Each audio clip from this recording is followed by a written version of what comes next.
Turn it on. Push that button, you'll see the green light.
consumers of public utilities.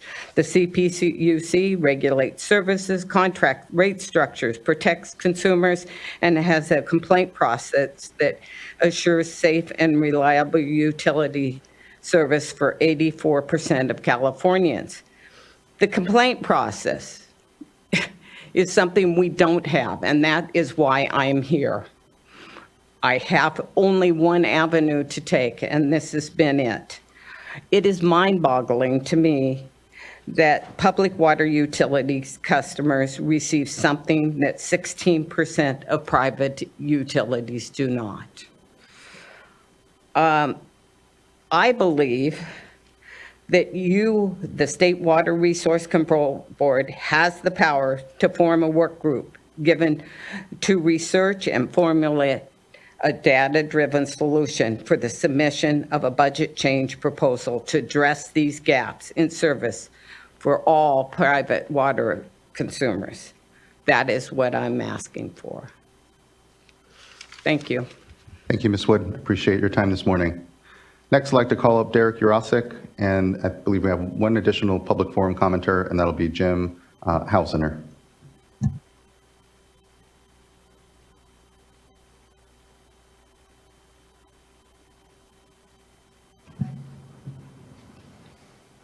Jessica, can you hear me? We can. Good morning. Okay, good morning. Good morning to you as well as other members of the board. My name is Derek Urosik, and I serve as the chair of the Kern County Subbasin Coordination Committee, representing all GSAs within the Kern County Subbasin. Similar to the Tule Subbasin, which is the subject of today's hearing, the Kern County Subbasin is currently scheduled to have a hearing in February 2025. As you all are aware, Kern submitted its revised 2024 groundwater sustainability plan to the state board in May of 2024, well in advance of the dates for our probationary hearing.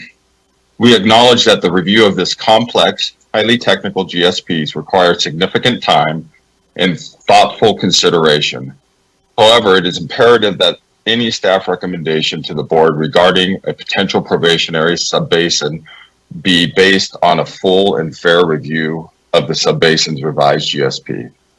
We are encouraged by the comments made during the Kern's recent in-person public workshop, where the board members and staff reaffirmed the board's commitment to conducting a thorough evaluation of Kern's 2024 plan prior to any probationary hearing. In addition, the time and effort invested by board members and staff in visiting Kern County in person is deeply appreciated. Your engagement and statements during the workshop and site visits provided important reassurance that the board and staff recognize that local agencies are the best positioned to understand and effectively manage the complexities of their basin. We welcome further opportunities to host board members and staff for additional in-person visits, as these are occasions for meaningful discussion and invaluable in fostering a shared understanding of current diverse groundwater users and the very unique hydrologic conditions in which is by far the largest subbasin in the state. The Kern covers over 1 million acres, which is more acreage than all three subbasins combined that have had hearings before Kern. The recent in-person meetings between State Staff Board and the subbasin's technical working group have been the most productive to date, helping to build trust and promote a mutual understanding of the scientific data and methodologies underpinning Kern's 2024 GSP. Looking forward, we respectfully request that the board provide staff with the necessary resources to enable regular in-person engagement with our technical working group prior to any hearing. Such collaboration is critical to advancing a GSP that will achieve sustainability around management at the local level, consistent with SGMA's intent, while also minimizing state intervention and avoiding the additional burdens that a probationary designation would place on all groundwater users in the subbasin. Lastly, we would like to remind the public that the Kern County Subbasin's revised 2024 GSP is now open for public comment. A copy of the GSP instructions for submitting comments and additional information about our upcoming outreach events are available at kerngsp.com. Thank you for the opportunity to provide comments today. Thank you for your time and those comments, Mr. Yurosek. I appreciate, again, the opportunity to have toured the basin and look forward to what I know are further discussions we'll be having. So thank you. Next, I'd like to call up Jim Hausener, and I believe that's our last public forum commenter.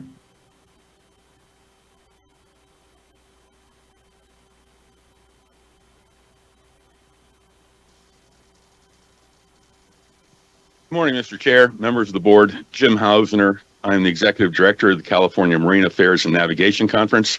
We're in a 60-year-old association of all the ports and harbors in California working on navigation projects and infrastructure. We got created back during the Pat Brown administration, as the state does not have a state port agency.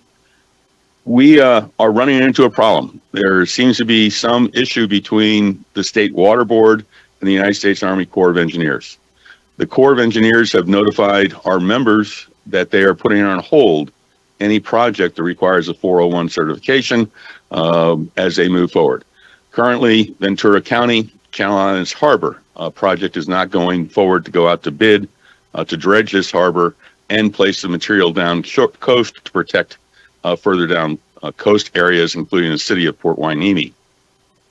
City of Ventura Port District has been notified. City of Morro Bay, City of Redondo Beach, Orange County. We don't know what the issue is between the Corps of Engineers and the Water Board. The Corps has turned it over to their attorneys in Washington, D.C. They seem to be unhappy with the standard template. I don't know the issue. Our members don't know the issue.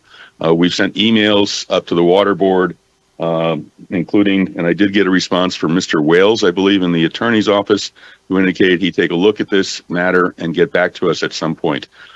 What we would like from you is transparency. Please let us know what the issue is if you're aware of it. We can't get past the Corps to find out exactly what the problem is and how do we move forward. We have environmental work windows in California. If we don't get out to bid for the Channel Islands project, that project will not happen this year, which means that there will not be any sand placed downstream, including in front of the city of Port Hueneme, which could have disastrous consequences if we have a bad storm year. Similarly, the Ventura project has an environmental window, and if we don't get that one dredged, then it's unlikely vessels will be able to come and go through that harbor.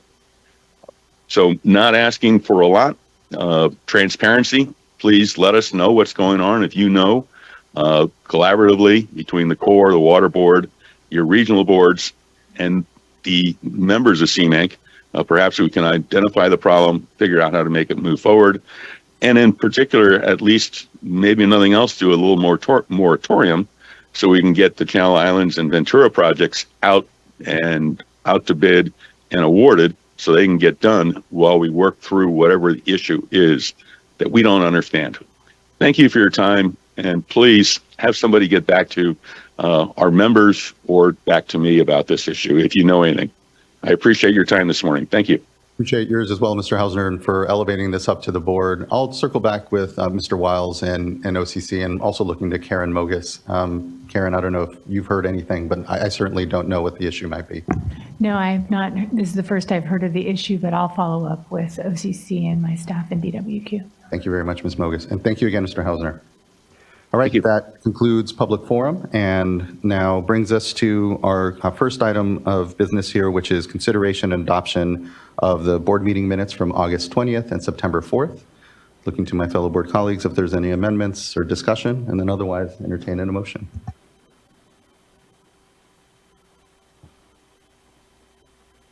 I'll make a motion to move item 1. Second. Thank you both. Ms. Tyler, can you please call a roll call vote?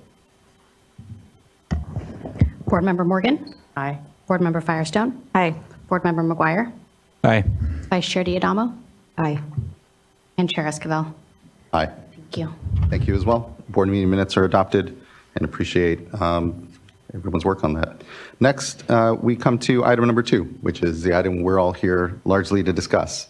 I have a bit of an introductory statement here, so let me begin there. So we'll now move on to item number 2, a probationary hearing for the Tule Groundwater Subbasin under the Sustainable Groundwater Management Act, or SGMA. We are providing Spanish and Punjabi language interpretation services for this item, including the simultaneous broadcasting of this meeting in Spanish and Punjabi. For in-person participants, if you are present in the meeting room and require Spanish and/or Punjabi interpretation services, please do raise your hand and a headset will be provided to you. The hearing room is equipped with screens on either side here before us, displaying translated materials in Spanish and Punjabi.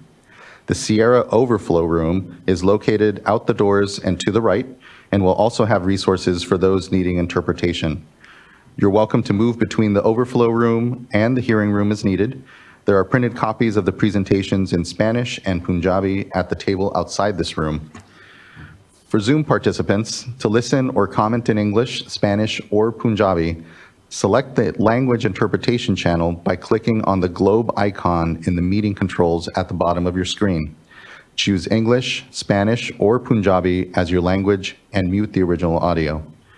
Also for Zoom participants, to see the presentation in Spanish, English, or Punjabi, click on the View options at the top of your screen. Select Presentation in English to see it in English, Presentación en Español to see the presentation in Spanish, and Presentation in Punjabi to see the presentation in Punjabi. I now invite our interpreters to share these instructions in Spanish and Punjabi and to help everyone get set up. And thank you for being here and for providing these services for us. Our pleasure. Thank you, Chair Esquivel. We'll repeat those for the benefit of our foreign-speaking audience. Muy buenos días a aquellos que nos acompañan en español. El día de hoy queremos dejarles saber que tenemos interpretación al vivo disponible. Si nos acompaña remotamente, en la parte inferior de su pantalla encontrará un icono de un globo terráqueo que dice Interpretation o Interpretación. Selecciónelo y seleccione su idioma Spanish o español. Y así podrá escuchar el programa enteramente en su idioma. Si se encuentra en la sala y necesita un dispositivo auricular, por favor déjenos saber y le haremos llegar una para poder escuchar en español. Y para ver la presentación en su idioma, igual en la parte superior de su pantalla, puede seleccionar lo que dice Presentación en español. Y así puede seguir la diapositiva para el día de hoy en español. We'll now hear from my colleague who will provide the same instructions in Punjabi. ਜੇ ਅੱਜ ਤੁਸੀਂ ਇਸ ਕਮਰੇ 'ਚ ਮੌਜੂਦ ਹੋ ਤੇ ਤੁਹਾਨੂੰ ਪੰਜਾਬੀ ਦੇ ਵਿੱਚ ਜਿਹੜੀ ਇੰਟਰਪ੍ਰੀਟੇਸ਼ਨ ਹੈ ਉਹਦੀ ਜ਼ਰੂਰਤ ਮਹਿਸੂਸ ਹੋਏ ਤੇ ਤੁਸੀਂ ਆਪਣਾ ਹੱਥ ਉੱਪਰ ਚੁੱਕ ਸਕਦੇ ਹੋ। ਤੁਹਾਨੂੰ ਇੱਕ ਹੈਡਸੈਟ ਜਿਹੜਾ ਉਹ ਮੁਹੱਈਆ ਕੀਤਾ ਜਾਏਗਾ। ਉਸ ਤੋਂ ਇਲਾਵਾ ਇਹ ਕਿ ਇਹ ਸਕਰੀਨ ਤੁਹਾਡੇ ਦੋਨੋਂ ਪਾਸੇ ਲੱਗੀ ਹੋਈ ਹੈ। ਇਸ ਕਮਰੇ ਦੇ ਵਿੱਚ ਤੁਸੀਂ ਦੇਖ ਰਹੇ ਹੋ ਕਿ ਦੋਨਾਂ ਸਾਈਡਾਂ ਤੇ ਸਕਰੀਨ ਜਿਹੜੀ ਹੈ ਉਹ ਨਜ਼ਰ ਆ ਰਹੀ ਹੈ। ਤੇ ਸਾਰਾ ਓਵਰਫਲੋ ਰੂਮ ਜਿਹੜਾ ਹੈ ਬਾਹਰ ਦਰਵਾਜ਼ੇ ਦੇ ਬਾਹਰ ਜਿਹੜਾ ਉਹ ਵਾਕਿਆ ਹੈ, ਉੱਥੇ ਤੁਸੀਂ ਜਾ ਸਕਦੇ ਹੋ। ਉਸ ਤੋਂ ਇਲਾਵਾ ਅਗਰ ਕੋਈ ਵੀ ਰਿਸੋਰਸਿਸ ਤੁਹਾਨੂੰ ਇੰਟਰਪ੍ਰੀਟੇਸ਼ਨ ਵਾਸਤੇ ਉਹਨਾਂ ਦੀ ਜ਼ਰੂਰਤ ਹੋਏ ਤੁਹਾਨੂੰ ਮੁਹੱਈਆ ਕੀਤੀਆਂ ਜਾਣਗੀਆਂ। ਤੁਸੀਂ ਵੈਲਕਮ ਹੋ ਕਿ ਅਗਰ ਤੁਸੀਂ ਓਵਰਫਲੋ ਰੂਮ ਜਿਹੜਾ ਉਹਦੇ ਵਿੱਚ ਜਾ ਸਕਦੇ ਹੋ ਜਾਂ ਫਿਰ ਤੁਸੀਂ ਹੀਅਰਿੰਗ ਰੂਮ ਜਿਹੜਾ ਇਹਦੇ ਵਿੱਚ ਆ ਸਕਦੇ ਹੋ, ਜਿਸ ਤਰ੍ਹਾਂ ਵੀ ਤੁਹਾਨੂੰ ਜ਼ਰੂਰਤ ਹੋਏ। ਤੇ ਦੂਸਰਾ ਪ੍ਰਿੰਟਡ ਮਟੀਰੀਅਲ ਜਿਹੜਾ ਉਹ ਪ੍ਰੈਜੈਂਟੇਸ਼ਨਾਂ ਵਗੈਰਾ ਜਿਹੜੀਆਂ ਉਹਨਾਂ ਦੀ ਸੂਰਤ ਵਿੱਚ ਤੁਹਾਡੇ ਵਾਸਤੇ ਮੁਹੱਈਆ ਹੈ, ਜਿਹੜੀਆਂ ਕਿ ਪੰਜਾਬੀ ਤੇ ਸਪੈਨਿਸ਼ ਦੇ ਵਿੱਚ ਦਿੱਤੀਆਂ ਗਈਆਂ। ਤੇ ਬਾਹਰ ਇੱਕ ਟੇਬਲ ਲੱਗਾ ਹੋਇਆ ਜਿਹਦੇ ਉੱਤੇ ਇਹ ਜਿਹੜੀਆਂ ਪ੍ਰੈਜੈਂਟੇਸ਼ਨਾਂ ਇਹ ਰੱਖੀਆਂ ਹੋਈਆਂ। ਤੇ ਜ਼ੂਮ ਦੇ ਵਿੱਚ ਤੁਸੀਂ ਸ਼ਾਮਿਲ ਹੋਣਾ ਚਾਹ ਰਹੇ ਹੋ ਤੇ ਫਿਰ ਤੁਹਾਨੂੰ ਕਮੈਂਟ ਅਗਰ ਕਰਨਾ ਚਾਹ ਰਹੇ ਹੋ ਤੇ ਜ਼ੂਮ ਦੇ ਉੱਪਰ ਪੰਜਾਬੀ, ਸਪੈਨਿਸ਼ ਤੇ ਇੰਗਲਿਸ਼ ਵਿੱਚ ਜਿਹੜਾ ਹੈ ਉਹ ਤੁਹਾਨੂੰ ਸਹੂਲਤਾਂ ਦਿੱਤੀਆਂ ਗਈਆਂ। ਲੈਂਗੁਏਜ ਇੰਟਰਪ੍ਰੀਟੇਸ਼ਨ ਦਾ ਇੱਕ ਆਈਕਨ ਜਿਹੜਾ ਹੈ ਉਹਨੂੰ ਤੁਸੀਂ ਮੁੰਤਖਬ ਕਰੋ। ਚੈਨਲ ਜਿਹੜਾ ਉਹਦੇ ਉੱਤੇ ਜਾਓ, ਗਲੋਬ ਦਾ ਆਈਕਨ ਲੱਗਾ ਹੋਏਗਾ, ਉਹਨੂੰ ਤੁਸੀਂ ਪ੍ਰੈਸ ਕਰੋ। ਬਟਨ ਜਿਹੜਾ ਸਕਰੀਨ ਦੇ ਉੱਪਰ ਲੱਗਾ ਹੋਏਗਾ ਉਹਨੂੰ ਤੁਸੀਂ ਪ੍ਰੈਸ ਕਰੋ ਤੇ ਤੁਹਾਨੂੰ ਇੰਟਰਪ੍ਰੀਟੇਸ਼ਨ ਦੀ ਸਰਵਿਸ ਜਿਹੜੀ ਉੱਥੇ ਮਿਲ ਜਾਏਗੀ। ਉਹਦੇ ਵਿੱਚੋਂ ਤੁਸੀਂ ਆਪਣਾ ਇੰਤਖਾਬ ਕਰੋ ਅਗਰ ਤੁਸੀਂ ਪੰਜਾਬੀ ਦੇ ਵਿੱਚ ਸੁਣਨੀ ਹੋਏ। ਜਿਹੜੀ ਵੀ ਲੈਂਗੁਏਜ ਤੁਸੀਂ ਸੁਣਨੀ ਹੈ ਉਹਦੇ ਵਿੱਚ ਮਿਊਟ ਦਾ ਬਟਨ ਜਿਹੜਾ ਉਹਨੂੰ ਤੁਸੀਂ ਪ੍ਰੈਸ ਕਰੋ ਤੇ ਤੁਹਾਡੀ ਜਿਹੜੀ ਲੈਂਗੁਏਜ ਹੈ ਤੁਹਾਨੂੰ ਸੁਣੇਗੀ। ਜ਼ੂਮ ਦੇ ਵਿੱਚ ਅਗਰ ਤੁਸੀਂ ਸ਼ਾਮਿਲ ਹੋਣਾ ਹੈ ਤੇ ਤੁਸੀਂ ਵਿਊ ਆਪਸ਼ਨ ਦਾ ਬਟਨ ਜਿਹੜਾ ਹੈ ਉਹਨੂੰ ਦਬਾਓ, ਜਿਹੜਾ ਕਿ ਸਕਰੀਨ ਦੇ ਉੱਤੇ ਦਿੱਤਾ ਗਿਆ। ਫਿਰ ਉਸ ਦੇ ਉੱਤੇ ਜਾ ਕੇ ਤੁਸੀਂ ਪ੍ਰੈਜੈਂਟੇਸ਼ਨ ਜਿਹੜੀ ਅੰਗਰੇਜ਼ੀ ਵਿੱਚ ਉਹਨੂੰ ਤੁਸੀਂ ਦਬਾਓ ਤੇ ਤੁਹਾਨੂੰ ਮੁਹੱਈਆ ਹੋ ਜਾਏਗੀ।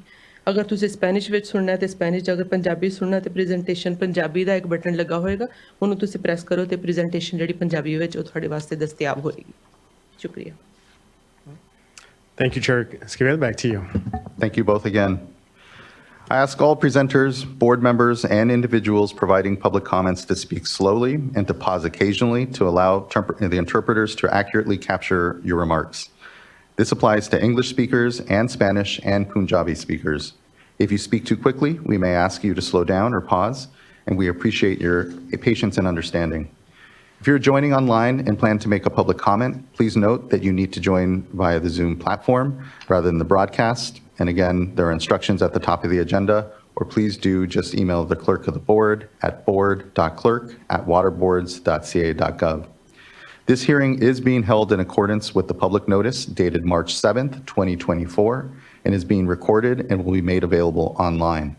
A draft resolution is linked to in the agenda.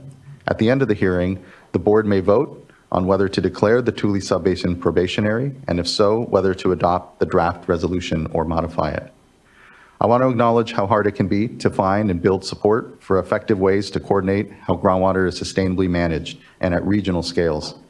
It's very hard work, and it involves deep consideration of how people, land, and water interact, but it's essential work for the people in the Tule region and for the state as a whole. This hearing allows the State Water Board to consider a consequential decision if we should declare the Tule Subbasin to be probationary, a term developed by the legislature when they wrote the Sustainable Groundwater Management Act. This hearing is also an important opportunity for us to hear from groundwater sustainability agencies and other organizations and individuals on the decision before the board today. We don't take this decision lightly. Regardless of what the board decides today, it's essential that people in the Tule region continue to refine and implement plans for the long-term management of a resource of such local importance. Even if the board decides today that a probationary determination is warranted, we recognize that the groundwater sustainability agencies in the basin have done a tremendous amount of work, and that work is ongoing.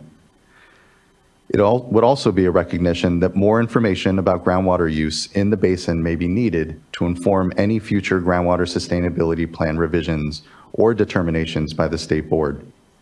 I'm aware our role under the Sustainable Groundwater Management Act is new and can be complex. In particular, the role we may take on today is meant to be temporary, so it could be quite brief or it could be longer.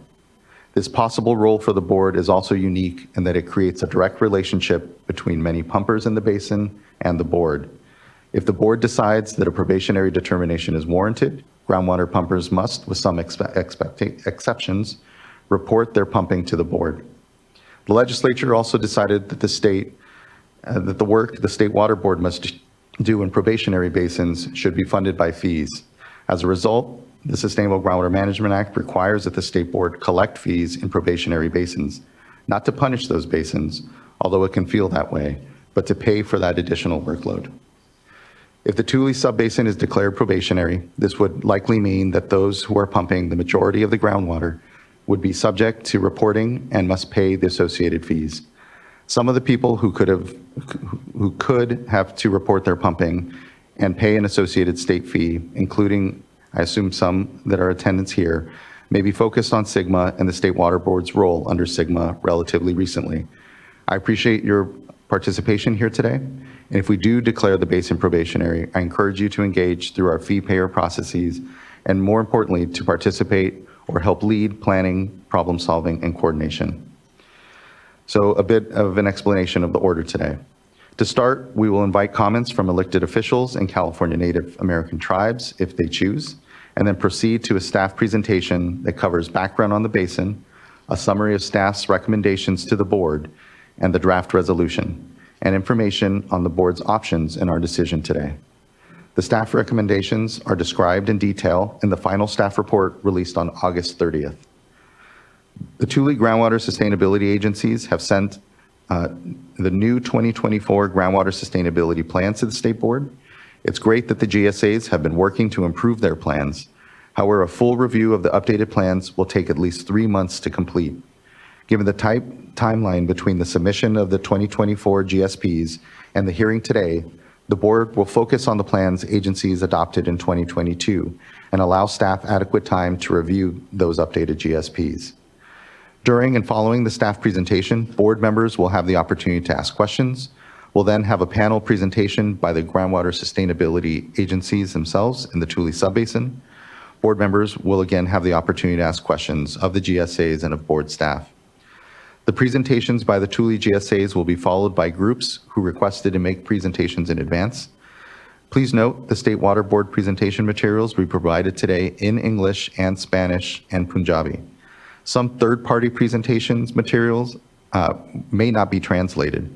If you would like to request any third-party presentation materials to be translated, please contact staff at SGMA@waterboards.ca.gov, and we will work with presenters to provide those at a later date. After the panel presentations, we will again welcome comments from tribal or elected representatives. We will then invite any comments from state or federal agencies, and then we will move into general public comments and any comments from board members. I want to note, given the full agenda, that may not be here until around 3:30 this afternoon, so folks should plan accordingly. We have a very full agenda for the day, so we ask for your patience as you wait your turn to speak, and that all speakers be as succinct as possible. Oral comments will be limited to 5 minutes so that we have adequate time for questions, and so all participants have an opportunity to speak. If a prior speaker has already made the points that you would like to make, you do not need to repeat them. It is sufficient to say you agree with points and build on them or those from previous speakers. Also, these issues can be very challenging, and we want to hear from all of you.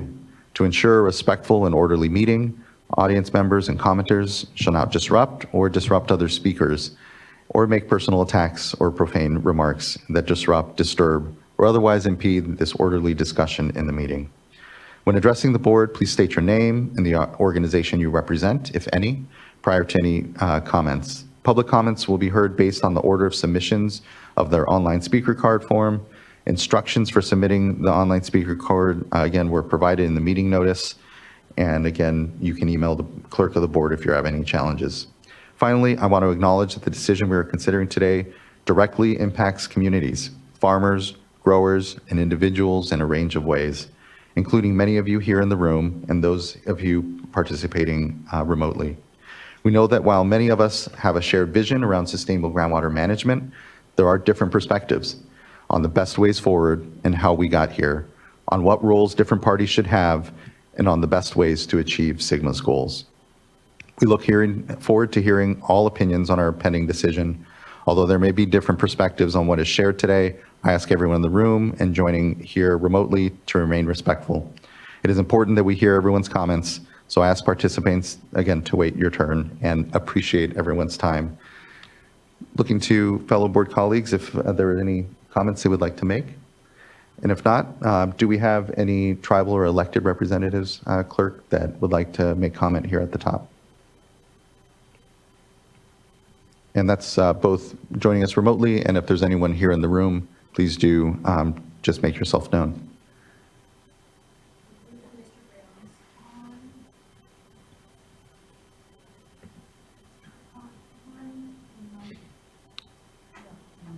Okay. I think we'll move to the panel presentations, and then we can make sure and take comments as they come up then. All right, I'd like to hand it over to our staff here.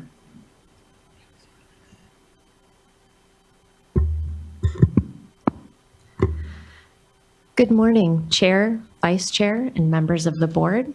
I am Natalie Stork, the Assistant Director for the Office of Sustainable Groundwater Management.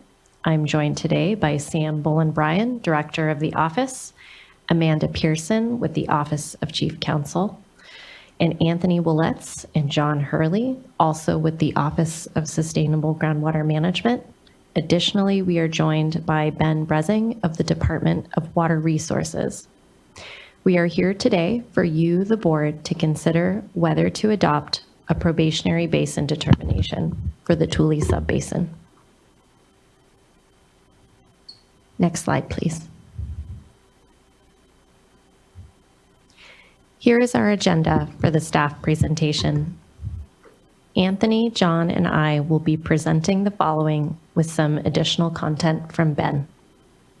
We will provide information on State Water Board SGMA intervention basics.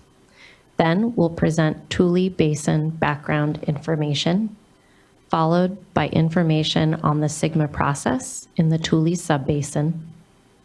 Then we'll go over sustainability plan deficiencies and the likelihood of future impacts to beneficial uses. We will provide an update on the current status of the Tule Subbasin, and finally provide our staff recommendations, which are to designate the basin as probationary with 2 exclusions, requirements for groundwater extractors, probation next steps, and board considerations for lifting probation. Next slide, please. And now I'll begin our staff presentation to you, the board, with a brief overview of the basics of state intervention. Next slide, please. 80% of Californians rely on groundwater for part or all of their water supply. So groundwater is an important part of California's water portfolio. During average water years, groundwater makes up about 38% of water supply. But during times of drought, it makes up 60% of our water supply. Next slide, please. California's climate naturally shifts between wet and dry conditions from year to year. During dry years with less rainfall, we rely less on surface water and pump more groundwater to make up the difference. At the time, the Sustainable Groundwater Management Act was passed into law in 2014, which we may refer to at times as SGMA or the law. The majority of the state was experiencing exceptional drought, the most severe category of drought conditions. SGMA was passed in order to establish plans for sustainable groundwater management in California for the first time, especially in groundwater basins that were critically overdrafted, which means they have been severely depleted by pumping. Next slide, please. Here's an overview of some of the key requirements of SGMA. The cornerstone of SGMA is that groundwater management in California is best accomplished locally. SGMA requires that each high and medium priority groundwater basin establish one or more local groundwater sustainability agencies. Most groundwater sustainability agencies were formed from pre-existing surface water agencies, such as irrigation districts. Areas not covered by agencies are often covered by counties. SGMA statute requires that groundwater sustainability agencies develop one or more groundwater sustainability plans that outline how they will manage groundwater in their basins. The groundwater sustainability plans must have criteria that will be used to measure whether the basin is meeting its sustainability goals. Groundwater sustainability plans for the critically overdrafted basins were due in January 2020. Groundwater sustainability agencies are required to submit annual reports to the Department of Water Resources, which we also call DWR. Also, every 5 years, groundwater sustainability agencies must update their plans. Critically overdrafted basins are required to achieve their sustainability goals by 2040, and the rest of the high and medium priority basins must achieve sustainability by 2042. Next slide, please. So what is sustainability? Sustainability means the basin is operated within its sustainable yield and doesn't experience undesirable results, which are the significant and unreasonable occurrences of these 6 things caused by groundwater conditions occurring throughout the basin. What's important is that sustainability is supposed to be determined by locals at the local level. Note that agencies don't have to address groundwater issues already occurring before 2015. The law focuses on conditions from 2015 forward. Next slide, please.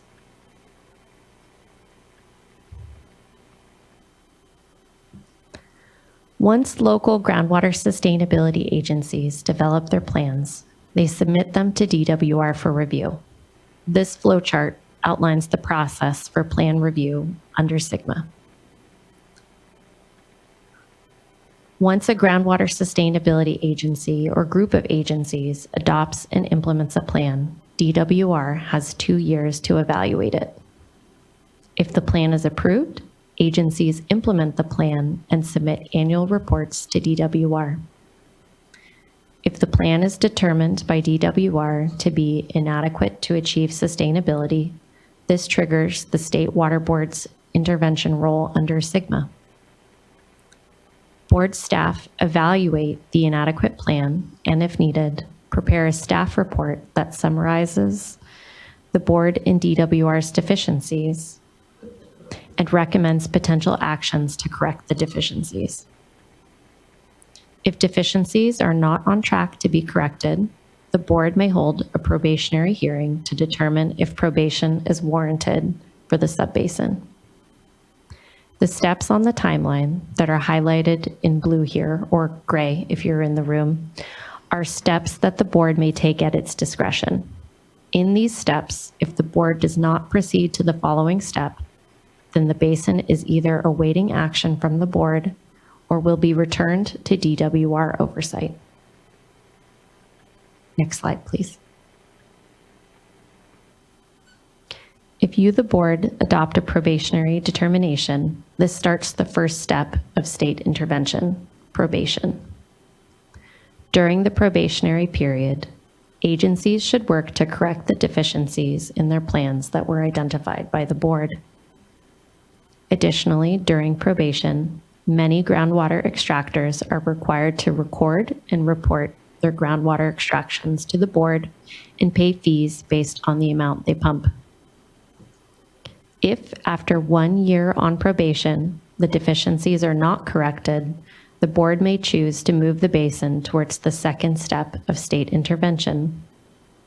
Staff would develop an interim plan to temporarily manage groundwater, while the groundwater sustainability agencies continue to correct their plans. This interim plan would likely include pumping cutbacks. If the board determines an interim plan is warranted, the board would hold a public hearing where you could choose to adopt an interim plan. Next slide, please. Today, we're focused on the probationary hearing step. Let's look at the basics of what a probationary hearing is. It requires a triggering event, such as an inadequate plan finding by DWR. It's discretionary. The board only holds the hearing if you believe that intervention is warranted.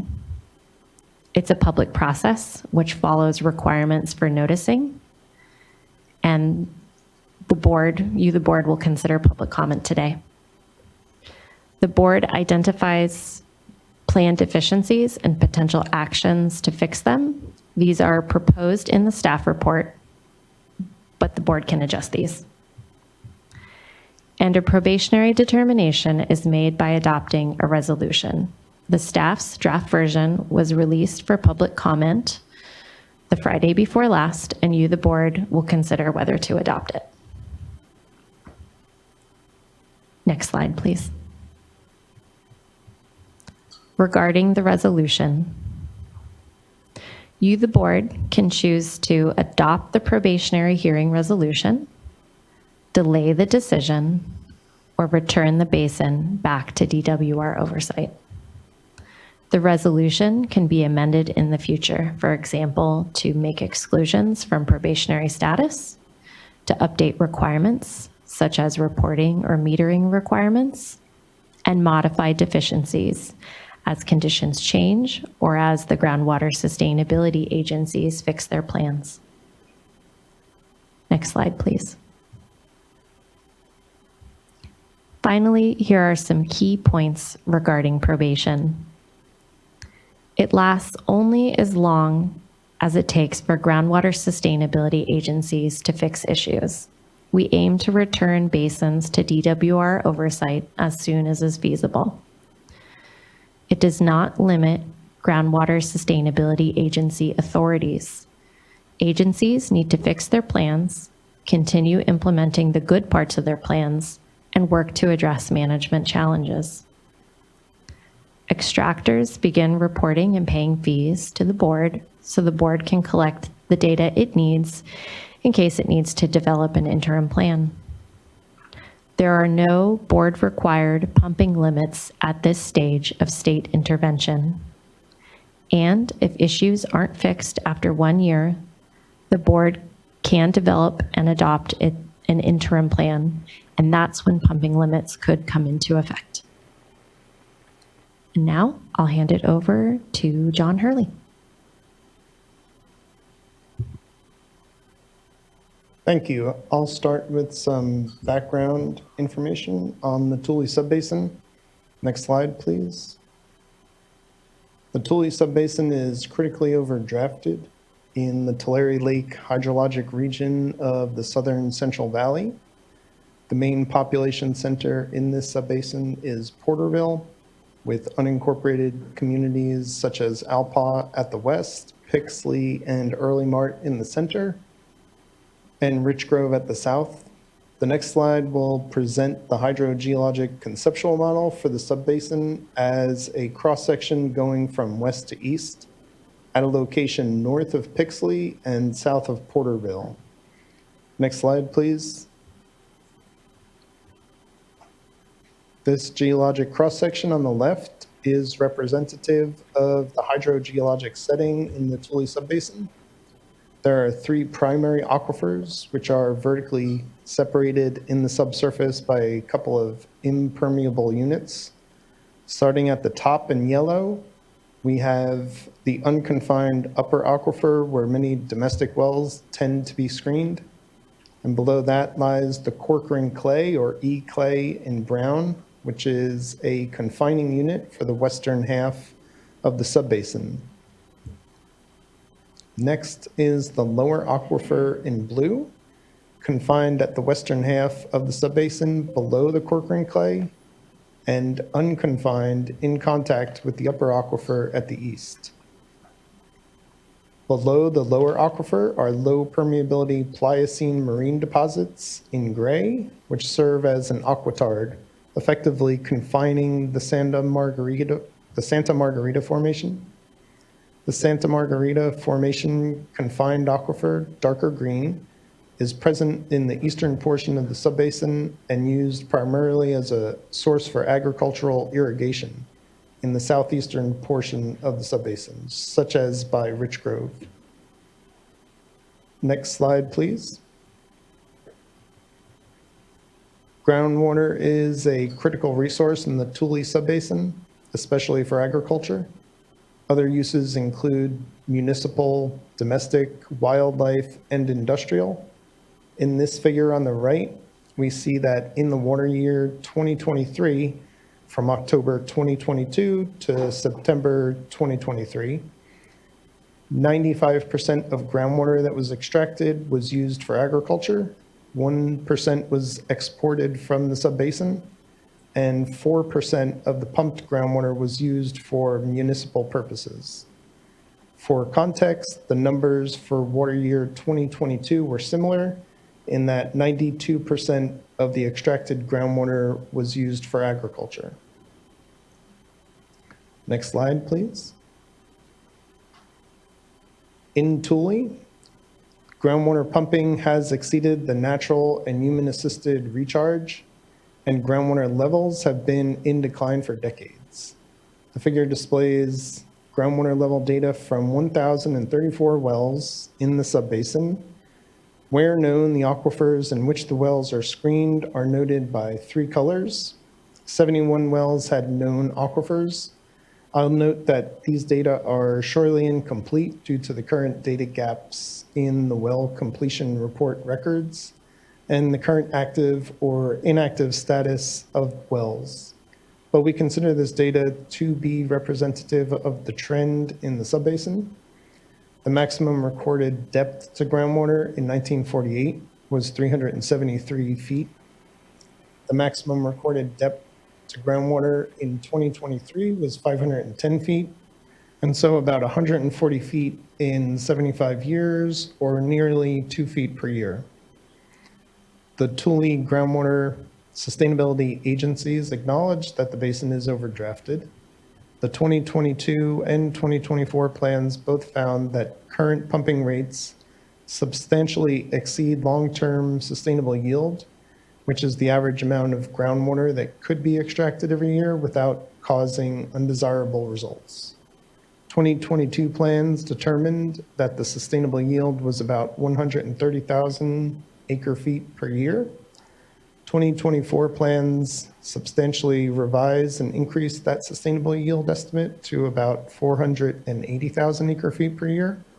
However, average groundwater pumping from 2019 to 2023 was over 651,000 acre-feet per year.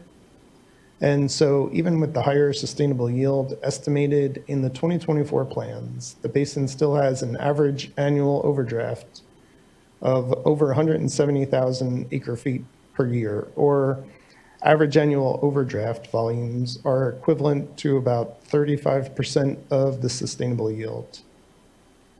And we now welcome Ben Brezing from the Department of Water Resources, Sustainable Groundwater Management Office, who will give some context for land subsidence in the Central Valley, particularly in the Tule Subbasin.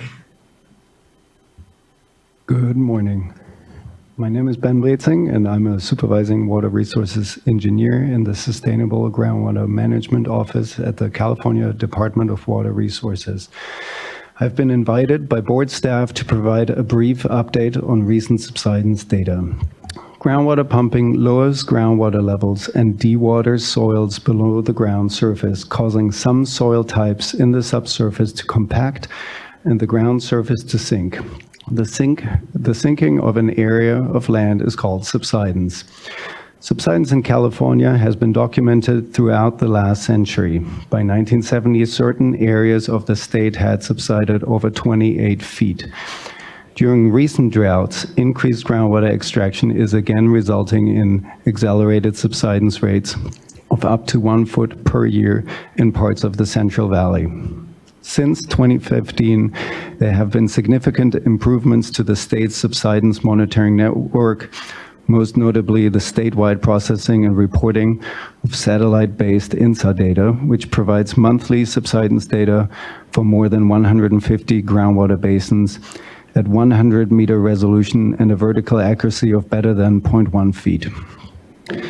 In 2022, DWR has increased the reporting frequency of monthly INSA data from annually to quarterly to provide more up-to-date information. The next quarterly statewide INSA update with data through July 1st of this year will be published later this week. In 2023, DWR has also started installing continuous GPS stations in groundwater basins, including the Tule Subbasin, to further improve the statewide subsidence monitoring network with daily subsidence measurements at these sites. DWR publishes these statewide subsidence data on our open data portal and the Sigma data viewer and provides summaries and semi-annual groundwater conditions reports. What you see on this slide are annual subsidence rate maps over recent years with green to red colors representing areas of subsidence and blue areas representing areas of uplift. As observed during the 2012 through 2016 drought, increased groundwater extraction during the most recent drought of water years 2020 through 2022 again resulted in accelerated land subsidence in parts of the Central Valley and in the greatest subsidence rates on record for parts of the Tule Subbasin. The wet 2023 water year has resulted in decreased land subsidence rates for now. However, as during previous dry, wet, dry cycles, subsidence rates are likely to increase again during future dry periods unless extractions are reduced. While statewide, about 800 square miles of an area experienced uplift greater than 0.1 feet during the wet water year of 2023, about 2,400 square miles of area still experienced subsidence of greater than 0.1 feet during the same period due to ongoing pumping or delayed effects of pumping during prior years. Next slide, please. This slide shows a map of cumulative or total subsidence from October 2015 through October 2023, with colors representing areas that have subsided more than half a foot. Since 2015, about 4,800 square miles of area have experienced more than half a foot of subsidence, and about 160 square miles have observed more than 5 feet of subsidence. From 2015 through July 1st of this year, the statewide highest total amount of subsidence of more than 7 feet occurred about 5 miles west of Tipton in the Tule subbasin. The upper chart on this slide shows the measured subsidence at that location. The lower chart shows the measured subsidence on the Friend-Kern Canal at Avenue 88 during the same period, totaling nearly 3.5 feet. The charts show the temporary slowing of subsidence during the wet years 2017 and 2019, which was followed each time by returning increased rates during later drier years, which is likely to occur again during future dry periods unless groundwater extractions throughout the region are reduced as part of ongoing groundwater management. This concludes my subsidence data update. Thank you. One moment, Vice Chair. I have a couple of questions. First of all, you mentioned uplift, and so could you define what is meant by that? Sure. So you can separate subsidence into two parts. One is elastic. That means within a certain range, soils can compact but also expand again. But then beyond those elastic limits, you see irreversible or inelastic subsidence. So during periods where water levels increase again, you can see that elastic rebound that can exceed the inelastic component, the long-term signal. So those are those rebound periods that you can also see on the previous map as those blue areas. And you can also see, so you see it in the water year 2023 along the west side of the San Joaquin Valley. You see that blue area. And on the charts, on the time domain, that corresponds to one of these seasonal upticks that may stay blue as long as the long-term trends slow down or cease. That's helpful, thank you. And then could I didn't hear you mentioning residual subsidence. So could you talk a little bit about that in the event that, or I guess the question would be, what factors are considered when looking at subsidence that could continue to occur even if pumping is reduced? Yes. So subsidence again occurs when groundwater levels drop, and with that, the pressure of the overburden materials then start to compact the underlying soils. For this pressure change to propagate into clays that are prone to subsidence, it takes some time, especially with thicker layers. So if you drop water levels and then raise them again, that temporary or that water level drop takes some time to propagate or show itself in subsidence. So you always have a bit of a lag, especially in areas where you have thicker clays, where it just takes longer for subsidence to really, or compaction to propagate through these layers. And so it's a function of both your local lithology, your geology, but also of the historical groundwater level trends that dictate the residual subsidence. And related to that too, our upcoming best management practice document will talk about best management practice to minimize not just subsidence, but also residual subsidence. And the key to that is to not just stabilize, but also raise water levels where recent lows have not had enough time to fully compact those subsoils. So that BMP will come out later this year at the end of fall of this year. Great, look forward to receiving that. Thank you.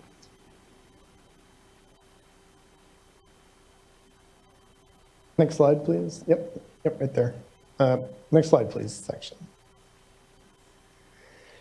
Groundwater in the Tule subbasin is currently managed by 10 groundwater sustainability agencies. 7 of those agencies collaborated to write the 6 2020 and 2022 plans.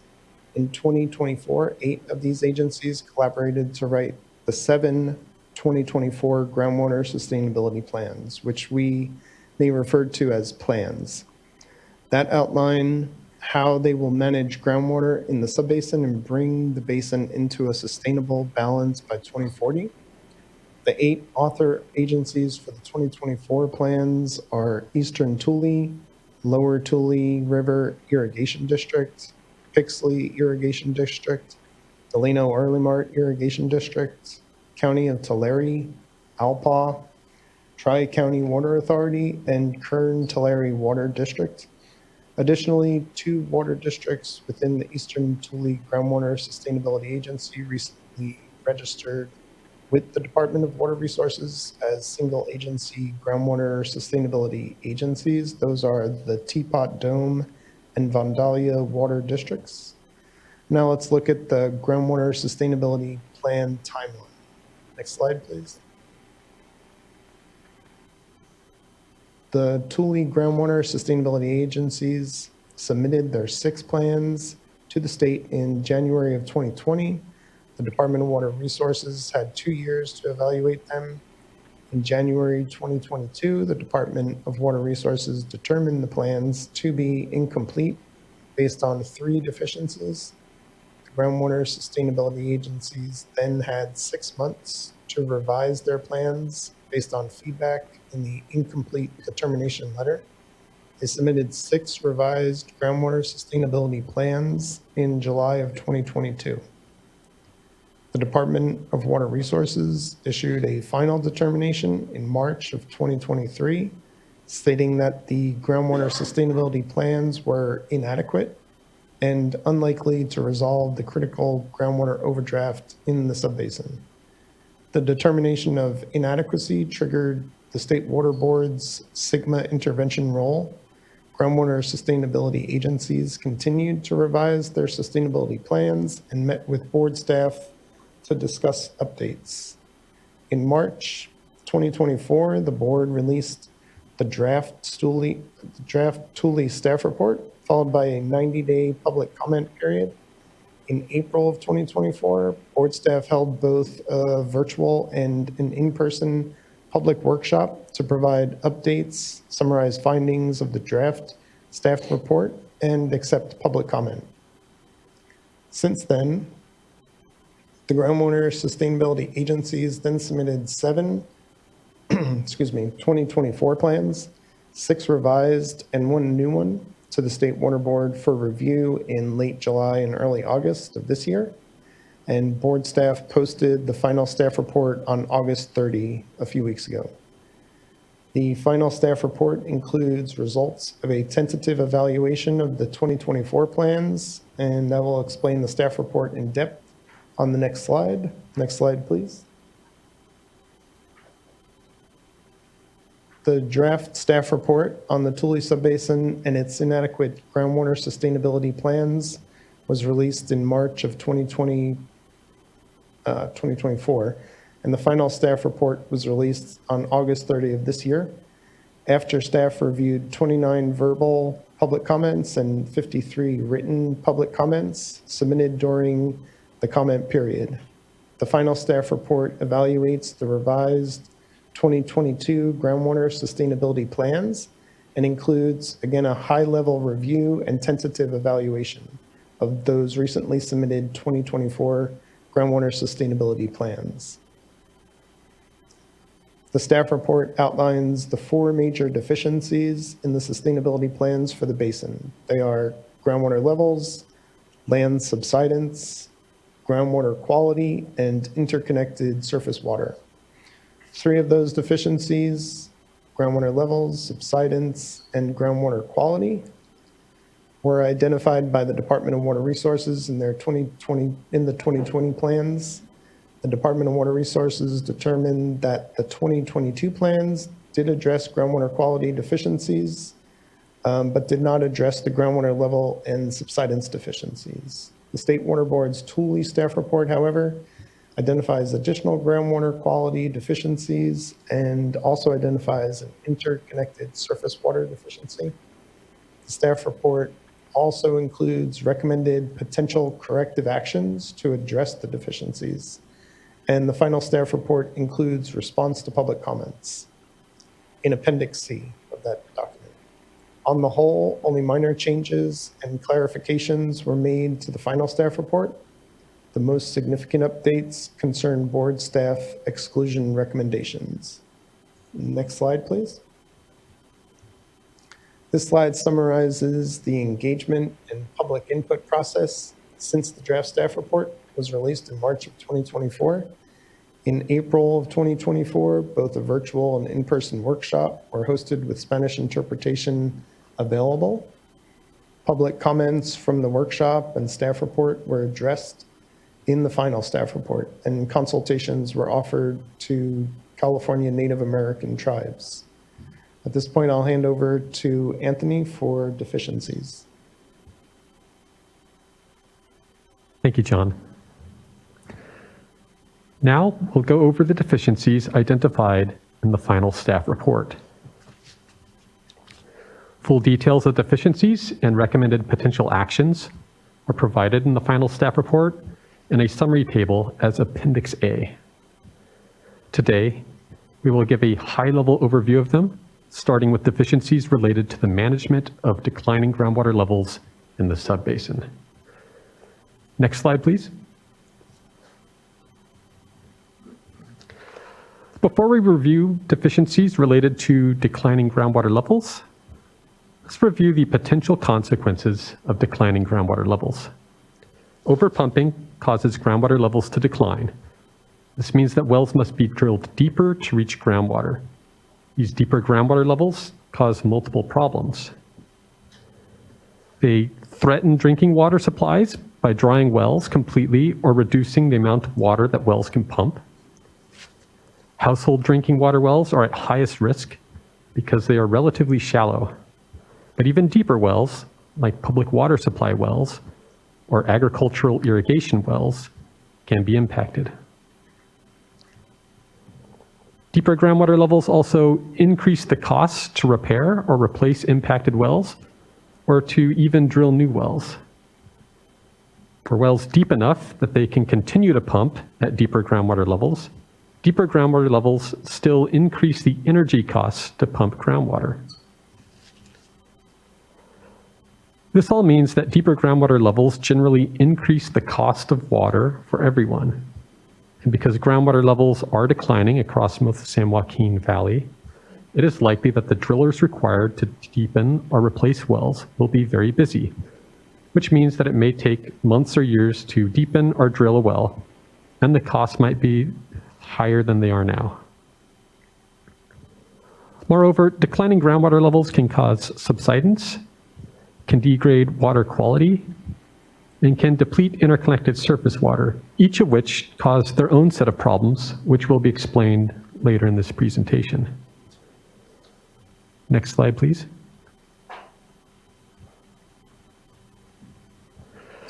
This map displays the results of a dry well susceptibility analysis by the Department of Water Resources completed in coordination with the board. The analysis estimates how many wells would be susceptible to another drought similar to the one that eventually led to Sigma being passed. Results of the dry well susceptibility analysis are shown as the colored grid pattern. The lighter colored blocks represent fewer at-risk domestic wells per 1 square mile section block, while the darker red colors represent sections with a greater number of domestic wells that are at risk of going dry. The Tule subbasin has 561 domestic wells that are considered at risk of going dry in a future drought. The color gradient is such that the darker red means up to 30 wells per section. This map also shows where 8 domestic wells went dry in 2023, although if you count them, you'll see 7. 2 of them are just very close together, and at this scale, they appear as one. That went dry in 2023, which was a relatively wet year.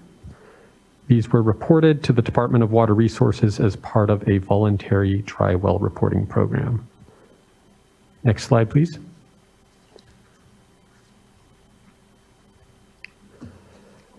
We are about to start reviewing the deficiencies identified by board staff.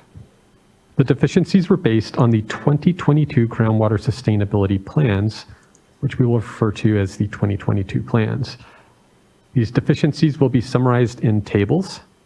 The deficiency tables include icons based on our tentative evaluation of the 2024 groundwater sustainability plans, which we will refer to as the 2024 plans. A green check mark indicates that the deficiency appears to be mostly addressed in the 2024 plans. An orange eye indicates that the deficiency appears to be partially addressed in the 2024 plans. A red X indicates that the deficiency does not appear to have been addressed, and a black question mark indicates that staff have not yet reviewed the deficiency. We stress that these tentative evaluations are tentative. They are based on a very brief review of the 2024 plans, which groundwater sustainability agencies provided to board staff just over a month ago in early August. We have not fully reviewed the 2024 plans. It is very possible that our evaluations could change after full review, but we wanted to do our best to provide feedback on these 2024 plans, as we believe that groundwater sustainability agencies have made substantial progress in addressing many deficiencies. As we'll note, however, we are still concerned that key deficiencies, especially concerning groundwater sustainability plan implementation, have not been addressed. Next slide, please.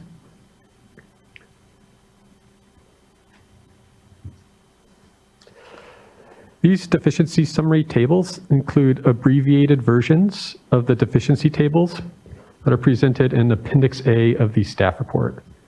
The deficiencies are shown at the left, with the corresponding proposed potential actions shown at the right. Staff identified 9 groundwater level deficiencies presented here in the next 3 slides. The 2022 plans had an inadequate definition of an undesirable result. This means that they did not clearly explain the negative impacts that the basin was trying to avoid. Because this goal was not clearly defined, the metrics elsewhere in the 2022 plans would have allowed up to 1 in 5 domestic wells and at least 20 public supply wells to go dry. Staff recommended clearly defining the undesirable result, for example, by defining how many wells the basin would allow to be impacted. This deficiency appears to have been mostly addressed in the 2024 plans. The revised 2024 plans appear to now allow only about half as many domestic wells to go dry as before, and the 2024 plans appear to include more detailed commitments to mitigate the wells that do go dry. The Tri-County Water Authority Groundwater Sustainability Agency's 2022 plan contained an undesirable result that was not consistent with the basin-wide coordination agreement. This means that the Tri-County Groundwater Sustainability Agency may have been managing its portion of the sub-basin to a fundamentally different goal than the rest of the sub-basin. Staff recommended that the Tri-County Groundwater Sustainability Agency be consistent with the rest of the sub-basin in management of their portion of the basin. This deficiency appears to be partially addressed in the new plans. Groundwater sustainability plans used modeled rather than observed groundwater levels to identify wells that were dry as of 2015. Groundwater sustainability agencies do not have to address potential undesirable results that predate SGMA. So when groundwater sustainability agencies estimate the impact that plans will have on domestic wells, they typically remove from their estimate the wells that were likely dry before SGMA was passed. To do this, they estimate which wells were dry by 2015, and this is usually done with actual groundwater levels measured from monitoring wells, but the initial Thule plans used modeled groundwater levels instead, and this matters because the modeled groundwater levels may be considerably different than the actual measured groundwater levels. This deficiency appears to have been mostly addressed in the 2024 plans. Next slide, please.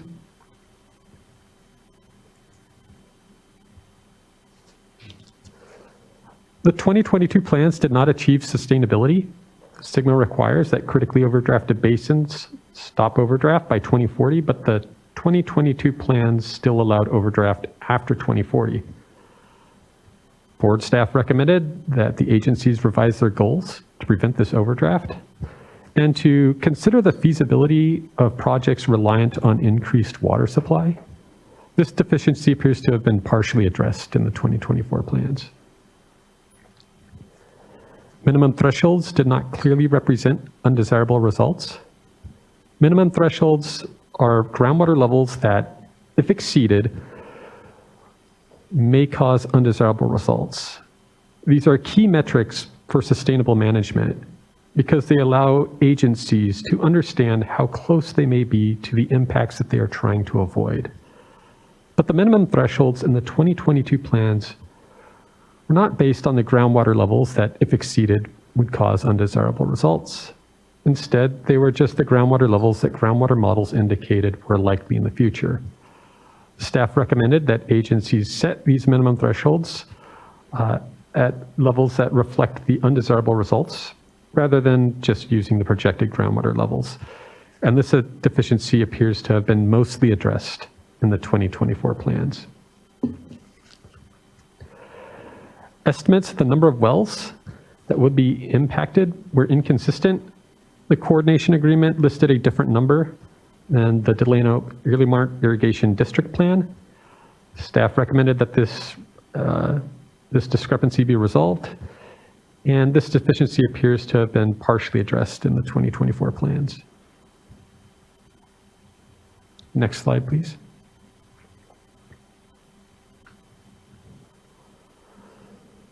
The Tri-County Water Authority's 2022 plan did not explain how it selected its minimum thresholds. As already noted, minimum thresholds are a key metric for sustainable groundwater management.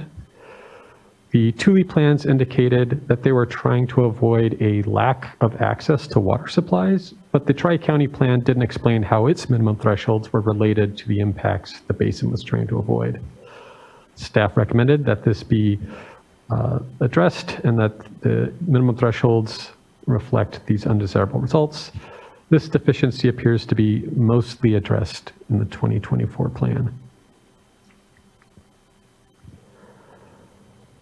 Well mitigation plans lacked crucial detail. Although SGMA does not require well mitigation plans, SGMA does require that basins avoid undesirable results.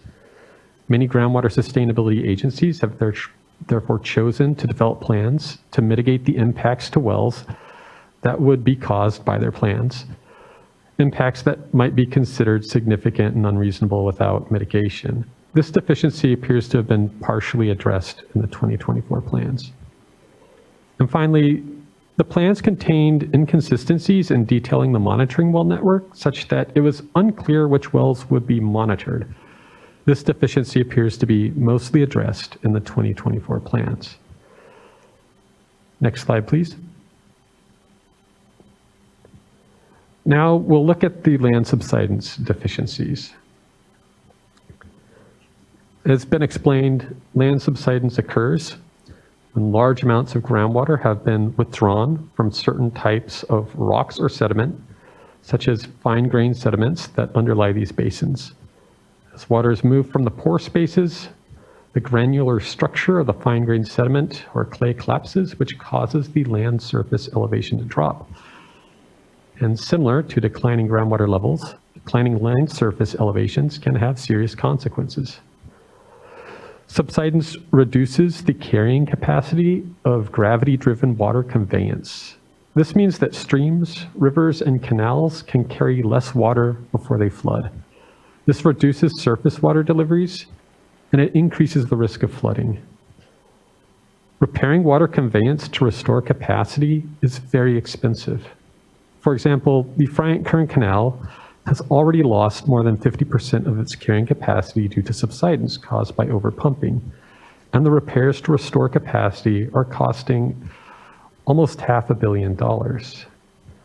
Subsidence can also damage wells and reduce access to water.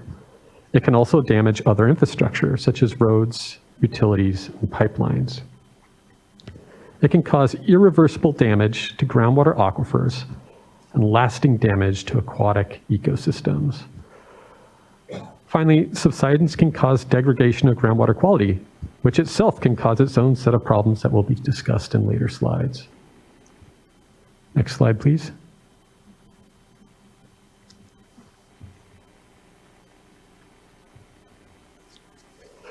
This map displays subsidence data from satellite measurements called INSAR.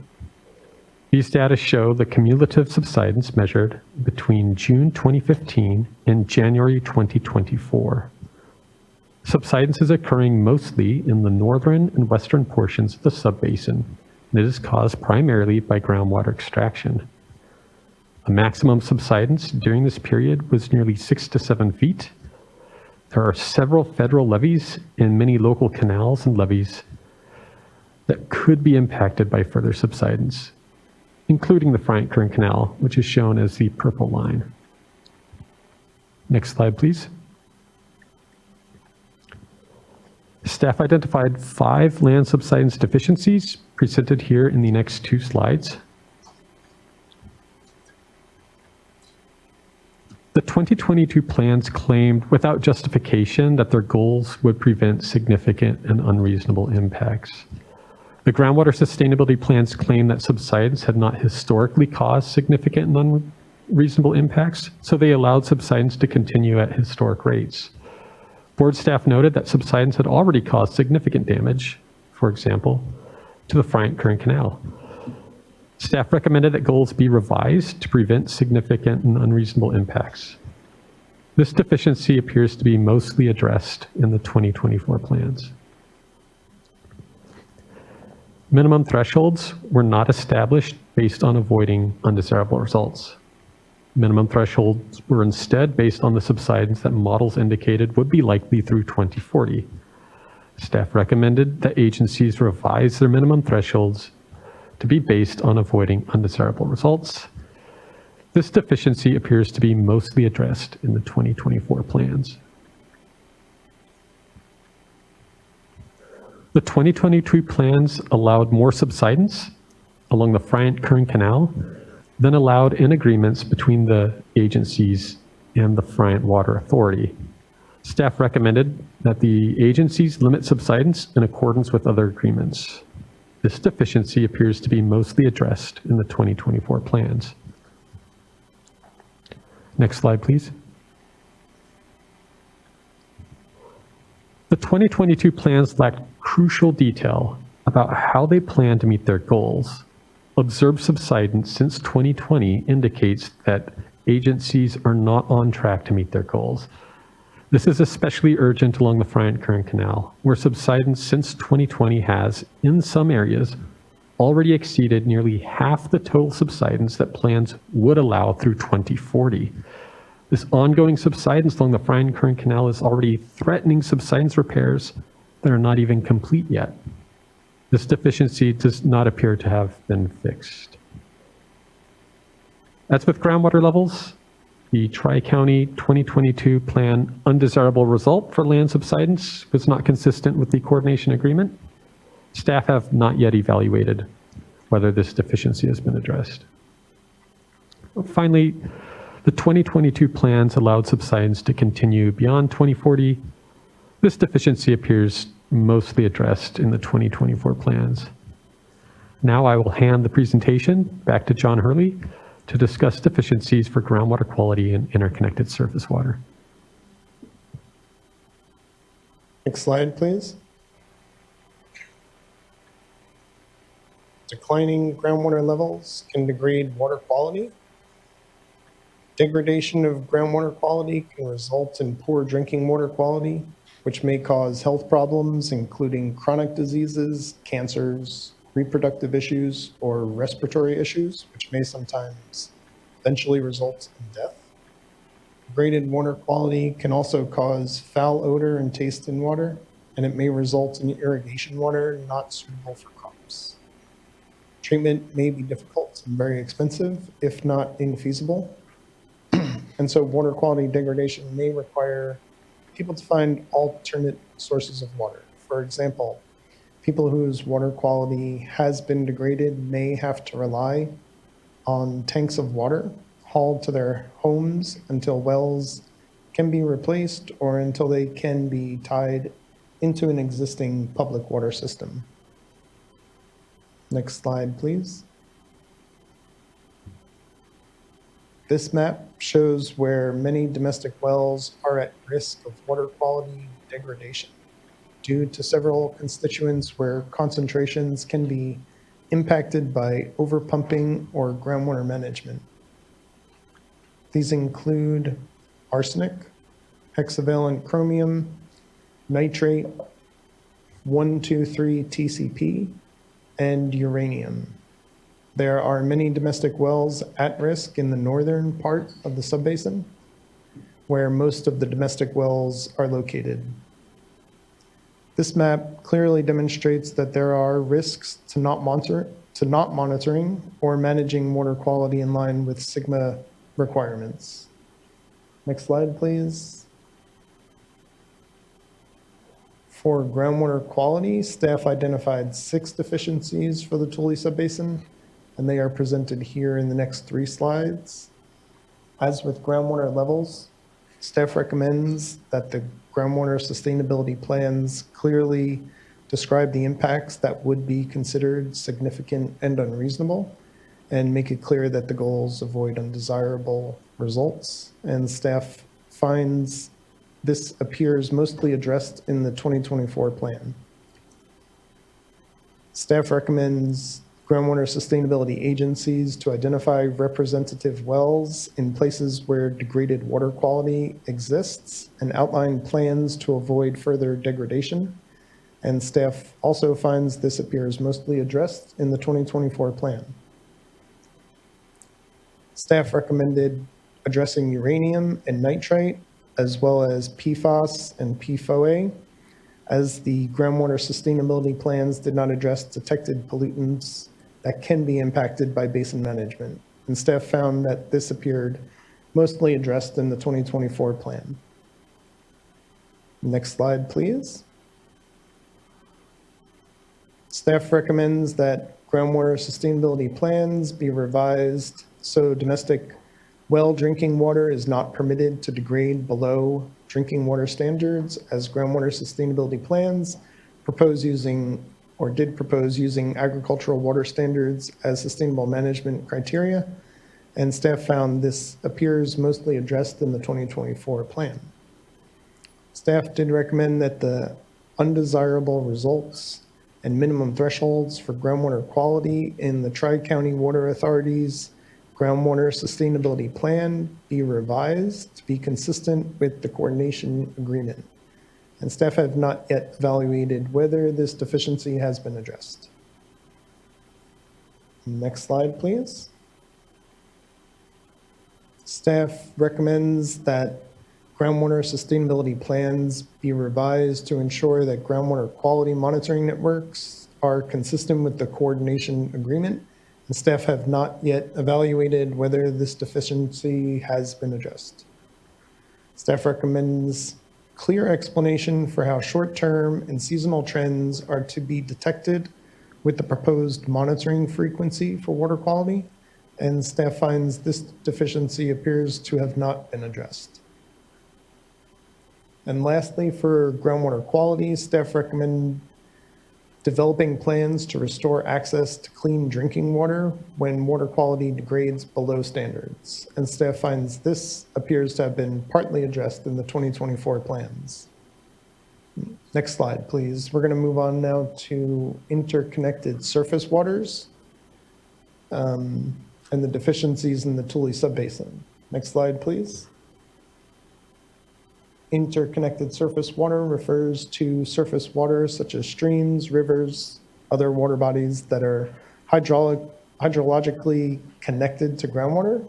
This means that the soils and sediment beneath the water body, but above groundwater, is saturated, and that has bearing on habitat and wildlife.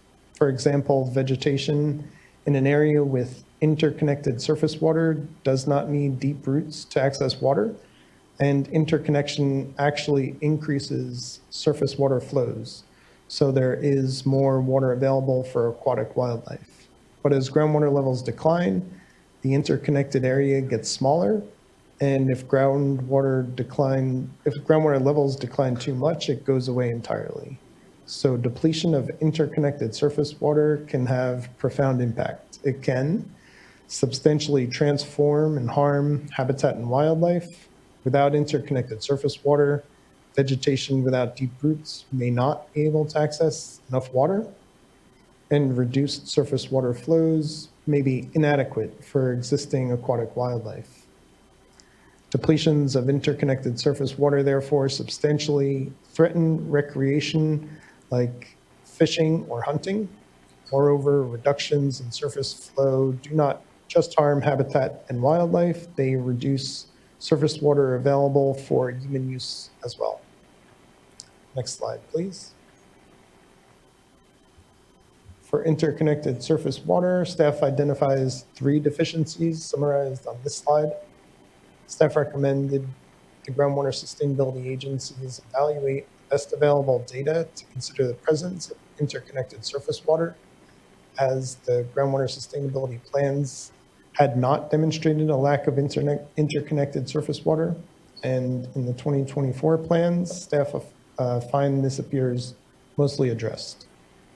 Previous plans used the wrong definition for interconnected surface water, and so staff wanted to see groundwater sustainability plans use the appropriate definition for that, and staff finds this appears mostly addressed in the 2024 plan. If interconnected surface waters are determined to be present, then the groundwater sustainability plan should provide a plan to avoid significant and unreasonable impacts. The groundwater sustainability plans did not include a plan for interconnected surface water, but staff find this deficiency appears partly addressed in the 2024 plan. Next slide, please.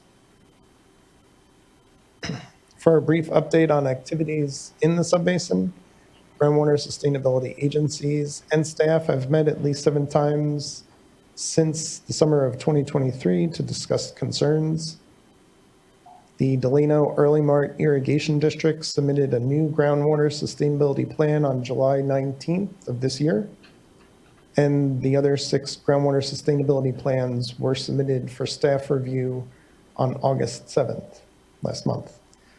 Over the past month and a half, staff completed a preliminary red flag review of these 2024 groundwater sustainability plans, and we've incorporated tentative results of that review both in the final staff report and here in this presentation. Now I will return it to Anthony, who will go over some staff recommendations.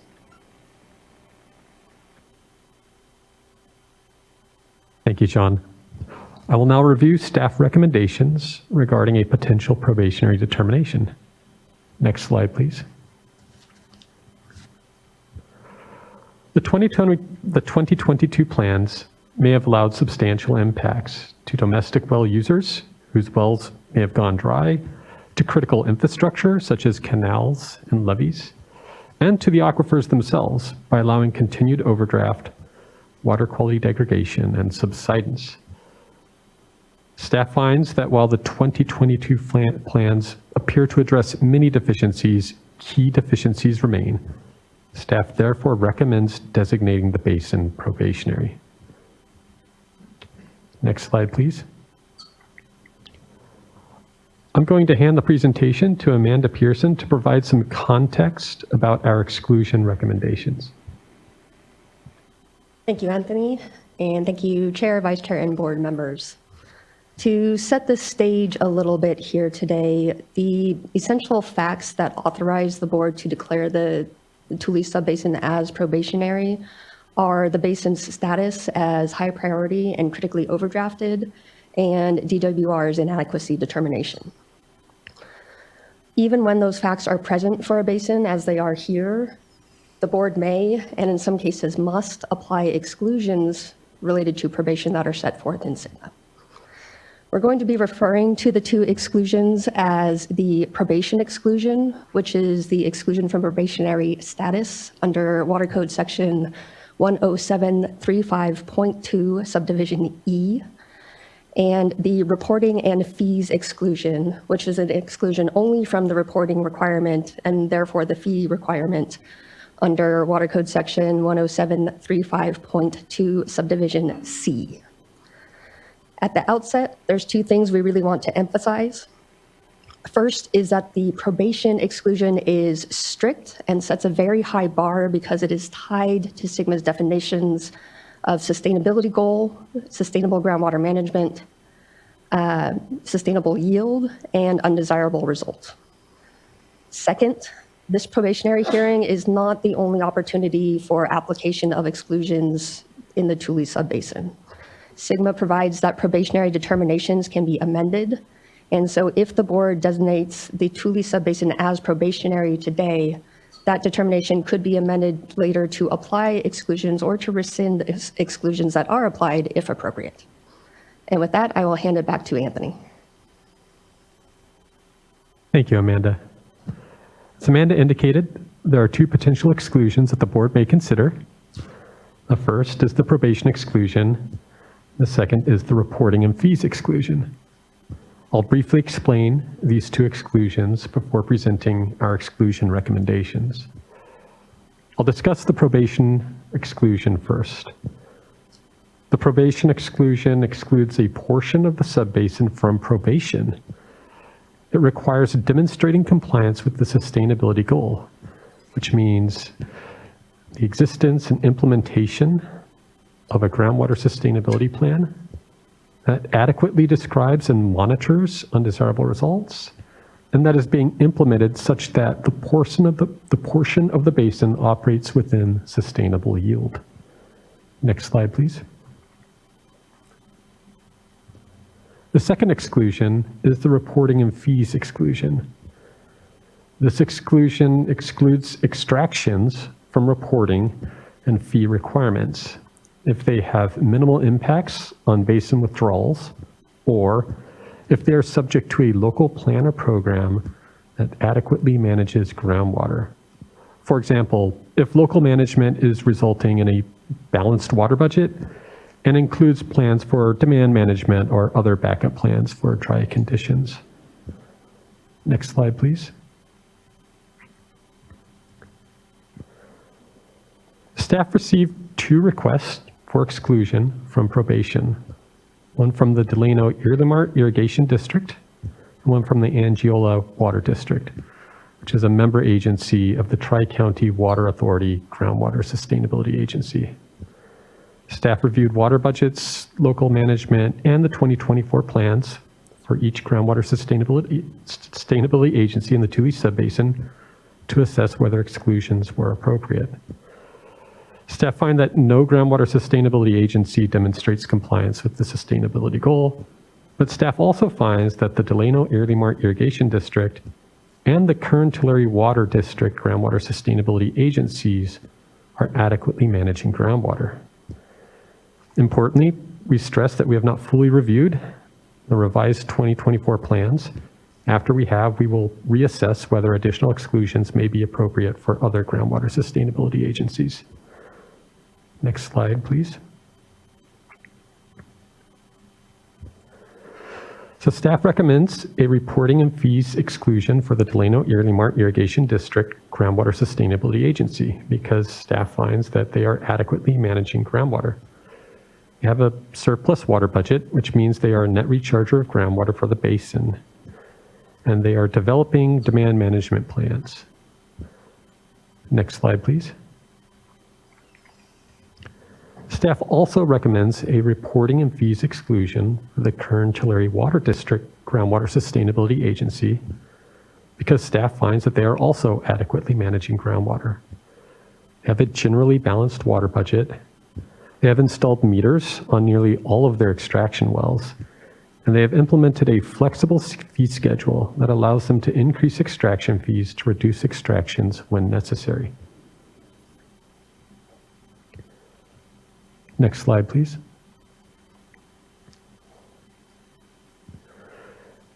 Here's some more information on potential reporting requirements and staff recommendations impacting these requirements.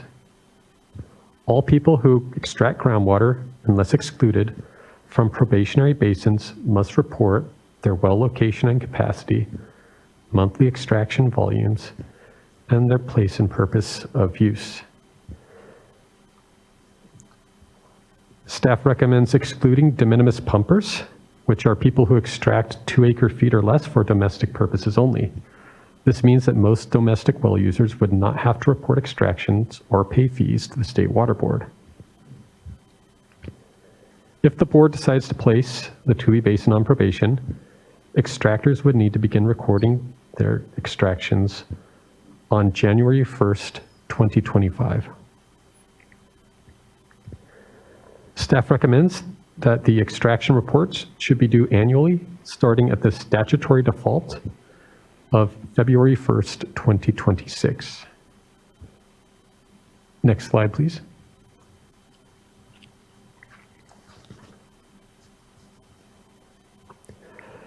Staff recommends that people who extract more than 500 acre-feet per year measure extractions with a certified meter or an alternative method, which might include a hybrid evapotranspiration method or an evapotranspiration method. Board staff will provide the Tule Groundwater Sustainability Agencies with more details about these alternatives if the board places the Tule Basin on probation. Staff also recommends that certified meters be used to measure groundwater extractions by those pumping groundwater within the Bryant-Kern Canal subsidence management area.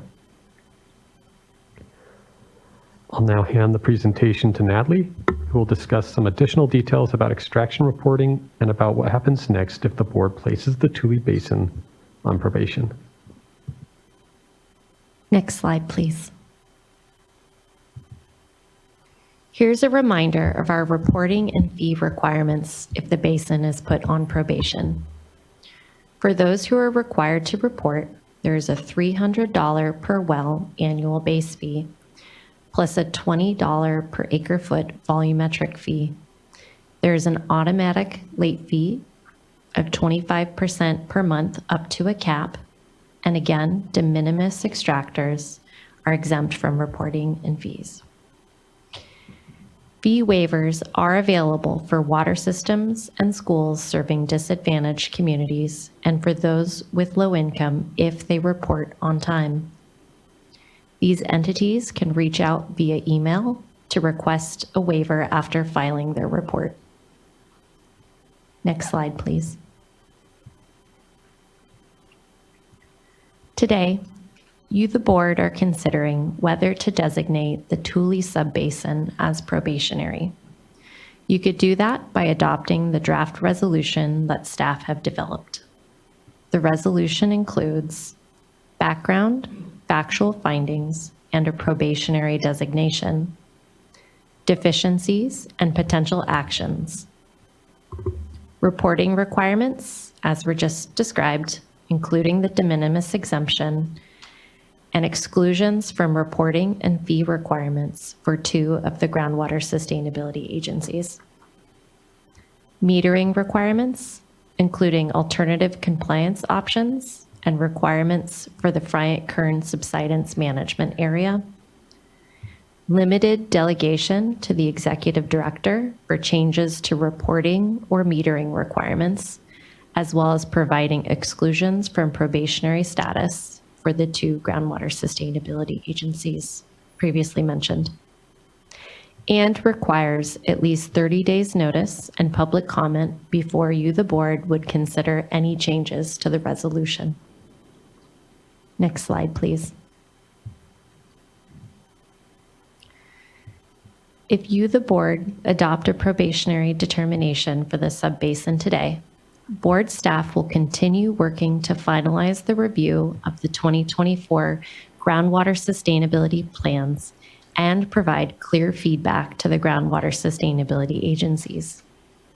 Note that any evaluation will include consideration of additional exclusions. In the meantime, here are the next steps for groundwater sustainability agencies. Continue working to address plan deficiencies. Implement the potential actions or similarly effective actions. meet with board staff to discuss progress. As needed, submit revised plans, and board staff will evaluate any new plan and continue implementing the proposed projects and management actions. Next slide, please.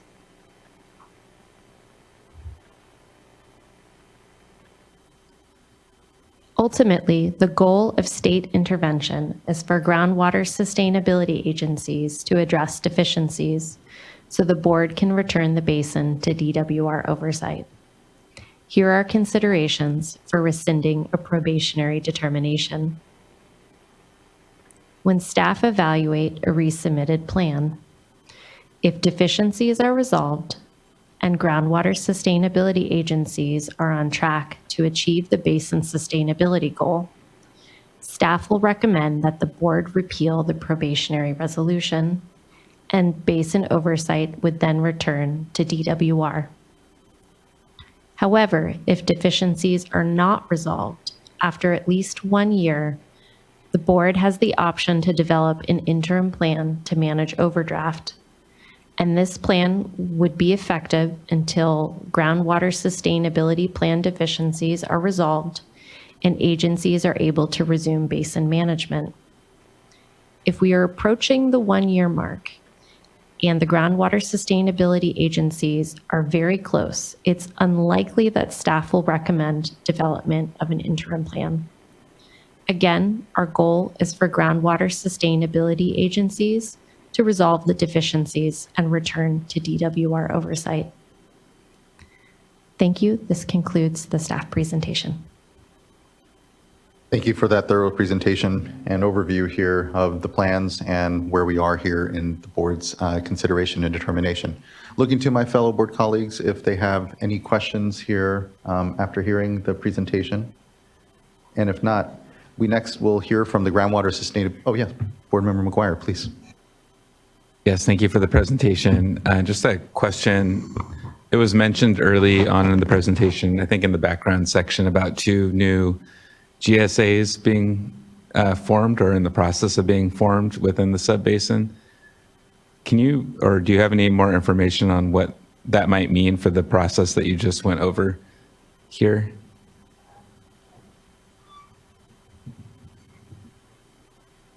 So we are aware that there's 2 more GSAs that have formed. Each GSA needs to either have its own groundwater sustainability plan or be part of a collection of GSAs having a groundwater sustainability plan. So we're waiting to see progress with that, and we will consider any coordination issues as things develop and as we continue the plan review.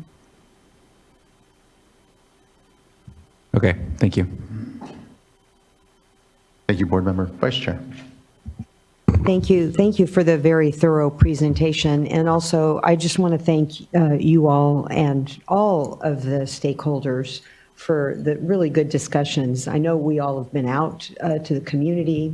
As the chair said, we were at workshops, and there's just been tremendous progress, and want to compliment everyone that's been working on this.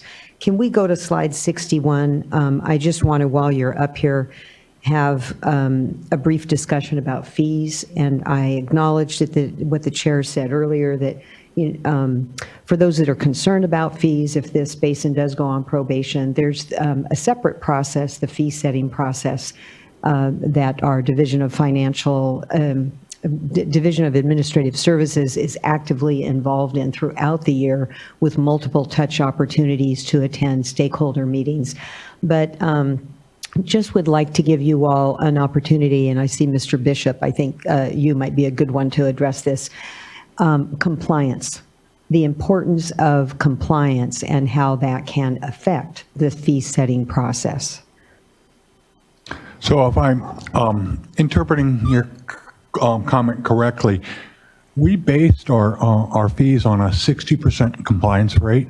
And so if we have, we reevaluate our fees every year. If we have a higher compliance rate, we will reduce the fees to match our needs. We also base our fees on a projection of how many basins and how many pumpers we're going to have to actually support the staff, because we're required to support the staff under the Sigma legislation.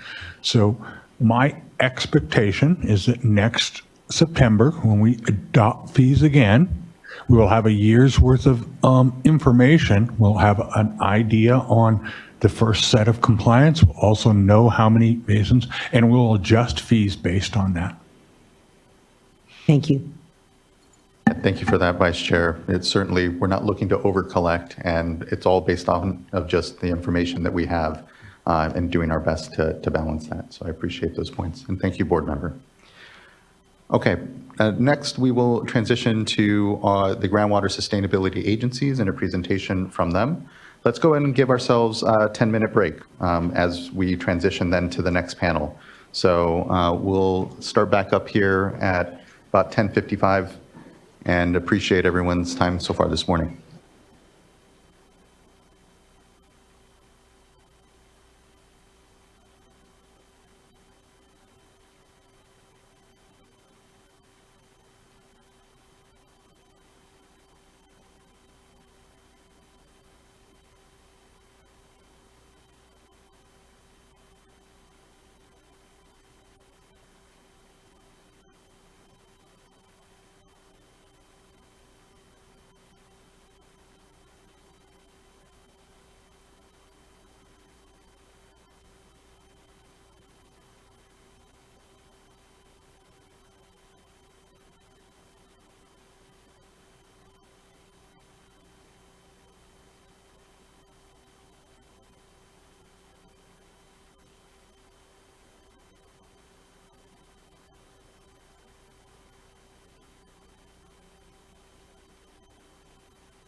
All right, everyone. We're at 10:56. I'd like to start to gather us back. If everyone could start to wind down their conversations and take a seat.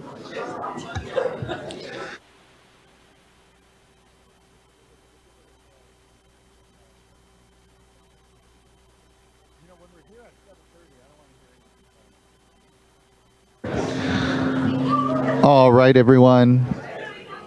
If we can please start to wind down our conversations and begin to take our seats. It's 10:57 and we have a long day ahead of us here still.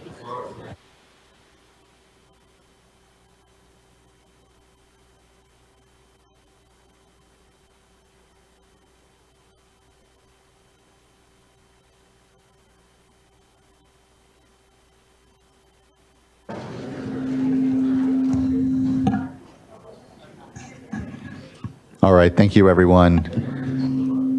We're at 10:57, so let's go ahead and we can begin to transition to our first panel here. All right. Good morning, Chairman, Vice Chair, and members of the board. Thank you very much on behalf of the Tule Subbasin for allowing the Tule Subbasin to have a panel.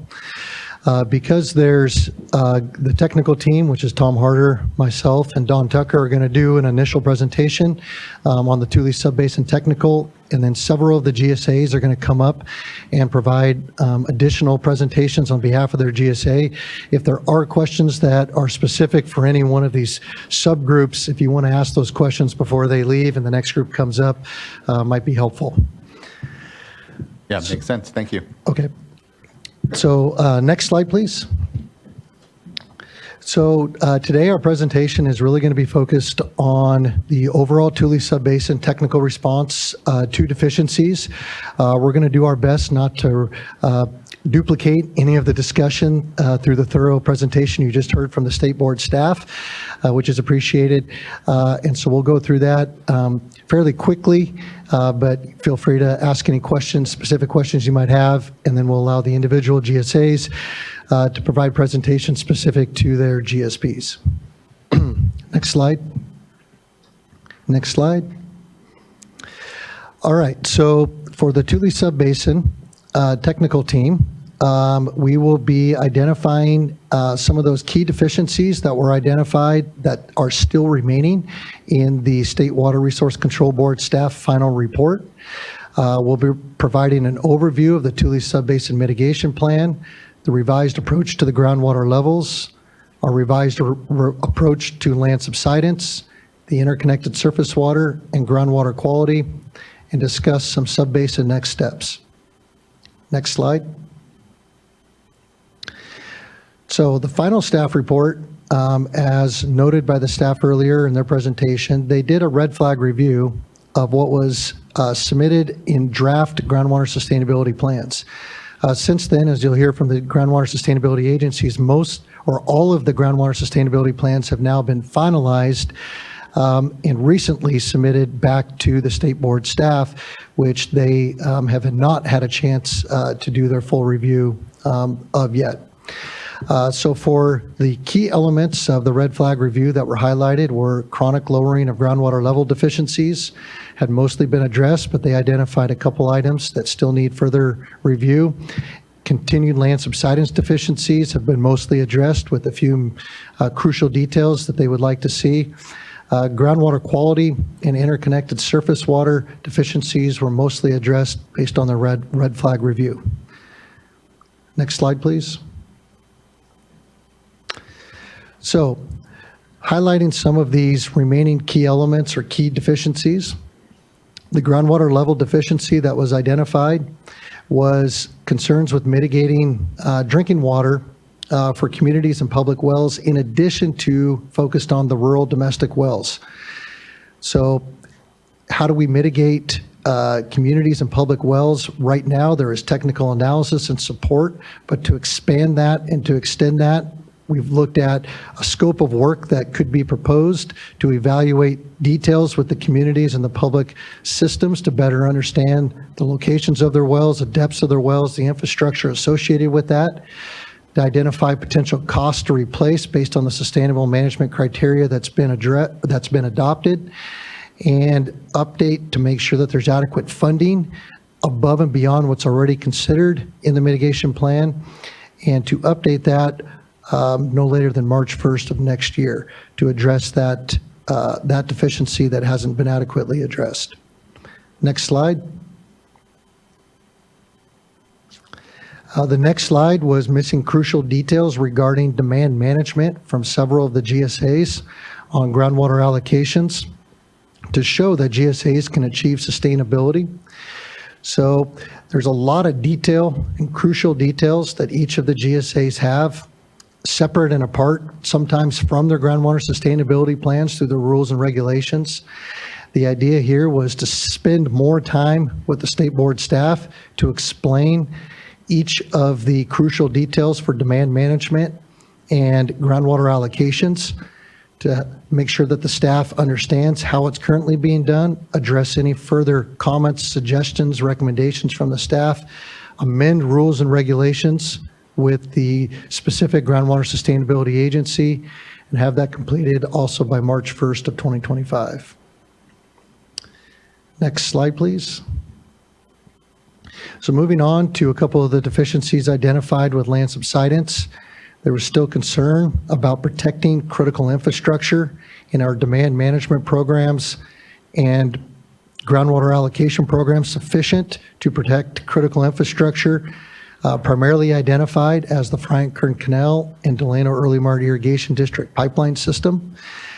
The Frank Kern Canal, as you're aware, there's an agreement between the Friant Water Authority and the Eastern Tule GSA.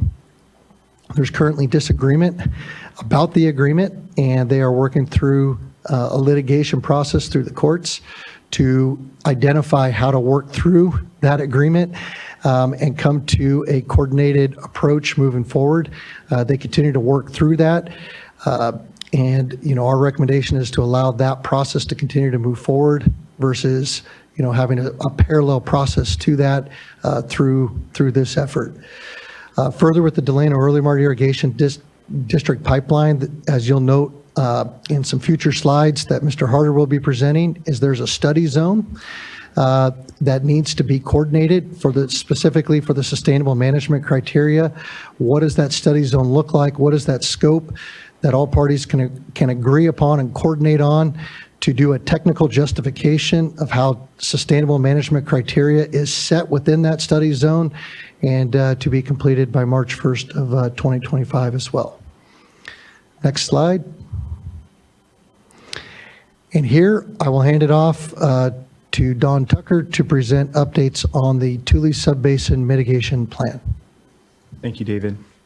One of the most significant updates to the 2024 GSPs is the GSA's approach for mitigating impacts during their transition to sustainability.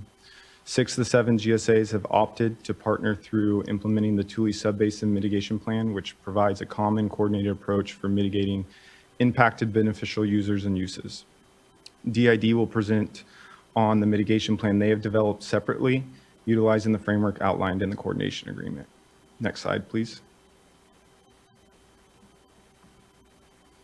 The mitigation plan details the following key topics: the purpose and need for the plan, beneficial users and uses covered under the plan, mitigation tracks provided for the beneficial users and uses, forms of proactive mitigation, the claims process and partnerships with existing programs, and plan funding.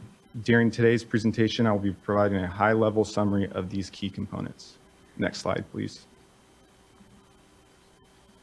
The mitigation plan provides coverage for the following 2 categories of beneficial users and uses: drinking water wells and critical infrastructure and non-critical and non-drinking water wells. Drinking water well beneficial users include domestic wells, ag wells used for domestic use, municipal and small community wells. Critical infrastructure and non-drinking water wells include canals, pipelines, bridges, ag, and industrial wells. Mitigation tracks have been identified for each type of beneficial user. Emergency and interim water, along with full mitigation, is available for impacted domestic wells and ag wells used for domestic supply because of the approach has been templated through the implementation of existing mitigation programs. The technical assistance track has been identified for impacts to beneficial users that require unique and complex approaches to provide adequate mitigation. Therefore, the mitigation plan provides funding to investigate and evaluate unique circumstances around those impacts to the municipal and small community systems, critical infrastructure, and non-drinking water wells. At the conclusion of the technical investigation, the Tule Subbasin GSAs will determine what additional measures need to be taken to mitigate impacts that were caused by the GSA authorized groundwater management activities. Lastly, I would like to highlight the subbasin is developing a plan preventing impacts altogether or adequately mitigating impacts to municipal and small community systems as previously discussed by Mr. DeGroot. Next slide, please. The following diagram provides an overview of mitigation claim process and the roles of GSAs and mitigation partners throughout the process. The Tule Subbasin Water Foundation and Self-Help Enterprises have been identified as mitigation program partners with the GSAs. The GSAs and the Tule Basin Water Foundation and Self-Help Enterprises all will conduct outreach to residents on potential risks and the resources available to protect them from experiencing unmitigated impacts. Depending on the type of impact, the mitigation plan leverages the experience and resources of partner programs for receiving claim applications and providing initial or emergency mitigation measures. For groundwater quality impacts, residents will apply for mitigation through the Tule Basin Water Foundation. If the Tule Basin Water Foundation investigation determines the resident is being impacted, the foundation will provide emergency drinking water within 24 hours. For dry or impacted domestic wells from chronic lowering of groundwater levels, residents will apply for mitigation through Self-Help Enterprises. If Self-Help Enterprises investigation determines the resident has been impacted, the resident will receive emergency drinking water within 24 hours and interim water supply within 72 hours. Lastly, critical infrastructure and non-drinking water well claimed impacts will be fielded by the GSAs. The claimant will be awarded $20,000 for conducting a technical investigation to determine if the impact resulted from GSA authorized groundwater management activities. Claims that meet criteria and can be potentially associated with GSA authorized groundwater management activities for each type of impact are evaluated by the Tule Basin Mitigation Advisory Committee, also known as the Tule MAC. The Tule MAC is comprised of technical professional representatives from participating GSAs to the mitigation plan and partnering programs to conduct in-depth investigations to determine probable cause of impacts. The Tule MAC utilizes information collected by the partner programs during their initial investigation of the claim, and at the conclusion of the MAC's investigation, the MAC makes a recommendation on whether the impact resulted from GSA authorized groundwater management activities, and if so, what GSA has contributed to the impact, and what full mitigation measures should be implemented to resolve the impact. For impacts that are determined to be caused by GSAs, emergency and interim mitigation costs that were incurred by the partner programs are reimbursed through mitigation reserve funds, along with expenses for full mitigation measures. GSAs that have contributed to the impact are required to reimburse the reserve fund to maintain a minimum reserve balance. For impacts that are determined to be determined not to be a result of GSA authorized groundwater management activities, the claimant is not eligible for the mitigation under the mitigation plan, but the claimant may still be eligible for mitigation through existing mitigation programs eligibility criteria. Next slide, please. For the Tule Subbasin Mitigation Plan funding, the mechanism that's identified by each GSA differs depending on their unique circumstances, but can consist of Prop 218 funding, overdraft penalty fees, and others that are identified and applicable. Each GSA that is participating to the mitigation plan is required to contribute a pro rata initial contribution to make sure that there is adequate funding ready at the beginning of the plan implementation. The reserve fund minimum balance has been set at $4.5 million, and this is a conservative estimate based on max annual subbasin mitigation costs liability with a 15% contingency. This amount can be evaluated at any time to make sure that it accurately covers mitigation cost needs during implementation of the plan. Once a claim has been evaluated by the MAC determines whether this has been a result of GSA authorized management activities. If it is, then the reserve fund is used to reimburse the partner programs and to fund full mitigation costs. The MAC also recommends that the at-fault GSA accept the MAC's recommendation, and that GSA is responsible for reimbursing the reserve fund to maintain the minimum balance at all times. If the impact is not found to be caused by GSA groundwater, authorized groundwater management activities, then the reserve fund is not utilized for providing mitigation. I will now hand it off to the subbasin hydrogeologist, Thomas Harder, to provide an overview of the 2024 GSP updates relating to groundwater levels and land subsidence. Thank you, Don.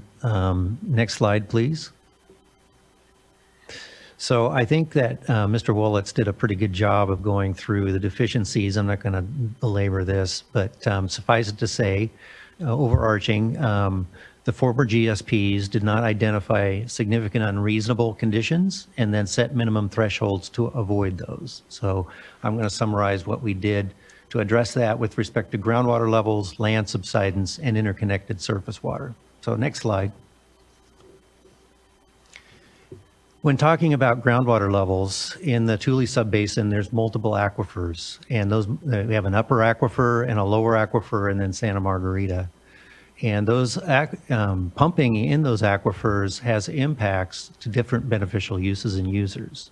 In the upper aquifer, we're mainly concerned about shallow wells, including domestic wells. Pumping from the lower aquifer influences land subsidence, so land uses and those types of things are more vulnerable from lower aquifer pumping. So what I'm going to present to you are different approaches to our sustainable management criteria and how we establish those depending on what aquifer we're talking about. So next slide.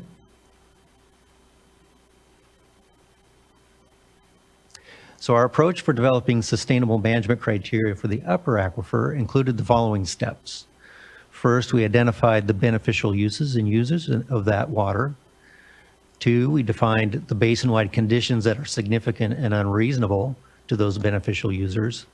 Three, we quantified the undesirable results. And step four, we developed a coordinated sustainable management criteria to avoid those significant and unreasonable conditions, all through a stakeholder involvement process.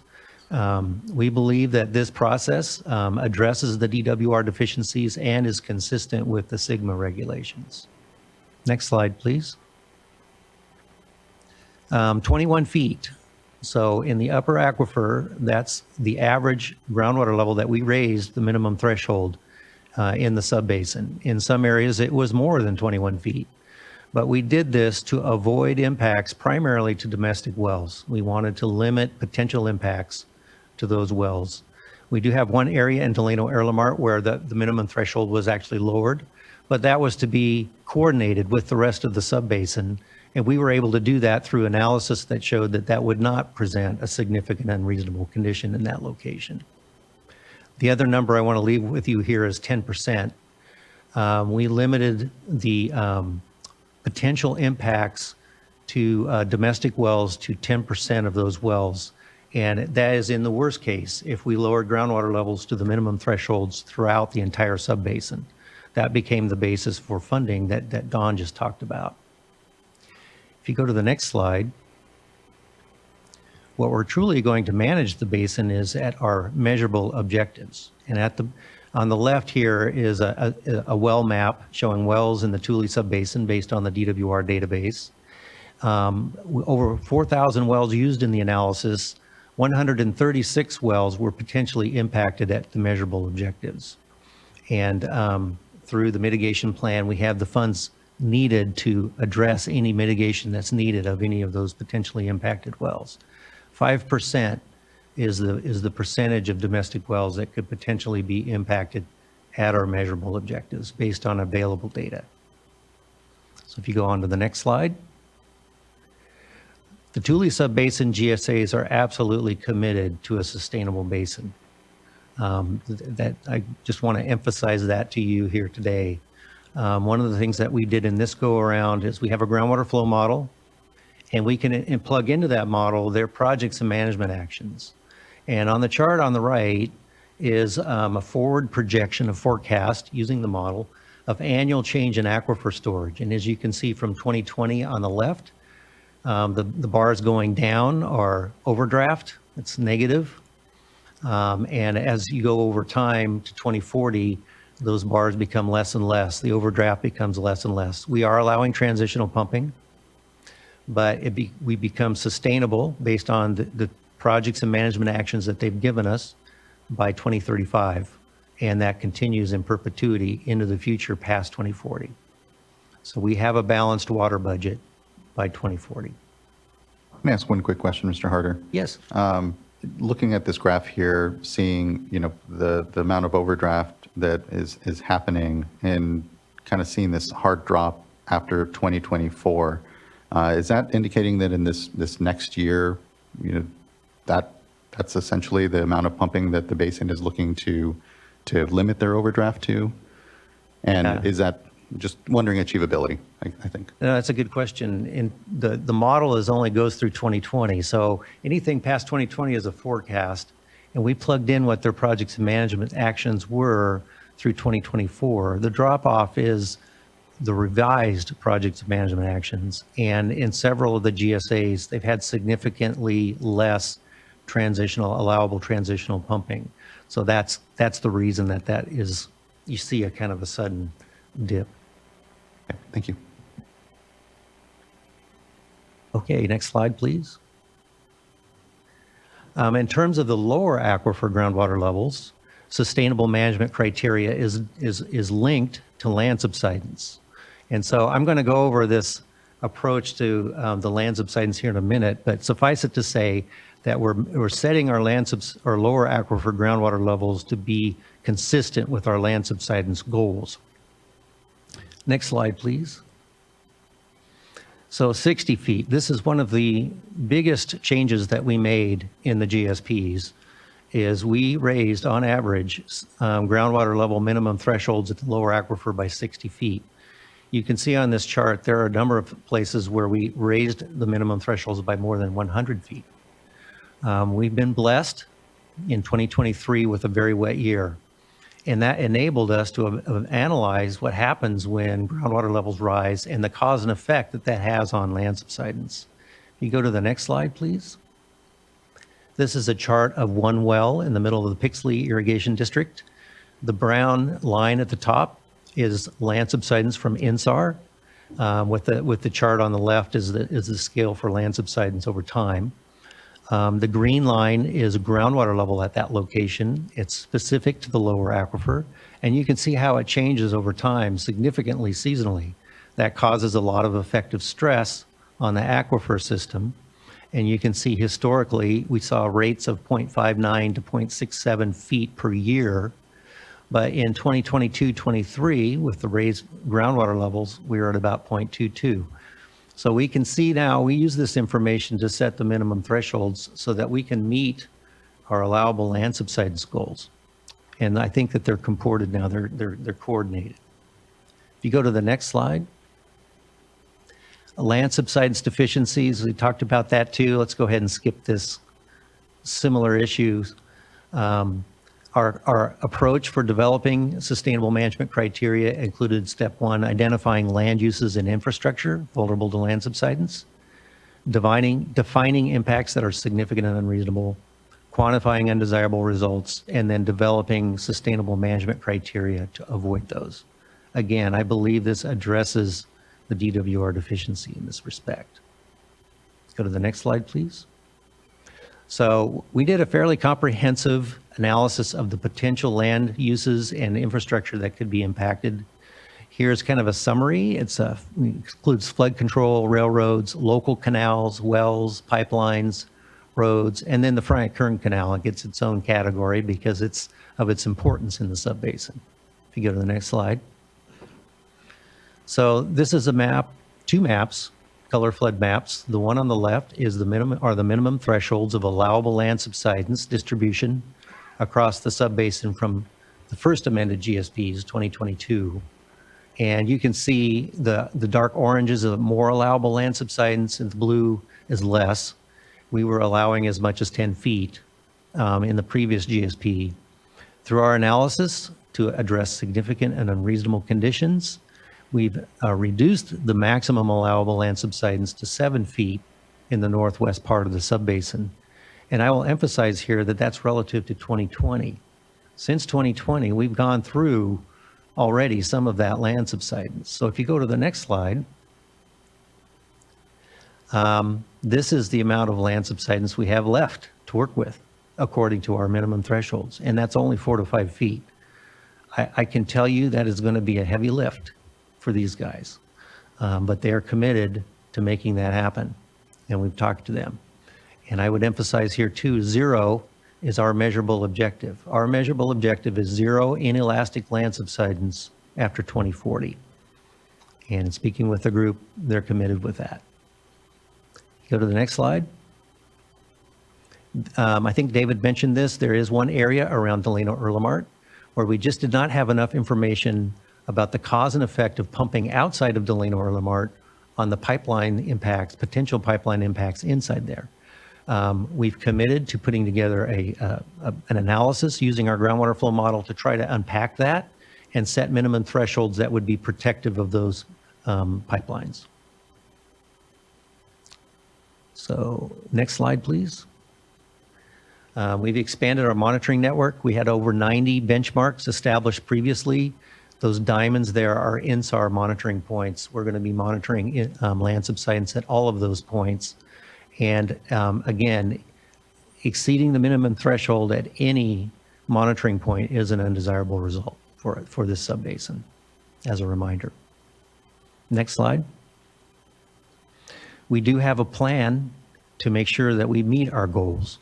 And I'm going to talk about the Frank Kern Canal here.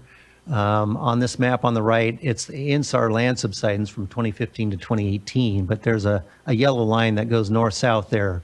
That's the Frank Kern Canal.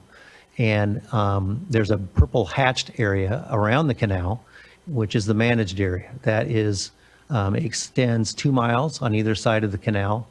And that's a designated management area where we have specific management action criteria to limit land subsidence within our minimum thresholds along the canal. In addition to that, I'm going to talk about that a little bit more in depth a little later in the presentation, but it includes well registry and metering is required in that zone. They have to do that, and that is by January 1, 2025. Those zones that have already reached a new management action tier are required to have that well registry and metering immediately. We have preventative projects and management actions, including in lieu deliveries and other recharge activities that were being identified to address land subsidence. And then we have, of course, corrective actions, which is demand management, which is the largest toggle that we have to avoid land subsidence. If you go to the next slide. In the other parts of the subbasin, we've also established a land subsidence management plan, which is affectionately known as the quilt. We've subdivided the basin into zones, and in each of these zones, if we get to a certain percentage of our allowable land subsidence that's remaining, they're designated as high-risk zones, and we implement an early action plan, which includes well registry and metering, which is already occurring, preventative projects and management actions, in lieu deliveries, focused recharge, focused land fallowing, and then, of course, demand management. The lower left, southwest part of that is shaded out. Tri-County has not yet adopted it formally, but they are considering it. Lower Tule and Pixley have already adopted this plan. So go ahead, go to the next slide. Finally, the state board staff had identified that they wanted us to look at, reevaluate interconnected surface water. We did do a fairly deep investigation of that in this latest GSP. There are areas along the upper Tule River, Deer Creek, and White River that are potentially interconnected. We just don't have the data to evaluate that. We've identified data gaps, monitoring features to be implemented in the next year to address those data gaps. And we're eagerly awaiting the DWR guidance on what we're going to do to address those. It's a tough thing to unpack. There are a lot of factors that influence stream flow, stream groundwater interaction, we're going to have to unpack all of that and determine what impact groundwater pumping has on that interconnected surface water. So we're committed to doing that. We'll be continuing to do that in the next year. And with that, I'm going to turn it over to Don. Thank you, Tom. I will now be providing an overview of 2024 GSP updates relating to groundwater quality. Step one of the process consisted of identifying beneficial users and uses that may be impacted by degradation of groundwater quality, which includes domestic and municipal supply, agriculture irrigation supply, and industrial supply. Of these beneficial users, domestic and municipal have been identified as most vulnerable to degraded groundwater quality in the subbasin. Next slide, please.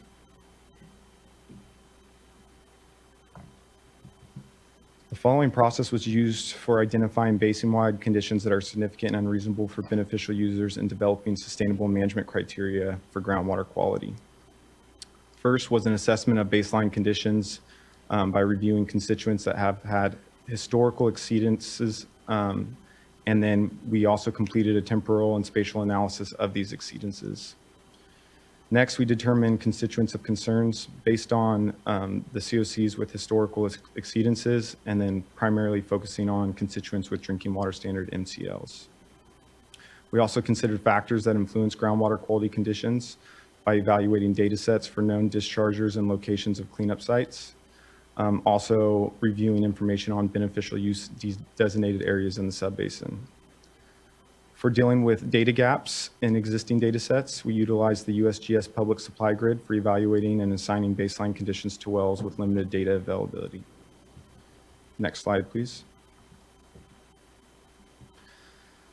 The 2024 GSPs include an updated list of constituents of concerns for establishing sustainable management criteria at representative monitoring wells based on the process described in the previous slide. Notably, uranium was added.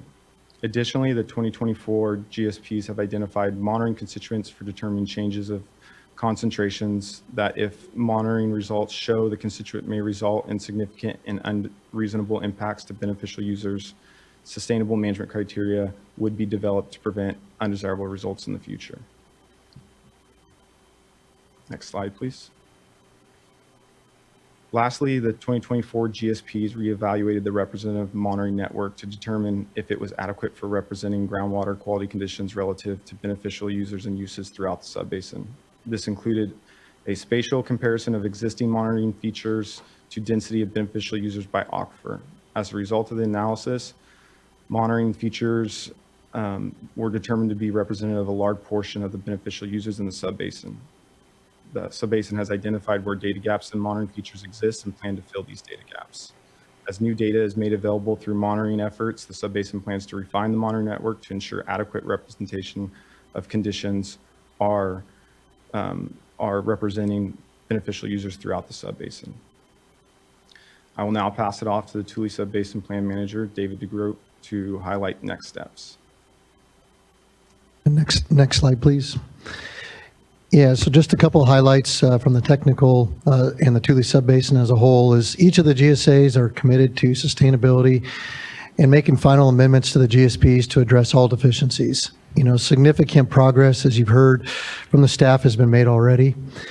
Each of the GSAs are very engaged with their landowners to implement the GSPs and have developed trust and credibility over the last several years. The Subbasin would like to continue to work with the State Board staff on the remaining concerns to provide and explain the crucial details noted in their final staff report and revise the GSPs necessary to conclude the probationary review. The Subbasin has also added an outside facilitator with the help of the Department of Water Resources to help coordinate these final issues between the GSAs so we can get to a coordinated and fully developed sustainable approach within the subbasin. With that, unless there's any questions for the technical group, we'll introduce the first GSA, which will be Delano Early Mart Irrigation District. Thank you, Mr. DeGroot. Looking to fellow board colleagues if they do have questions, and seeing Board Member Morgan and Board Member Firestone. I do have a question. On slide 13, it refers to the overdraft penalties, and I just want to clarify that And so for the mitigation of wells, and so it was, Mr. Tucker kept referring to authorized GSA activities. And so if it was found that a domestic well was impacted due to overdraft, would that be an authorized GSA activity? Yes, it would. Okay, thank you. Board Member Firestone. Yeah, thanks. I have a number of questions. I guess, first of all, I'm wondering when you talk about the management actions in those areas that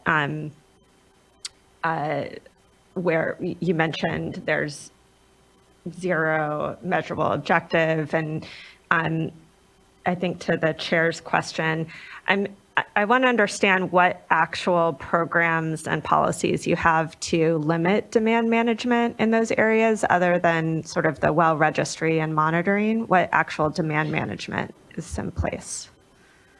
And so that was one of the crucial details that the state board staff noted in their final staff report, was really understanding what are those details for demand management, groundwater allocation programs. And each of the GSAs have varying programs. And, our thought to move forward with that, because there's a lot of detail there, you'll hear about that from some of the GSA updates right now, but is to meet with the state board staff and really explain that by GSA, what's currently being done, and really to get some feedback on some potential improvement to make sure that addresses the concerns of the state. Okay.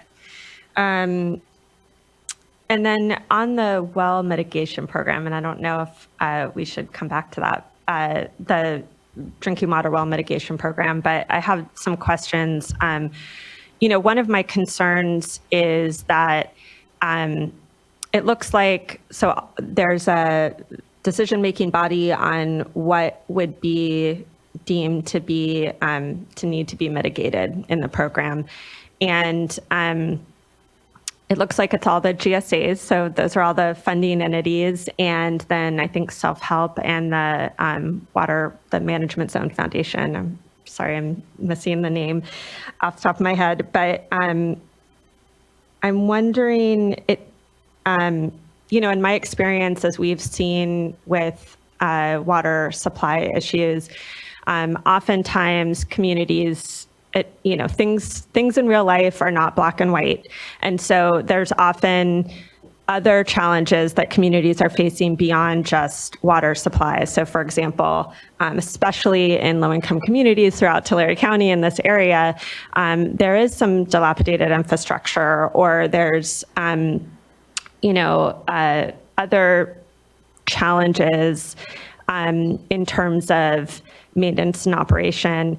And I'm concerned that there might always be some way to blame impacts on something other than groundwater levels, even if groundwater levels are playing an important role in that.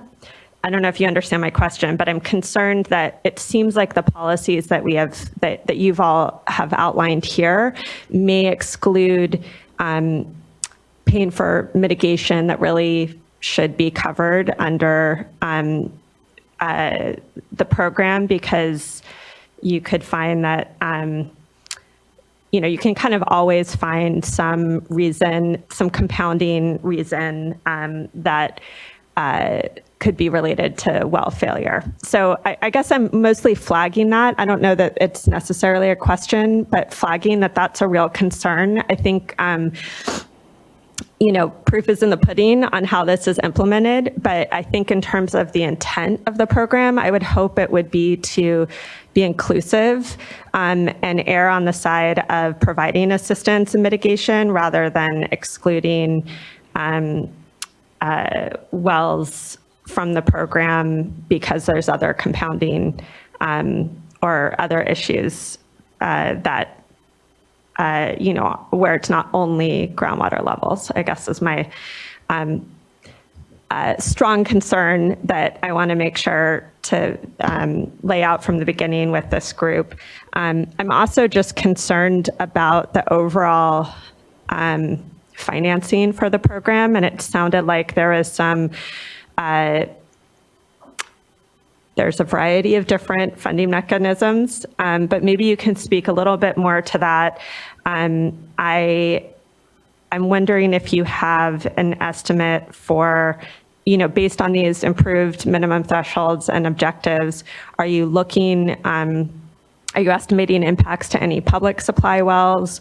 And in looking at the cost estimate for both interim and long-term solutions, what your estimate is of the costs and then the different funding mechanisms that are needed to get there. I want to make sure, for example, if there are demand management actions needed to reduce pumping, that doesn't cut off funding for the mitigation program. Yeah, so again, it does vary. The funding mechanism for each GSA does vary. Some collect fees through a 218, others collect fees through demand management programs. The idea behind the program is to pre-fund it to that $4.5 million so that the money is not theoretical, but it's actually sitting in the account. And that's the commitment that the GSAs have made. That $4.5 million was established working with self-help enterprises on what they've seen on an annual basis for impacts within the Tule Subbasin, using some of the budget estimates that they have developed to determine what could be a dollar amount. And we added some contingency to it and added some layers there to make sure it was sufficient. And the goal would be is to maintain it at that level throughout the implementation period. In terms of community wells, that was an item I tried to highlight pretty quickly, is right now there is technical assistance and evaluation of communities that are impacted potentially through groundwater levels or other impacts. And the idea is to maybe potentially get more into the weeds on there, meet with the communities, get more details about their systems, what could be impacted. There's a lot of proactive management actions that are being proposed by the various GSAs to do recharge activities around the communities that are being implemented. But, in case something doesn't work there, it's not working well, how do we protect the communities in a mitigation plan is something that we could provide more detail on. Okay, yeah, and for the self-help estimate, and I know I see self-help here today and provided some public comment, but is that just on interim kind of emergency assistance, or is that also on the long-term mitigation? It was for both. It was for providing interim emergency drinking water supplies, as well as the budget was based on replacing a domestic well. Okay. All right, and I'll just flag, I do have concerns about, I think that number is low, considering what we've seen in, just looking at our needs assessment of at-risk systems. And so I think there's more to discuss as you all look at that. And in particular, impacts to public supply community wells in addition to domestic wells is important to mitigate.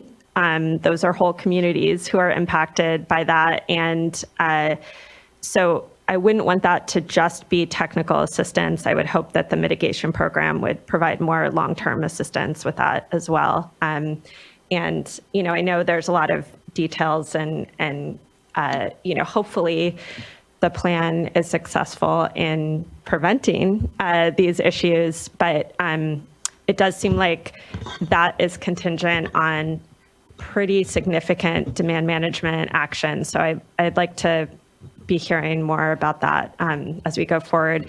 And I'll just say while you're up here on a more positive note, I do really appreciate that, there's major updates to the and improvements with the measurable objectives and minimum thresholds, and adding water quality constituents. Seems like there's good acknowledgement that we need to continue to improve the water quality monitoring framework, but I'm glad that there's good coordination on all of both water quality and all of the domestic well work with self-help and the management zone. So I just really appreciate those things and want to recognize the work that went into those things. Thanks. Thank you, Board Member. I actually have one additional question, and it's around the long-term sustainable yield. As we saw, the 2022 GSPs had that at about 130,000 acre feet a year. The 2024 revised GSPs seem to have that long-term sustainable yield at 480,000 acre feet a year. It's a difference of 350,000 acre feet a year. Just wondering the basis for the shift there, knowing that here again the minimum thresholds have been raised, but the long-term sustainable yield here has been altered a bit, and just wondering the information and the basis for that. Yeah, that comes down to definition of sustainable yield. And in the previous GSPs, the people with water rights, surface water rights, and the recharge or the inflow to the groundwater system from those surface water rights, the stakeholders did not want that to be included in the safe yield estimate. The problem with that is that it creates confusion, because in the Sigma definition of sustainable yield, it's the amount of water that can be extracted regardless of what color it is. So we changed it in this GSP to include all of those sources of inflow to the groundwater system that can be pumped.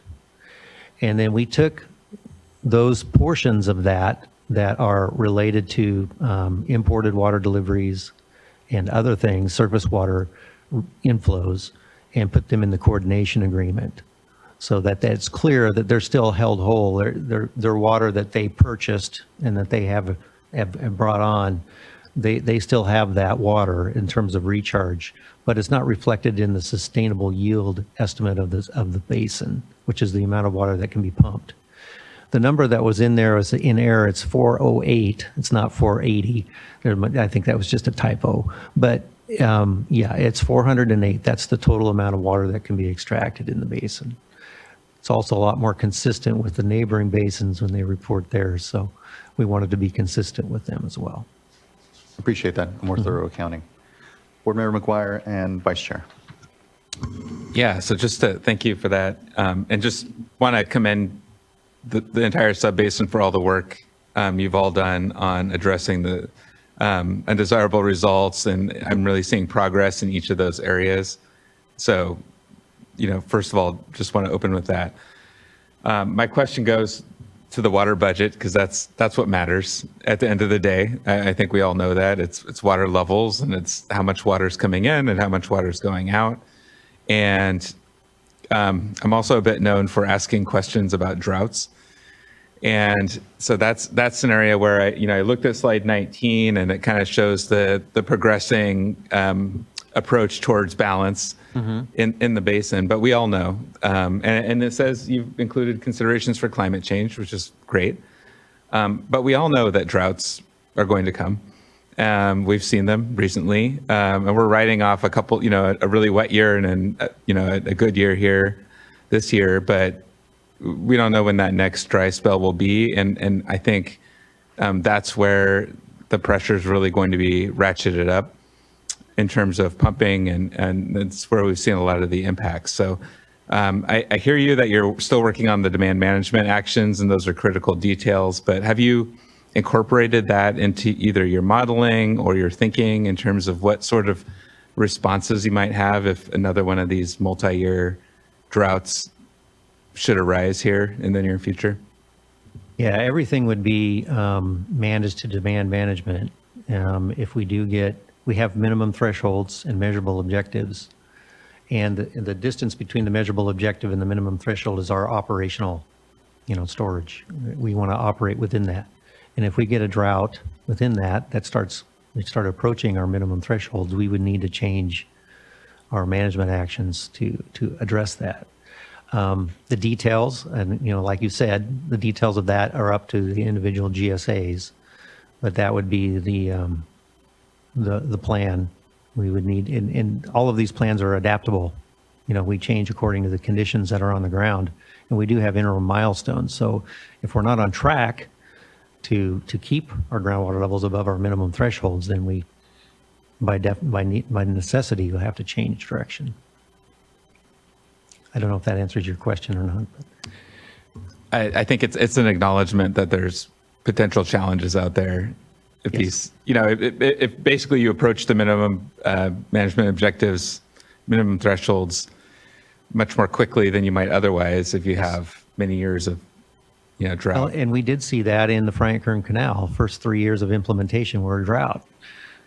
And so, yes, I agree. And we have done some, although it's not reflected in this analysis, we have done some separate analysis that incorporate a dry hydrology into the future to try to get some bounds on that. We have analyzed that and we are considering it, but it's not reflected in the GSP. It's more of an average in the GSP. Appreciate that. Thank you. Yeah, thank you, board member. Well, and especially with the acknowledgement already that when it comes to the minimum thresholds and even the amounts of subsidence that folks are looking to limit to, already sort of eaten into that. And so it does beg the question, what happens when we find ourselves here in another drought and other drought conditions? Vice Chair. If we could go to slide 8, please. My questions are centered around subsidence, and I think we've all been, and you all have been in those tours where we've been out to the Frank Kern Canal, and it's just really disturbing. I know that the basin's concerned about it as well, but I just want to make sure I understand the commitments here. So on the Frank Kern Canal and the litigation, Mr. DeGroot, you talked about, you know, just let us go through that process, which is, I think, an important process. But I just want to make sure that that's not, what comes out of that is not the maximum effort. And if you could please explain how whatever comes out of that process, how it relates to these other bullets toward the bottom, you know, because I'm looking at the 3-mile study zone as opposed to, you know, a broader area under consideration for additional actions. And I know this is multi-pronged, but then also, you know, that really important information that we've been getting, not just at today's hearing, but at prior discussions that we've had on residual subsidence and the important information coming out of the Department of Water Resources. All right, I'll take the first. I'll let Tom take the residual subsidence question. Yeah, so really on the Frank Kern Canal, you know, I think the commitment right now is there is an adopted management plan within the Frank Kern Canal area. There's a lot of implementation that's going on, as you'll hear later from that GSA. They'll present the updates on what's going on there, and there are, you know, dials that are being changed, you know, as they're reacting to data and information that's being collected, and so there's progress being made there, and there's a lot of discussions going on, you know, between the legal groups, you know, and I'll probably let them. They'll be in here in future panels and committees to maybe address more specifically the legal approaches and how that's moving forward. But ultimately is to find a resolution that all parties can agree on, that can be coordinated, that can be incorporated into the coordination agreement and to the GSPs. You know, through that process is, I think, the goal of that process. Well, but what concerns me is we're not a party. Yeah. Okay, so regardless of that process and what comes out of it, there are still going to be requirements that the basin needs to meet. And so looking at how, and if you're not able to answer this in maybe one of the future panels, that's fine, but looking for how that process would integrate with our requirements. And so looking to the other commitments that you have here on the slide with the DEID pipeline, the study zone, the technical analysis, just looking to better understand how that would all be integrated in addition to this information that is forthcoming on residual subsidence. Correct. And so for the Delano Early Mart pipeline portion of it was, as Tom mentioned in his, is there's a study area to do further technical analysis, modeling, coordinate, to provide technical justification for the sustainable management criteria to be set within that area. And there needs to be, there's not current work that's been done in that area as of to date, and more work needs to be done as a project and management action to move that forward. And regarding residual land subsidence, I'll let Tom provide thoughts on that. Yeah, just last week we had our committee meeting monitoring the Land Subsidence Monitoring and Management Committee meeting with the Frank Kern Canal. and we went through data. We went through data as of July 1st, and we looked at the land subsidence rates. And one of the things that all I have right now is what has happened in 2023 and the effect it had on land subsidence.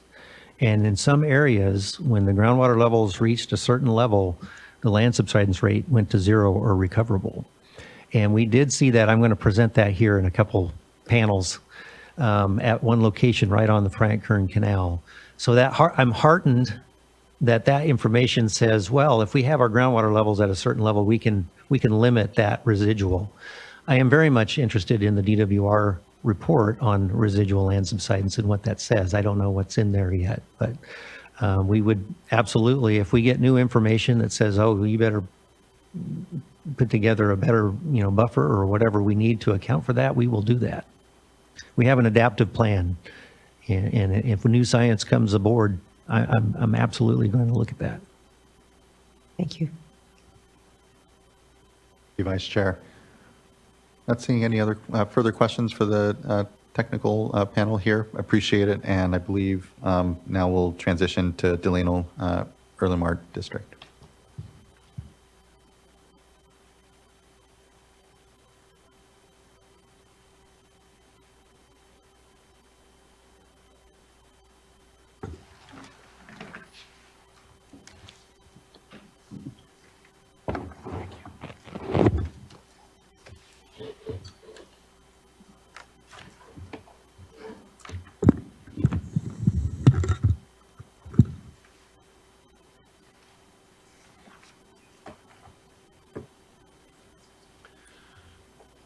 Good morning, Morning. Chair Esquivel.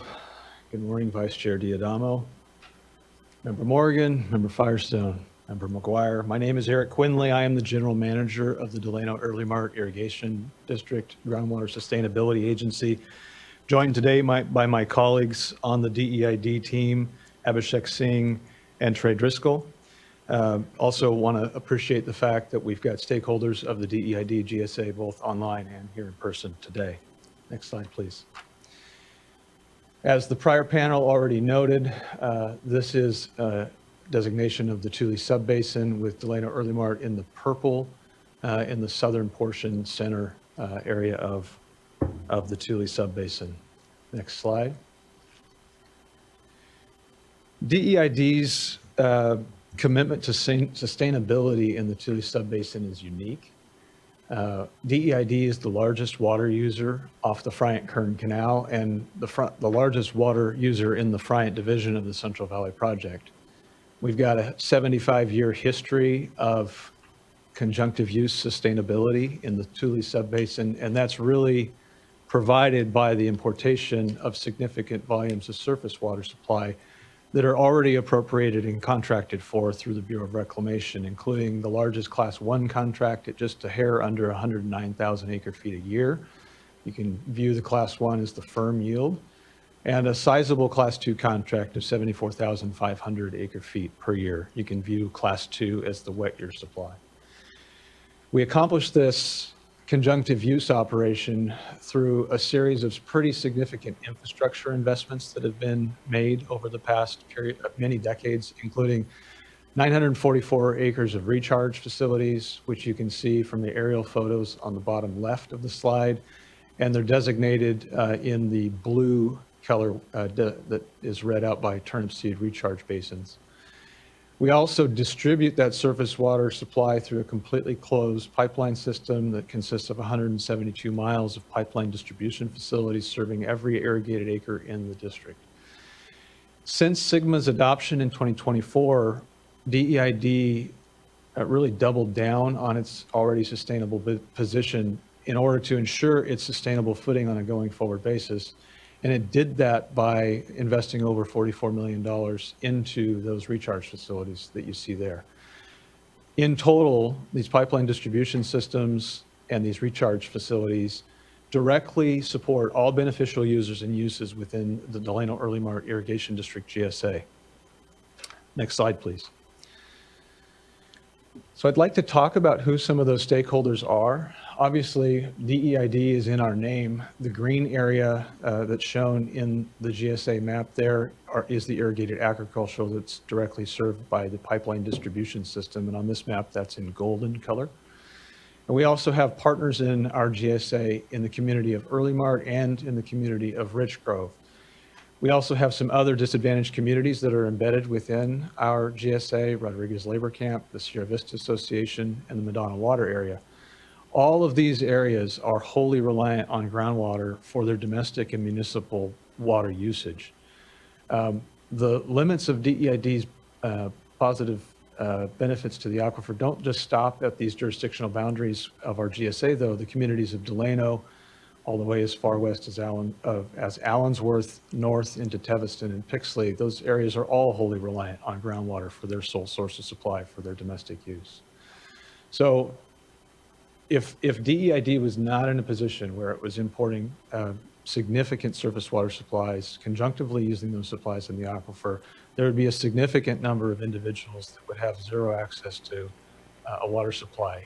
That said, in DEID GSA, there's about 11,000 souls that are included within the various management areas that are reliant on groundwater. Next slide. There are three distinct things that are going on in this graphic on the left. The first period of time, beginning in the early 1920s to about 1949, you see that there was a pretty consistent downgrade on the aquifer that was taking place. That was DEID completely unsustainable. That changed in 1950 with the beginning of the importation of surface water supplies from the Bureau of Reclamation and the Frank-Kern Canal, and really plateaued in the mid-1980s. And then from the mid-1980s to the present, you see a further decline of water levels, really back to pre-project levels. That is really highlighting the impacts of growth of unsustainable areas outside of the DEID area that have moved into lands that weren't previously in production, or hardened demand from lands that used to be in production in opportunistic wet years into permanent plantings. Next slide. This slide, beginning in 1986 and continuing through 2023, picks up at the peak of that groundwater elevation that was depicted on the prior slide. And what this is showing us is that DEID's importation of surface water throughout this period continues to be very significant and consistent. Another reason that this slide starts in 1986 is that's the beginning of the subbasin hydrogeologic model. And so to be consistent with what the rest of the subbasin was doing as it relates to their water balances and budgets and water usage, we wanted to make sure that we started there. Next slide, please. This is a slide that depicts the DEID groundwater recharge facilities. You can see these from space. This was an image that was taken in late portion of July of this year. And DEID's actually been in a recharge mode since April 17th, so 5 months ago today. All told, this is the complete 944-acre recharge facility complex that we call the Turnipseed Water Bank that helps us conjunctively manage our surface water supplies. This is important because as members have taken tours of the subbasin and as you've toured around the rest of the subbasins in the state, there's a lot of emphasis that is put on construction of groundwater basins, whether it be on a district-wide basis or a grower basis. And the question really isn't how many acres of recharge can you dig holes in the ground, it's how often can you keep them wet and how much water can you put in them. And 2024 is an average water year, something that my board reminds me I'm wrong on this time because I've always said that there's no such thing as an average water year in California. Well, here we are, 2024. And in 2024, DEID is going to be in a position to recharge significant volumes of water. We've still got water in the portfolio to consider continue recharging for at least several weeks, if not about a month and a half or two. Next slide, please. I'd like to transition a little bit to data. There are really two different types of data. You can have empirical data and you can have model data. We like to look at both to make sure that we are addressing claims that we make and positions that we've taken over the years to ensure that they are able to withstand scrutiny. And so again, starting at the beginning of the subbasin hydrogeologic model period in the late 80s, you can see on the x-axis, if you've got a blue bar that's positive, that's a put into the conjunctive use aquifer. And if you have a blue bar that's negative below the zero line there, that's a take from the conjunctive use aquifer. The black line that graphs up peaks at a little over 800,000 acre feet. That is the cumulative impact of DEID's importation and withdrawal from the conjunctive use aquifer. What's of particular interest in this slide is on the right in the shaded area, the area that's titled post-Sigma adoption period. This is important and kind of follows up with Member Morgan's question about, McGuire's question about drought. This 10-year period since Sigma was passed really encompasses a lot of things. It includes very significant periods of drought. It includes some wet years. For Frank contractors, it includes implementation of the San Joaquin River settlement. All of these things were experienced by DEID, GSA through this period of time. You can see we started 2015 lower than we ended last year in 2023. And we didn't even have all of those 944 acres of recharge facilities online during this period. So in our complete anticipation is that these numbers will continue to progress forward. And it also helps answer what will DEI do in the drought periods in the future. Next slide. So coming off of empirical data to modeled data, this is out of the subbasin hydrogeologic model. This model data also designates DEID as a net recharger in the subbasin, and the quote above is right out of the final staff report on the Tule subbasin, and this, I believe, is a portion of the staff's recommendation determination that DEID board staff finds that DEID's water budget is generally balanced. Together, the empirical and modeled data are important because not only are these things that DEID has looked at as we've made evaluation of this, but these were also independently evaluated by your staff in their determination and recommendation to the board. Next slide, please. Now I'd like to move to empirical data related to subsidence. And on the right-hand side, you're familiar with NSAR, DWR, already highlighted this for you. But I'd like to touch on this once more.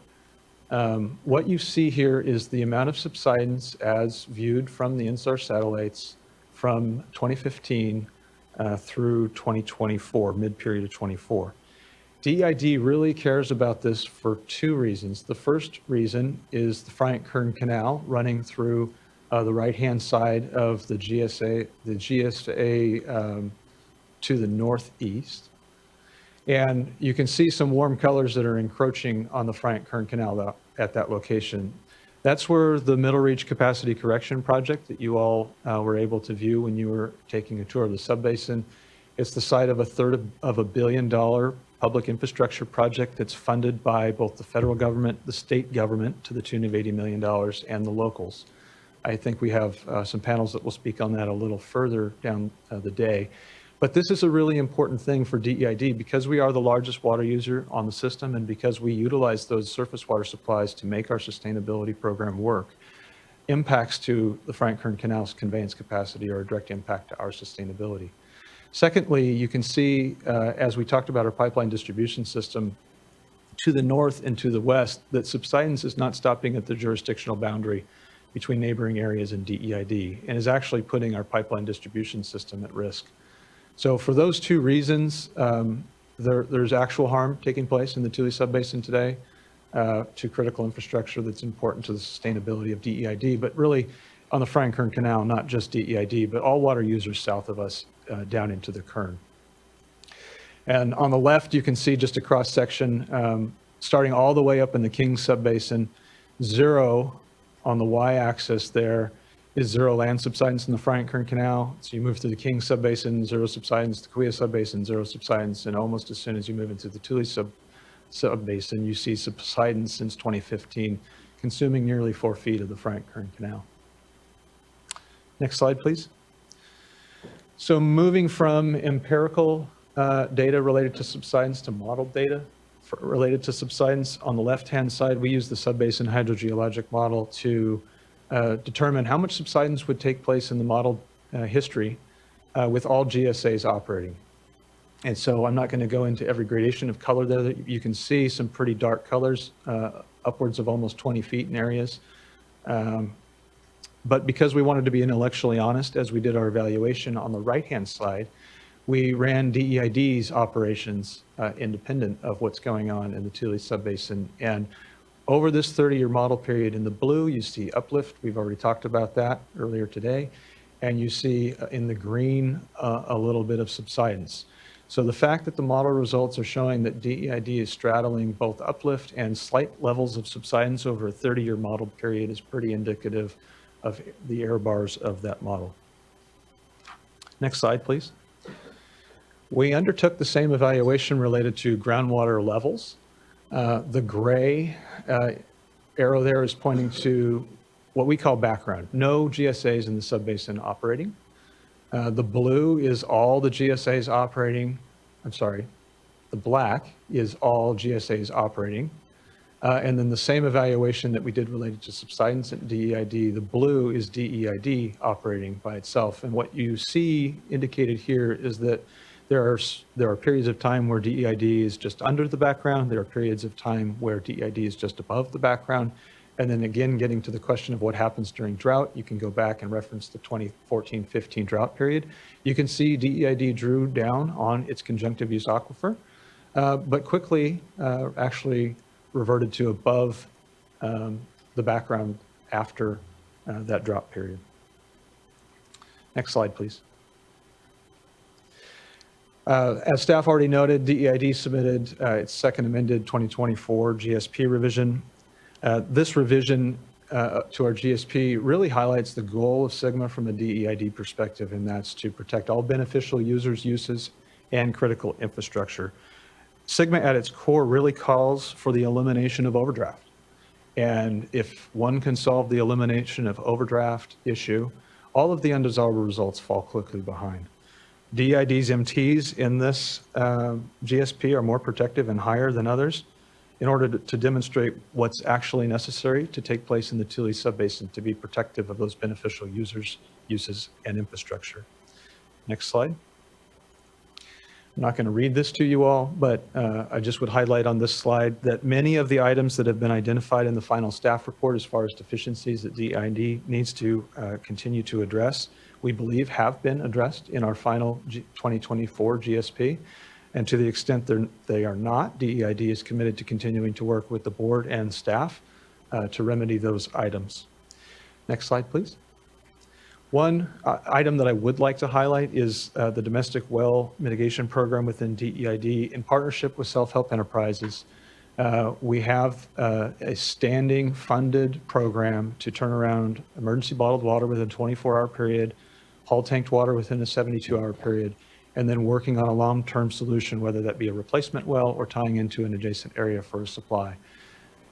Again, this is something that the most vulnerable users of water are the domestic water users. And even though DEID is in a sustainable position and there really shouldn't be undesirable results occurring within DEID's boundaries, we didn't want the most vulnerable to end up being the center of the tug of war on who's responsible for what.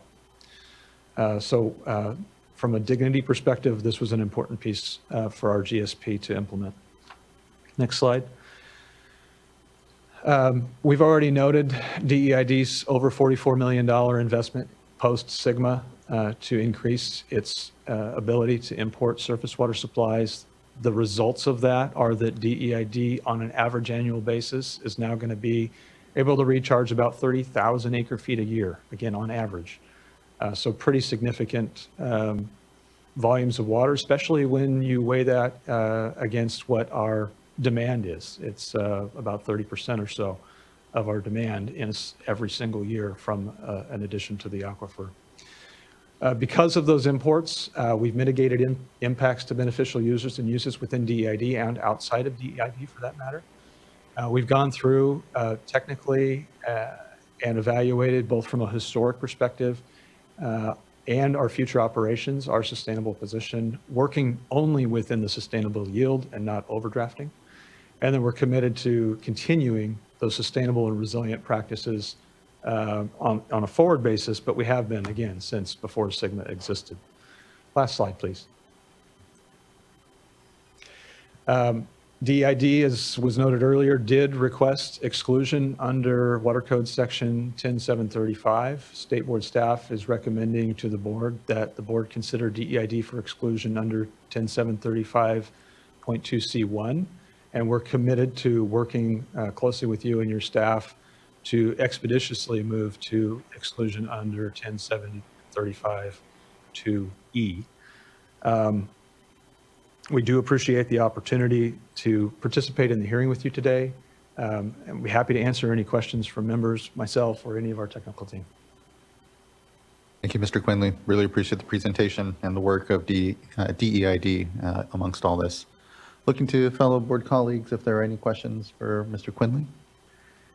And seeing none, I think we can move on to the next GSA. Thank you again for your time. Thank you. Thank you.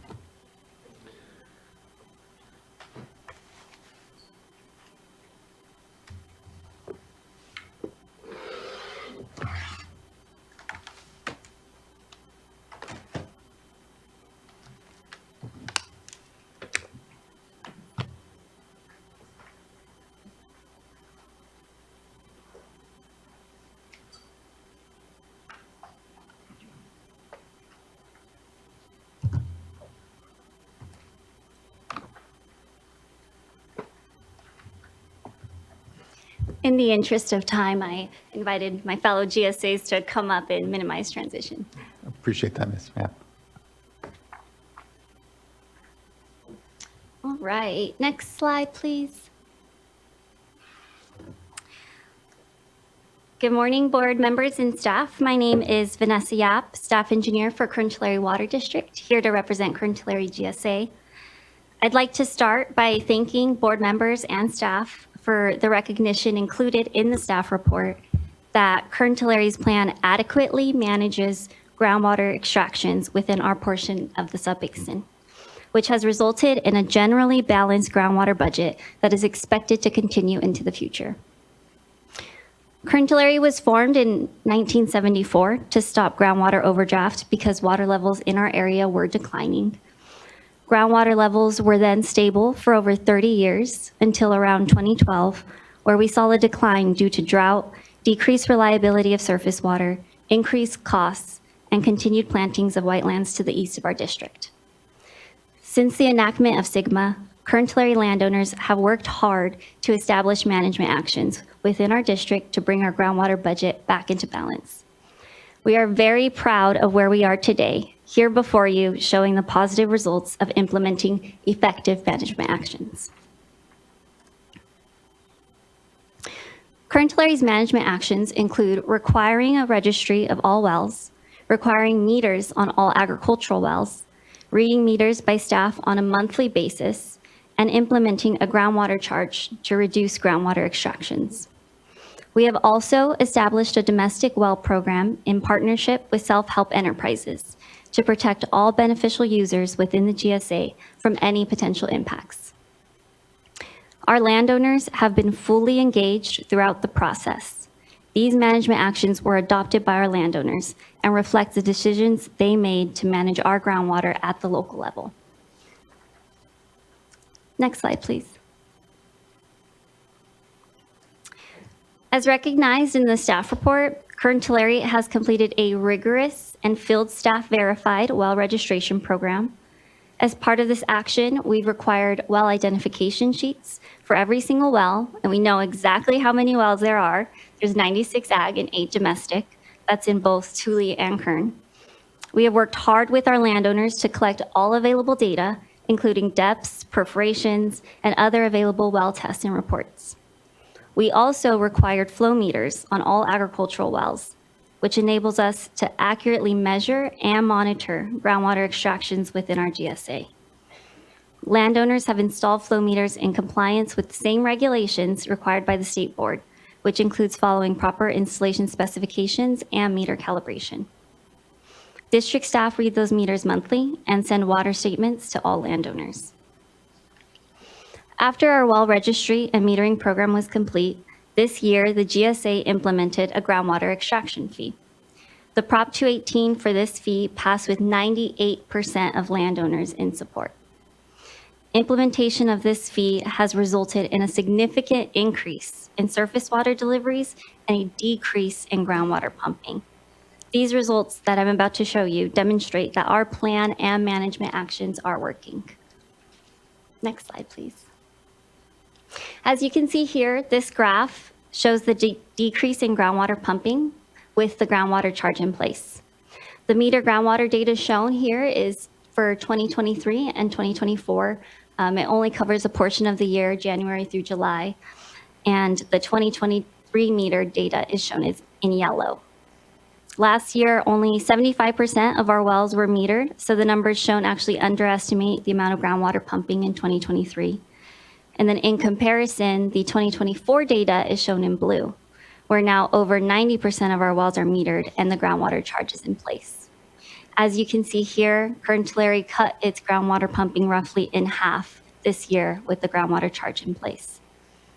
In addition, Kern Tulare has also invested millions of dollars to improve our distribution system and further reduce groundwater pumping. At the end of this year, Kern Tulare will be able to fully assess the benefits of our management action, but this shows that we're headed in the right direction. Next slide, please. In addition to our semi-annual monitoring, we also monitor groundwater levels in 11 wells throughout the GSA twice a month. So this year, staff observed a change in the seasonal groundwater trends compared to previous years due to the decrease in groundwater pumping. As you can see in this hydrograph, the spring seasonal high water levels remained higher for longer compared to last year's. This is a direct effect of keeping groundwater wells off. We will continue to assess the success of this management action through metered pumping data along with our groundwater level data. We are extremely encouraged by the results of this year, and I, for one, was very excited to see the direct impact on our groundwater levels. Next slide, please. In addition to the groundwater metering and groundwater charge management actions, Kern Tulare has also partnered with SHE to ensure we are taking care of those that rely on groundwater for domestic use. Kern Tulare aims to be proactive and recognizes the power of quality information and data. We provided SHE with our domestic well information from our well registration survey, and SHE performed their own domestic well assessments that analyze the vulnerability and current conditions of each well in our district. Based on the results of SHE's assessment, we are currently coordinating with landowners to ensure water quality issues are addressed, and we've entered into an agreement to fund mitigation services with SHE and Kern Tulare. We also intend to use this information provided in the assessment to ensure that our monitoring network adequately assesses potential impacts to domestic wells in the future.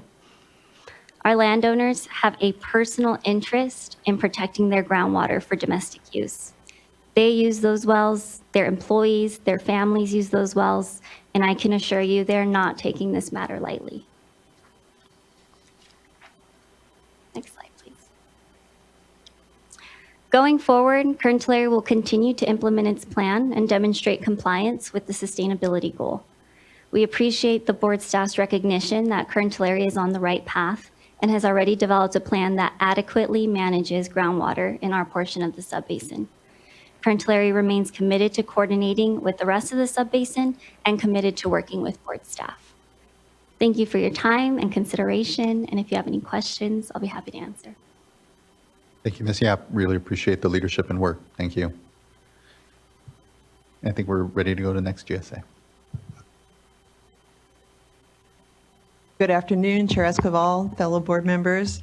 Thank you for allowing us to present today. It's a little bit like deja vu for Tri-County, but Tri-County, as you know, manages area in both the Tulare Lake Subbasin and the Tule Subbasin. And you'll see on your screen our area in the Tule Subbasin, which is found in the southwest corner of the basin. Next slide, please. Next slide, please.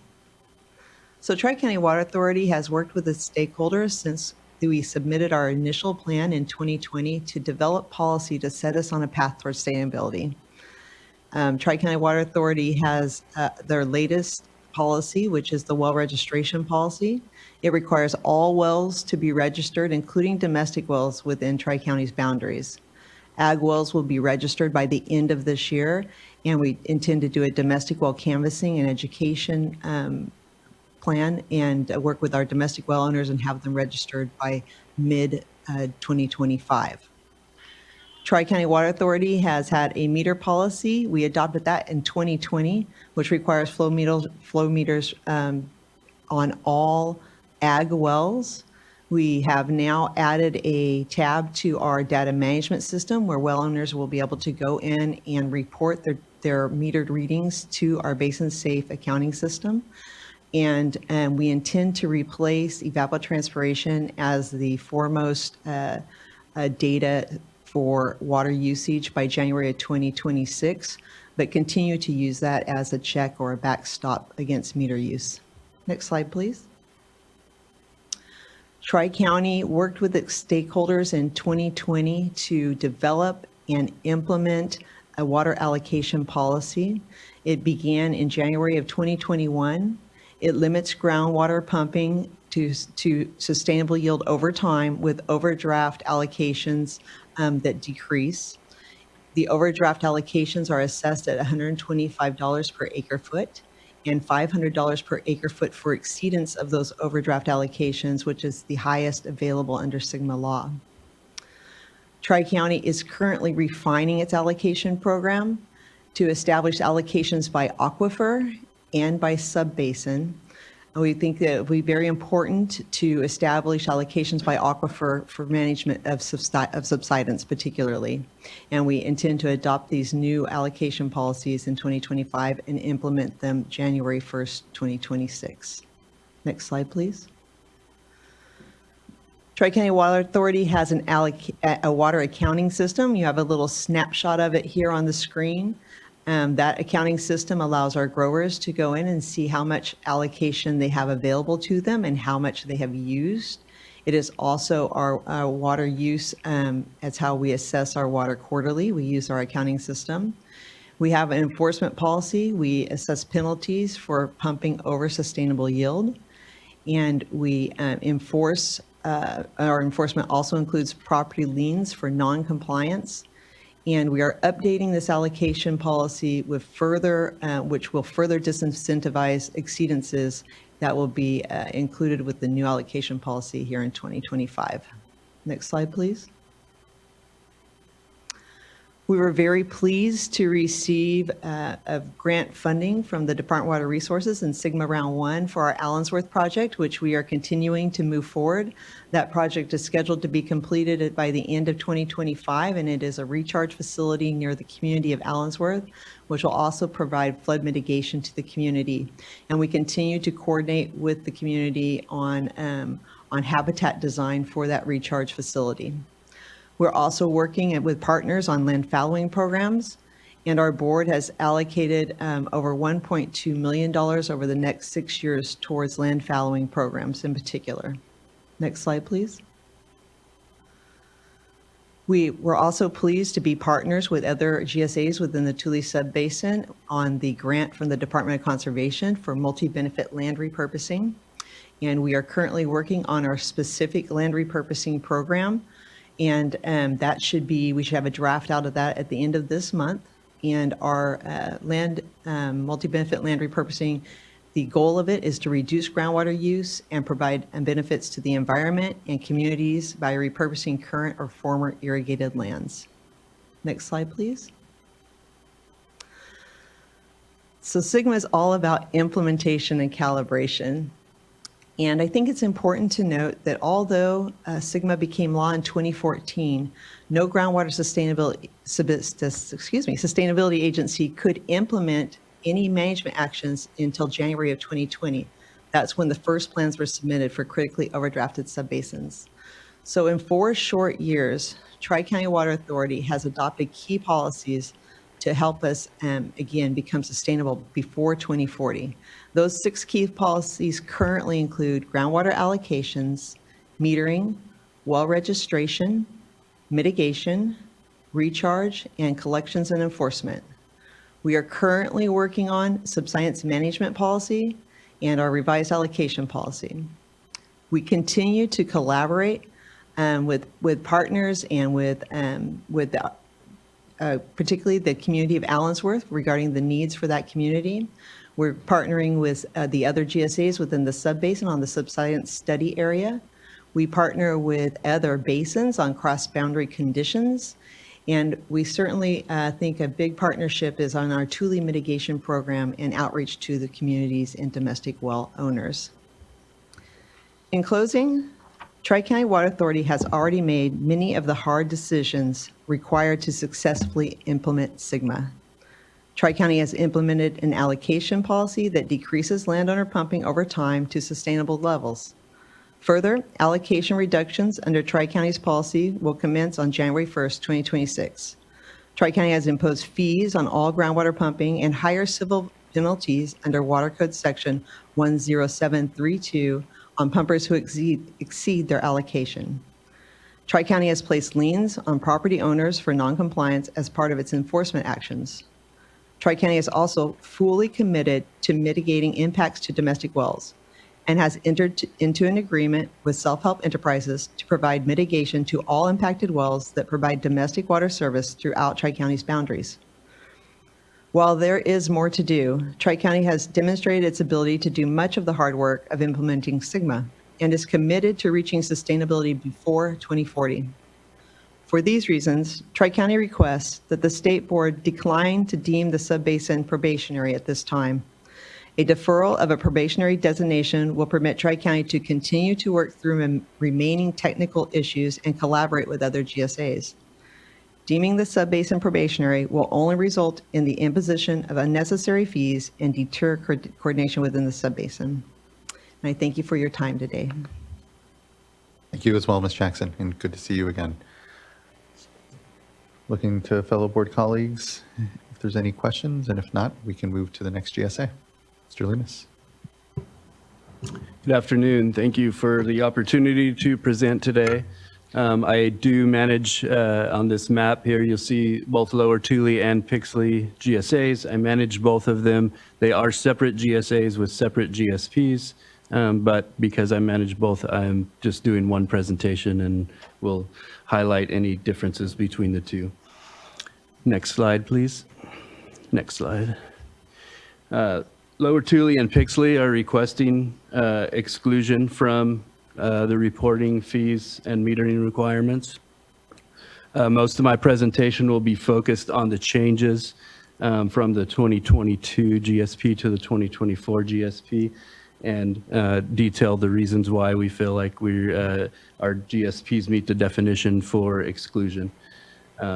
We've already put in aggressive policies related to domestic wells, protecting domestic wells, as well as managing subsidence.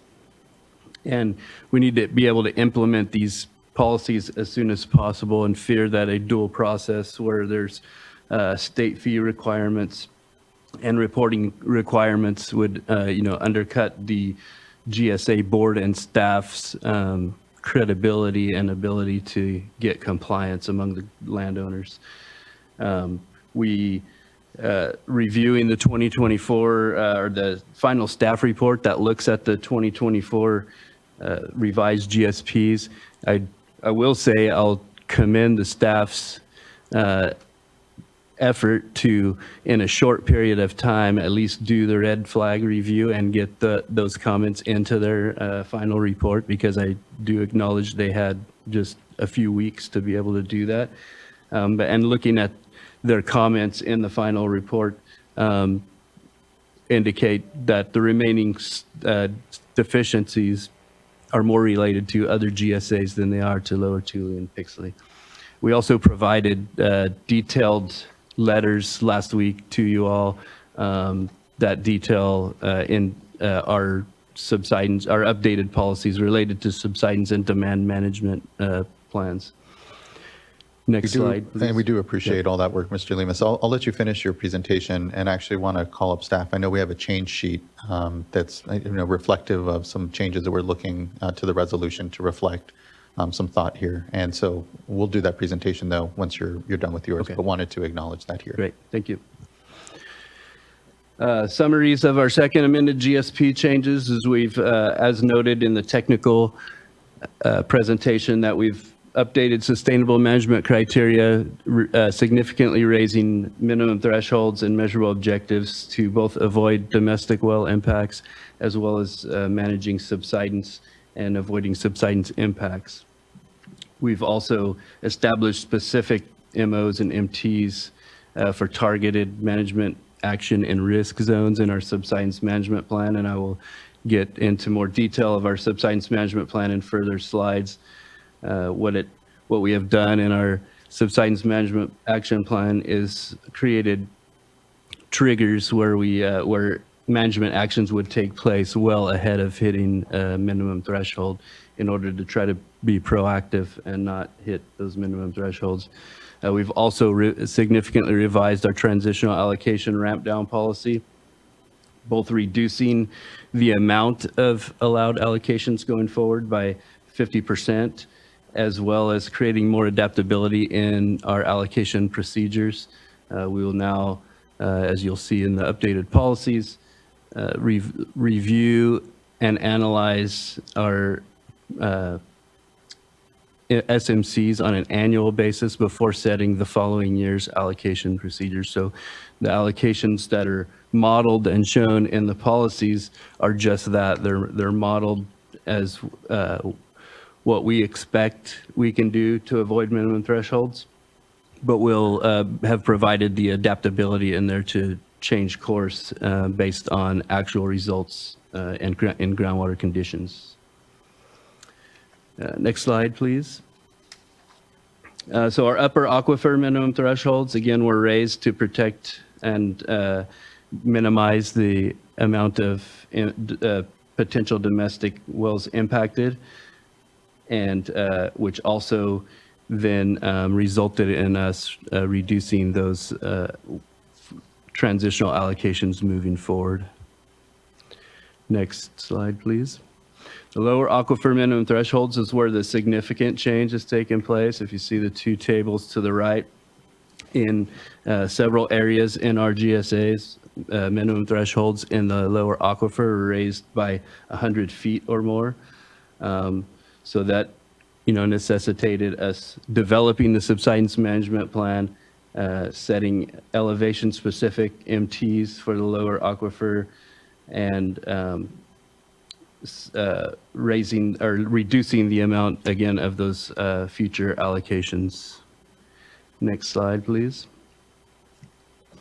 So prior versions of and this was covered in the technical presentation as well, but prior versions of the MOs and MTs were set more qualitatively, and now in the 2024 revisions, there was a basin-wide technical team effort to identify rates and total amounts of subsidence that would be more protective of critical infrastructure and the undesirable results defined as the MT being reached. And the MTs are now more uniform across the subbasin. Next slide, please. This describes our land subsidence management plan. These are the triggers that we've set up. So you have the total MT, the minimum threshold in feet on the left-hand side. And then as you hit 40%, 50%, and 75% triggers, at those points, there will be management actions that take place to try to avoid the next trigger level. Next slide, please. At the 40% trigger, we will make mandatory metering in those zones that hit that 40%. We will also proactively identify other actions that we can take to avoid hitting the next trigger, such as focused recharge, focused surface water deliveries, anything we can do to shut wells off in those zones or decrease demand in those zones, focus our land fallowing programs, and those kind of things. At the 50% trigger, we start moving pumping up to the upper aquifer from the lower aquifer by reducing the amount of allocations that can be pumped in each aquifer. So when we get at the 40% the high-risk zone first trigger, we also will require construction data on wells so that we know how much water is being pumped from which aquifer, so that then if we continue to hit triggers, then we can focus.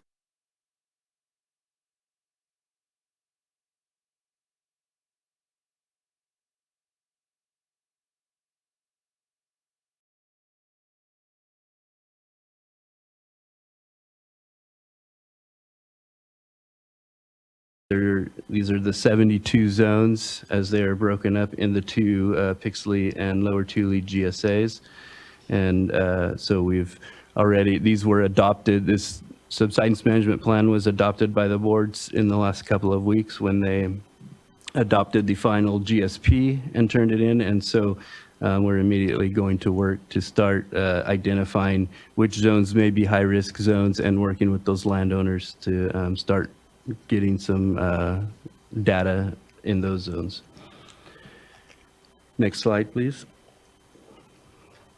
Moving on to our mitigation plan, I think it's been described by some of the other GSAs as well as the technical team, but we are moving to a sub-basin-wide mitigation plan.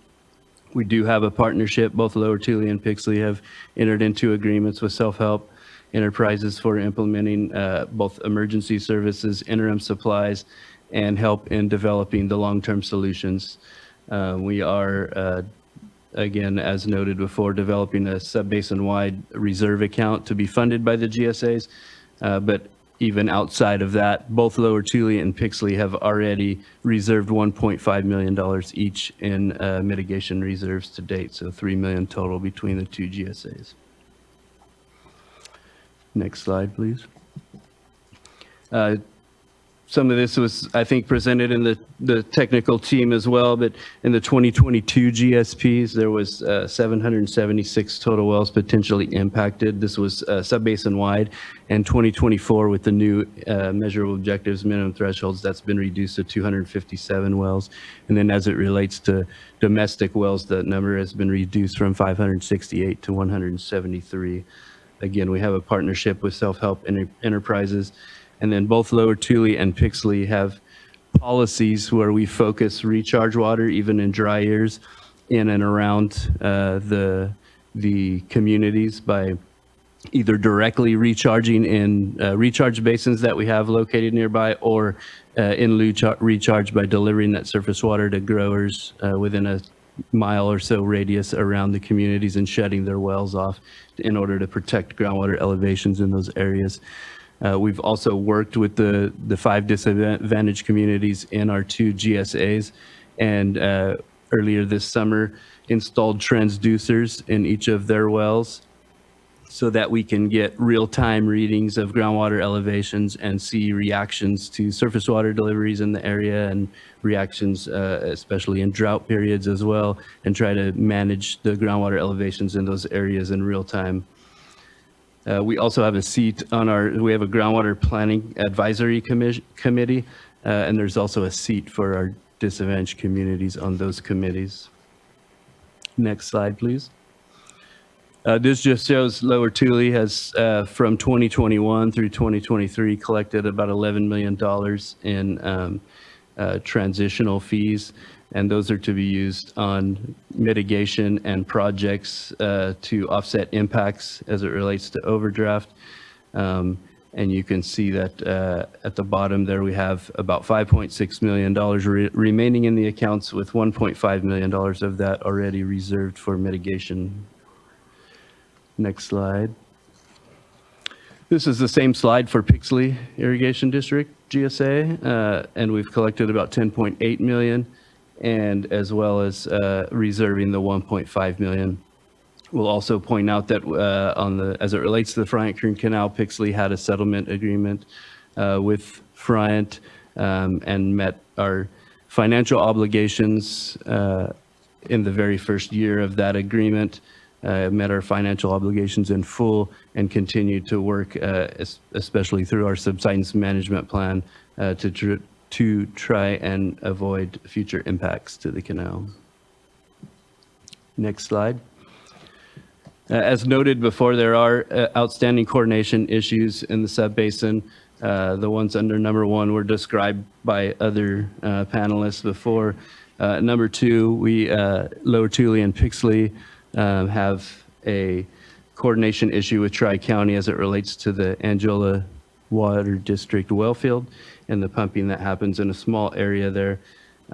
We are working with a facilitator and have had productive conversations with Tri-County and encouraged by the policy changes that they're proposing. So hopefully implementation and enforcement of those will address our concerns there.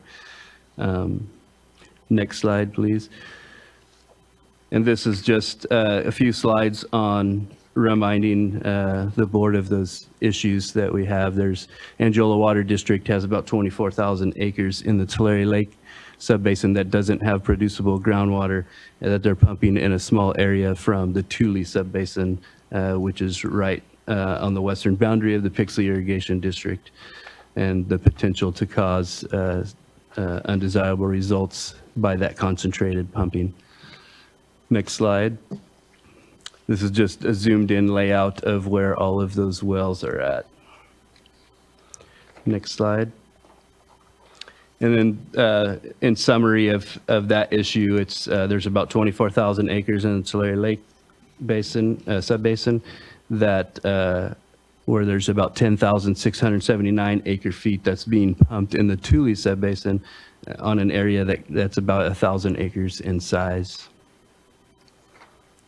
Next slide, please. And then in closing, this is just a repeat of the first slide, again, asking to be excluded from the reporting, metering, and fee requirements so that we can successfully implement all of the changes that we've made, which are, again, very aggressive changes, especially on the subsidence management plan. That's going to be, there's going to be a lot of quicker demand reduction than what we were originally anticipating in our 2020 and 2022 GSPs. And I've been hearing it from landowners as well. So, so yeah, just asking for the opportunity to implement and show that our plan is doing what it says it'll do. Thank you. Thank you, Mr. Lemus. I appreciate the leadership. I know, again, these issues aren't easy, and appreciate, I know, the improvements that have gone on the GSP and with relationships with local growers to actually try to implement all of this. I want to quickly invite up our staff just to quickly go over the change sheet in reference to Pixley and Lower Tule irrigation districts. So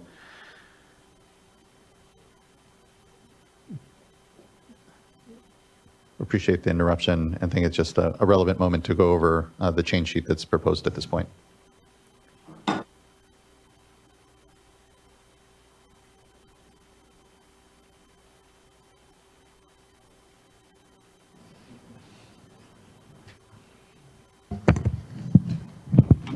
Thank you both, all three of you. So regarding the change sheet, I'm going to give a quick summary, and then Natalie and Amanda can fill in where I miss. My name is Sam Bolenbryan. I'm the Director of the Office of Sustainable Groundwater Management. I'm joined with Natalie Stork and Amanda Pearson. And so the change sheet addresses two sections of the proposed resolution, one related to the alternate pathway for the metering requirement that's currently proposed for those extracting more than 500 acre feet per year, and the other is related to the proposed direction the board can give to staff regarding working with groundwater sustainability agencies and consideration of additional potential exclusions. And so first, regarding the metering alternative, several adjustments were made to improve the clarity and feasibility of an alternative to the metering requirement, specifically that requirement for those extracting more than 500 acre feet per year. We also added a clarification that the GSA can report on behalf of groundwater extractors for that alternate method. And so stepping through the edits, we propose to remove the option to use a meter to verify the ET method. This concept of relying on meter data for a portion of groundwater extractions could still be part of an evapotranspiration methodology. I'll use the term evapotranspiration or ET interchangeably. And so using a meter to to prove that the method works is still available as an option. It's just no longer required. And I do want to note that slide 60 of the staff presentation didn't reflect this change sheet, just due to the timing of the update. Second, we amended the alternate pathway to remove the requirement that an ET method be able to attribute groundwater extractions to each individual well. And so this is a change made because we believe that requiring the recording extractions at the resolution of the parcel scale is sufficient, and requiring on a per well basis may prevent some parties from relying on an ET method. Particularly if they have multiple wells on the same parcel, it becomes quite difficult to disaggregate in certain cases. The ET evapotranspiration method, which may be satellite-based, from attributing groundwater extractions to specific wells. We also made a corresponding change in the requirement to provide surface water data at the parcel scale, which is often an essential element of any ET methodology that's used to estimate groundwater extractions. And then lastly on this topic, we clarified just again that a GSA may submit extraction reports on behalf of an extractor. A GSA may also compile and submit multiple extraction reports. And so we wanted to make sure that was clear in the resolution as an option. And moving on to the second part of the proposed changes, this is regarding direction to continue working with groundwater sustainability agencies and considering exclusions. The addition helps clarify that one of the purposes of the ongoing staff review of plans and interaction with groundwater sustainability agencies is to identify whether additional exclusions may be appropriate, and further provides a 30-day public comment period on additional proposed exclusions before the board considers them. And so this kind of clarifies the process as part of our intent there, of how additional exclusions would be considered, and that they would be presented to you, the board, for consideration, for example, by amending the probationary resolution. And those, one more, just a small note, not related to the change sheet, but a typo we saw on the staff presentation on slide 58 regarding the proposed exclusion for current layer GSA. Staff's recommendation is to include the current layer GSA from the reporting and fee requirements. This is explained in the body of that slide, but the header said exclusion from probation, and we just wanted to make that clarification that that should have read exclusion from reporting and fees.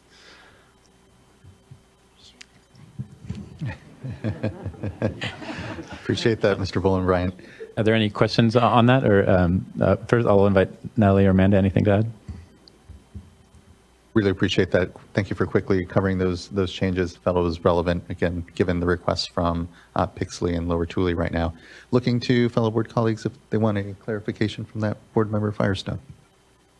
Question for Mr. Lemus. Great. Well, and also it's related to, I think, the request around potential exclusions. So maybe we could go to slide 80, which is, I think, one of the main cruxes of what the GSAs have just recently adopted, I believe, that is related to demand management reductions. And so just so I understand, this is a policy that's been adopted that would require reduced pumping at this 50% level, and at the 40%, it requires the more of the well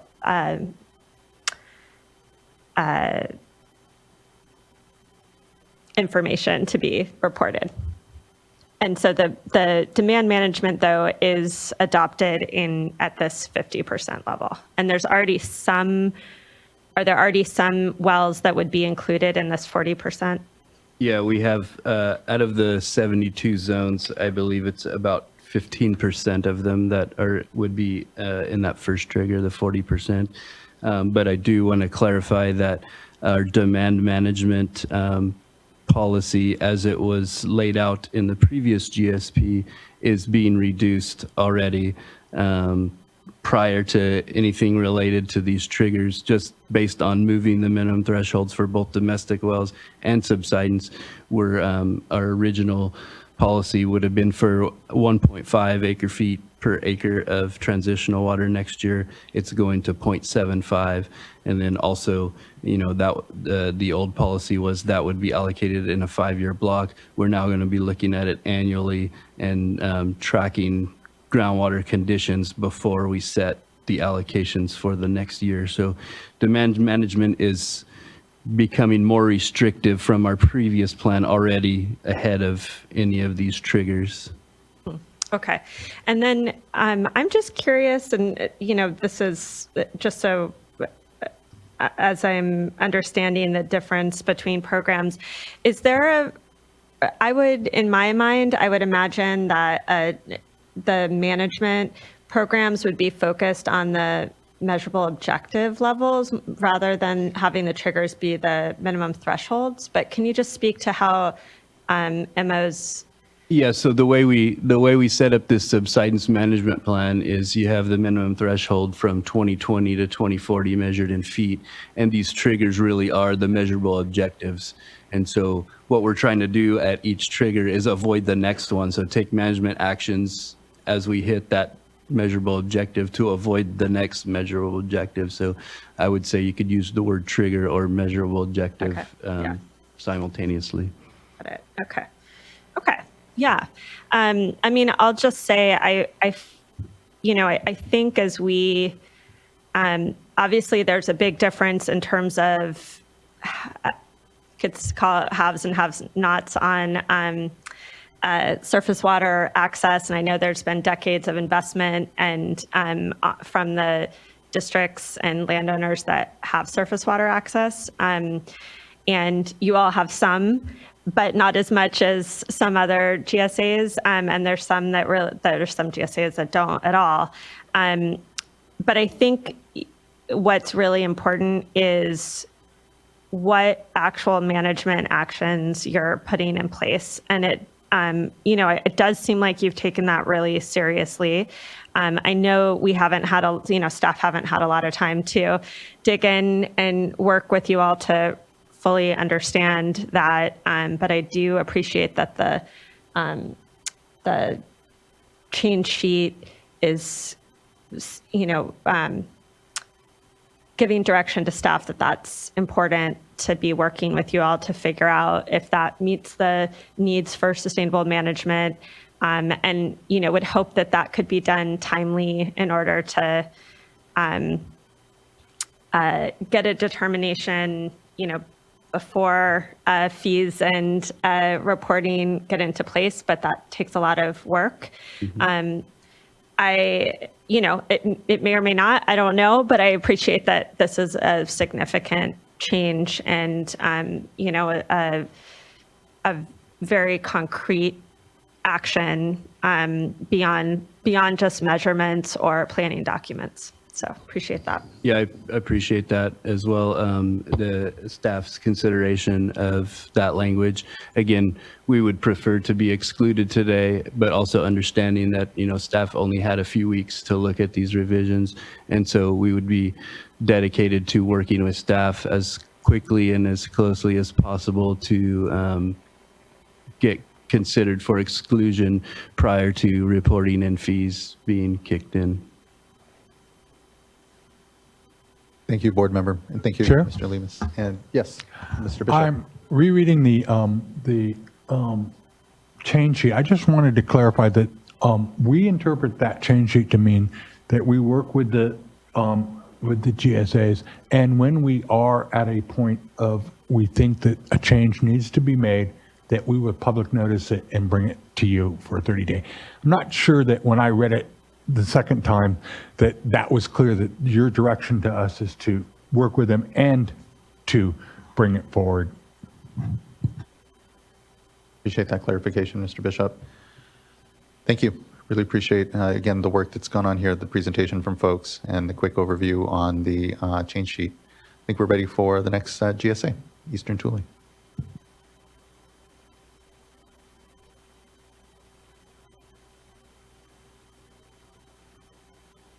And just a timing note as well as we transition. Once we're through with this panel, we'll take our lunch break. We'll come back. We'll have a community panel.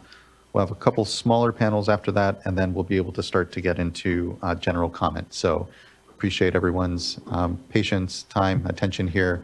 I know it's going to be a long day for us, so just much appreciated.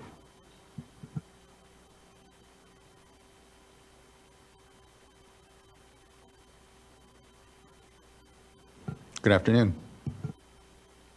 Good afternoon, Chair, Madam Vice Chair, members of the board. Thank you for the opportunity to speak before you today.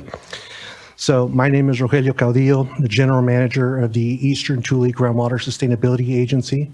We are a joint powers authority composed of multiple irrigation water districts, as well as the City of Porterville and the County of Tulare. Okay, next slide. So I want to go ahead and start off today with expressing the Eastern Tule's commitment to protecting drinking water users.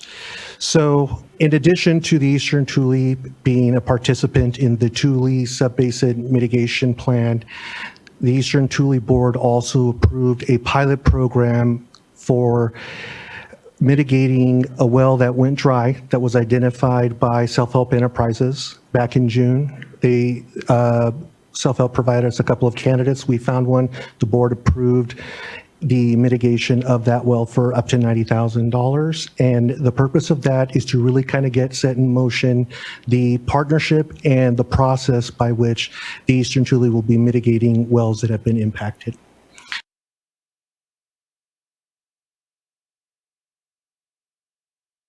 The GSA currently has $1.5 million set aside for well mitigation projects, and that is being collected through our penalty fees program.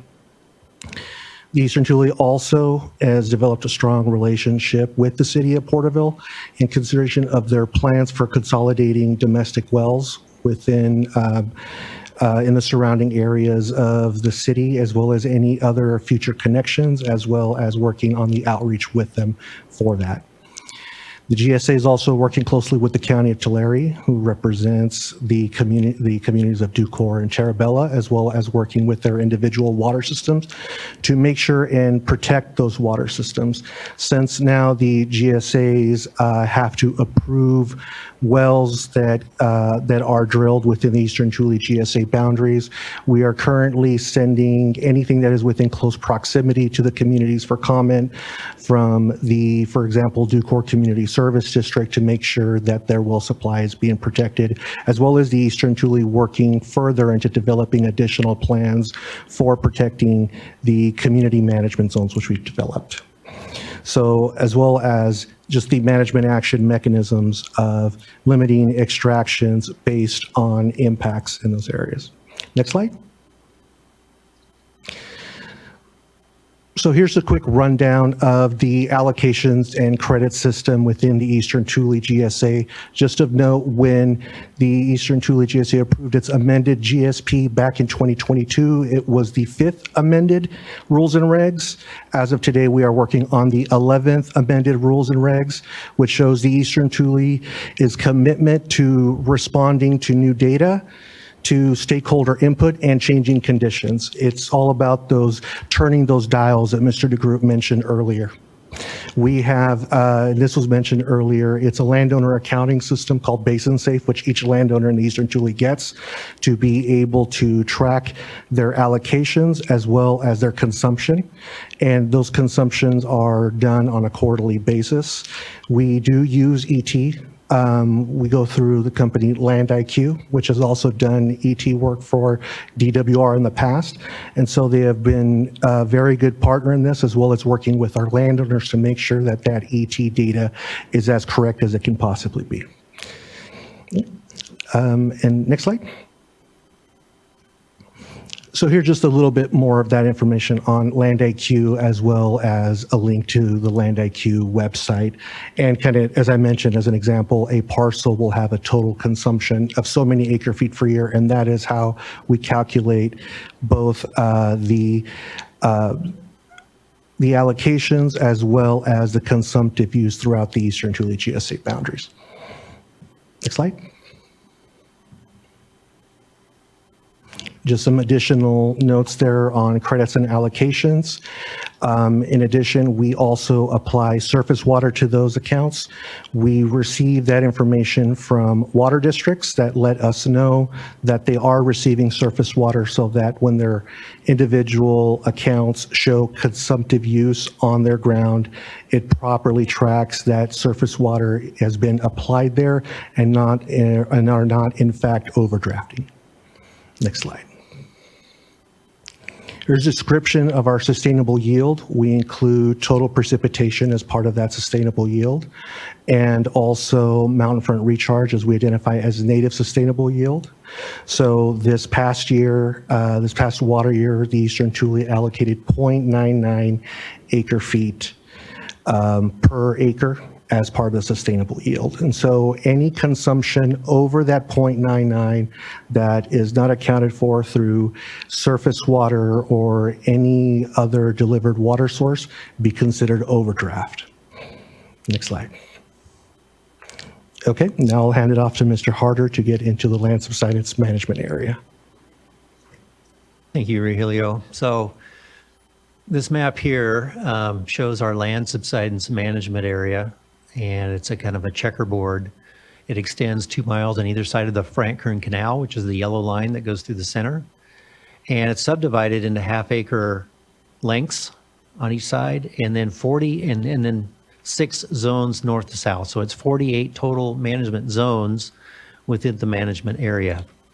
And inside this zone, they have management criteria that's in addition to what's allowed in the rest of the ETGSA. And before I get to that, I might help to get a little bit of an explanation of how these allocations, more from the hydrogeologist, which is always dangerous. So in any case, the ETGSA has been an overdraft in the past. So we have an overdraft, we have an amount of that. And during 2020 to 2040, they have a transition period. So they're going to allow some of that overdraft to continue to be pumped.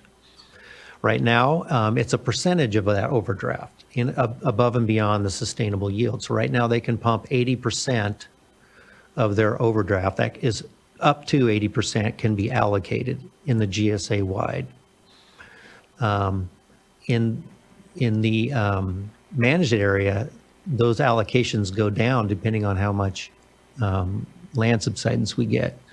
I'm also going to point out in the southwest part of that management area, I'm going to reference that, so maybe just kind of take a mental picture of that. It's just south of Deer Creek. That's an area where we have some of those zones have already kicked off into a new tier. But if you go off into the next slide, please. Just quickly on that slide, just noticing sort of that chunk missing, if you will, toward the north there. Just wondering why that area there is excluded from otherwise these kind of contour lines we see around the management area. Yes, so that magenta line or purple line on the outside is a monitored area. It's like an enhanced monitored area where we're paying attention to things a lot more carefully. But you can see the Tule River there. The managed area basically comes up to the Tule River. And the reason for that is that we haven't historically seen a lot of land subsidence north of that.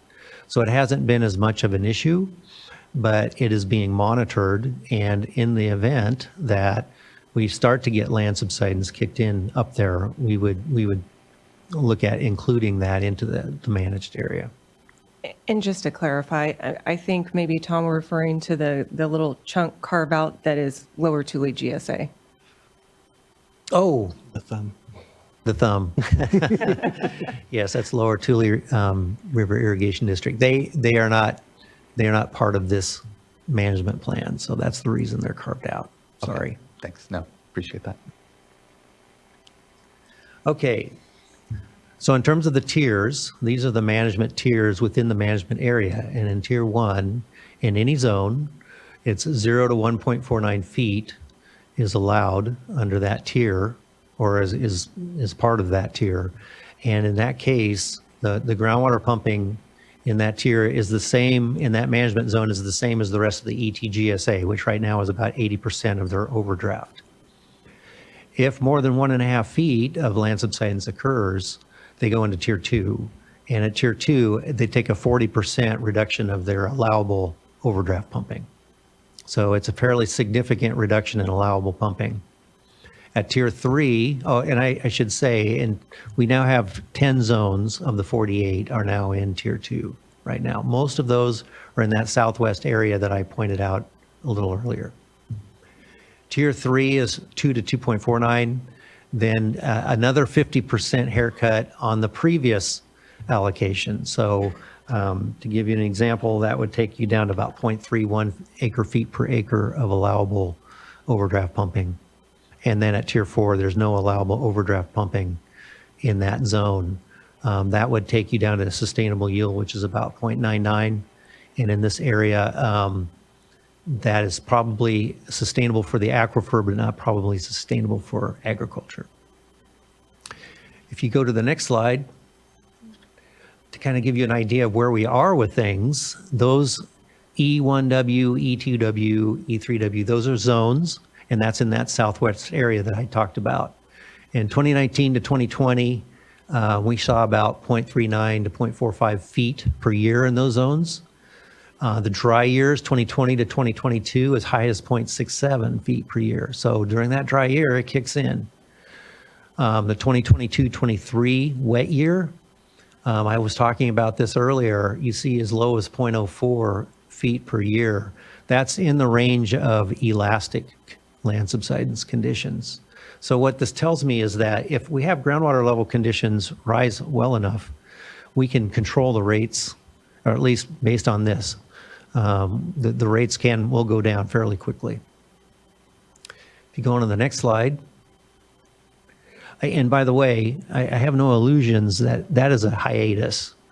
You know, we have been given a gift of that, so we have no illusions that that's going to change. You know, this is hydrograph and extensometer data from a U.S. Geological Survey extensometer that's located 1 mile north of Deer Creek, right on adjacent to the canal.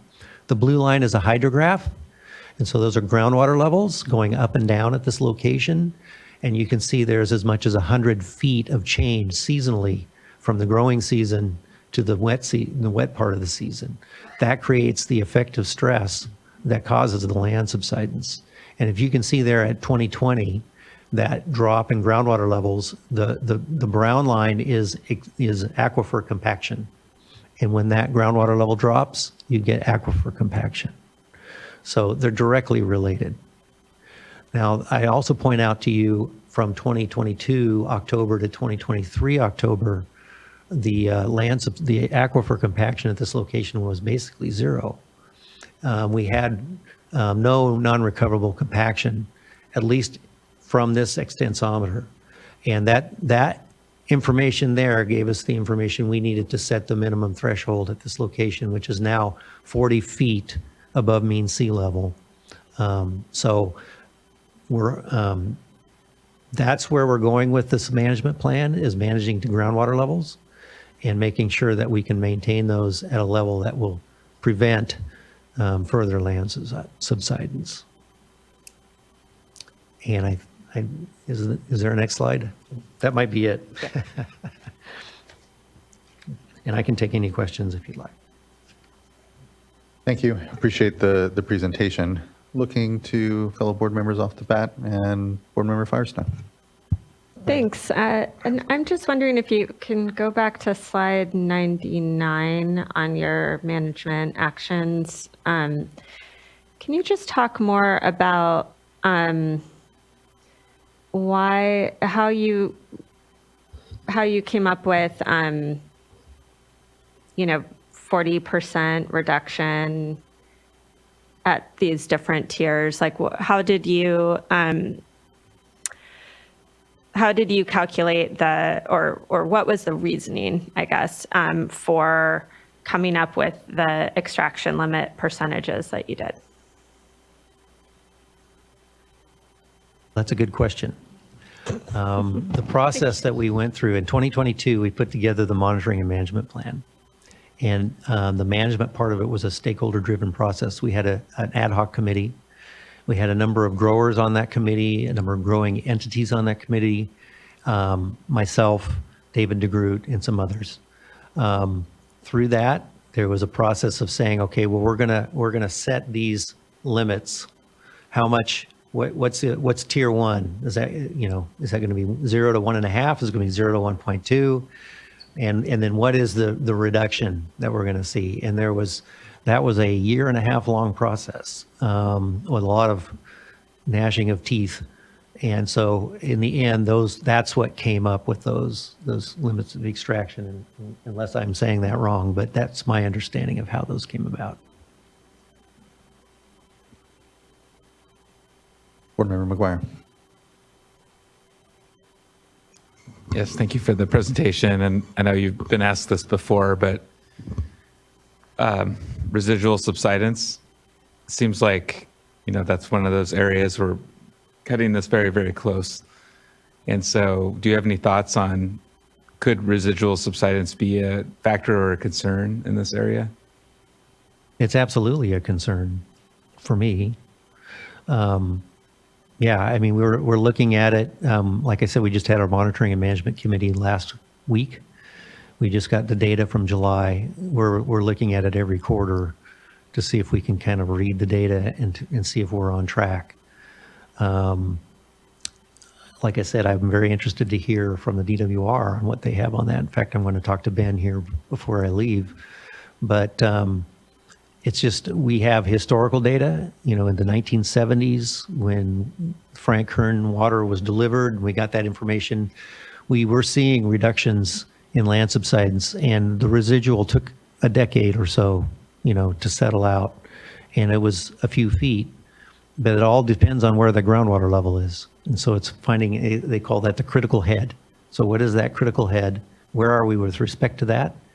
And can we zero in on it to reduce rates to the effect that we don't exceed our minimum thresholds? That's ongoing work, but we are continually monitoring it. And as new data comes in, we'll change direction as necessary.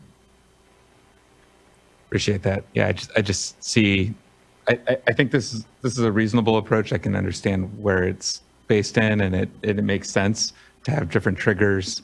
I get worried though about the timing. It feels like subsidence feels like a big, freight ship you're trying to stop, and it takes a while to slow it down all the way. And that's what the residual subsidence is. And I worry when I asked about multi-year droughts and, all these things that we know are going to come in the future, how we work within that and still maintain and achieve some of these objectives. I'm not saying it's impossible. It's definitely ambitious. So thank you for the response. If I could add to that, Member McGuire, just in this last year, the Eastern Tule had approved additional rules and enforcement actions in the subsidence zone to register their wells and start providing meter data. So we're collecting additional data specifically on those zones to track where the problem is and really get at it once we get all of that information. So again, it's part of having that adaptive management to be able to respond to changing conditions.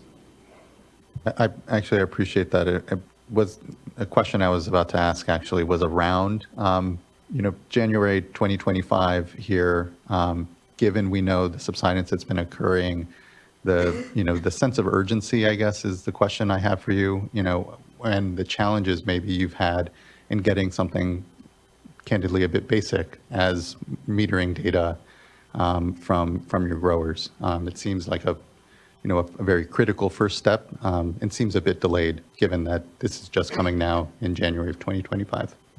And just to clarify, the requirement is, the January 1st requirement is across all of the management zone, including tier 1 areas, that in tier 2, that requirement is already in place. Okay. Board Member Firestone. well, and I'll just, I thought of another question, but maybe just back on this topic, I'll just say I am really, my reaction to this, slide, what is it? The one that's up is, it feels like you're allowing things to get really, really close, and things are, the extraction limits aren't kicking in fast enough, and the and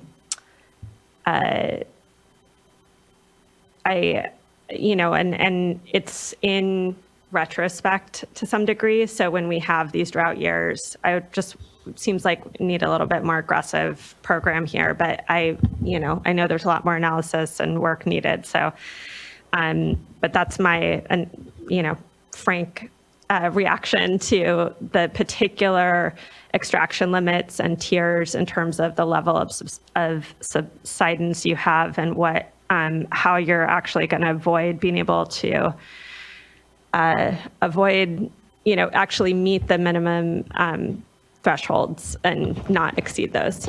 But my second question was really around can you speak a little bit more to how you're funding the well mitigation program? It looked like you had some, I think 90,000 that you'd already committed, but I'm wondering, it seems like that a lot more is needed, and I know I'd just like to understand how that relates in addition, how the funding mechanisms work, particularly if they're linked to pumping amounts, if the actual pumping amounts are going to be potentially reduced.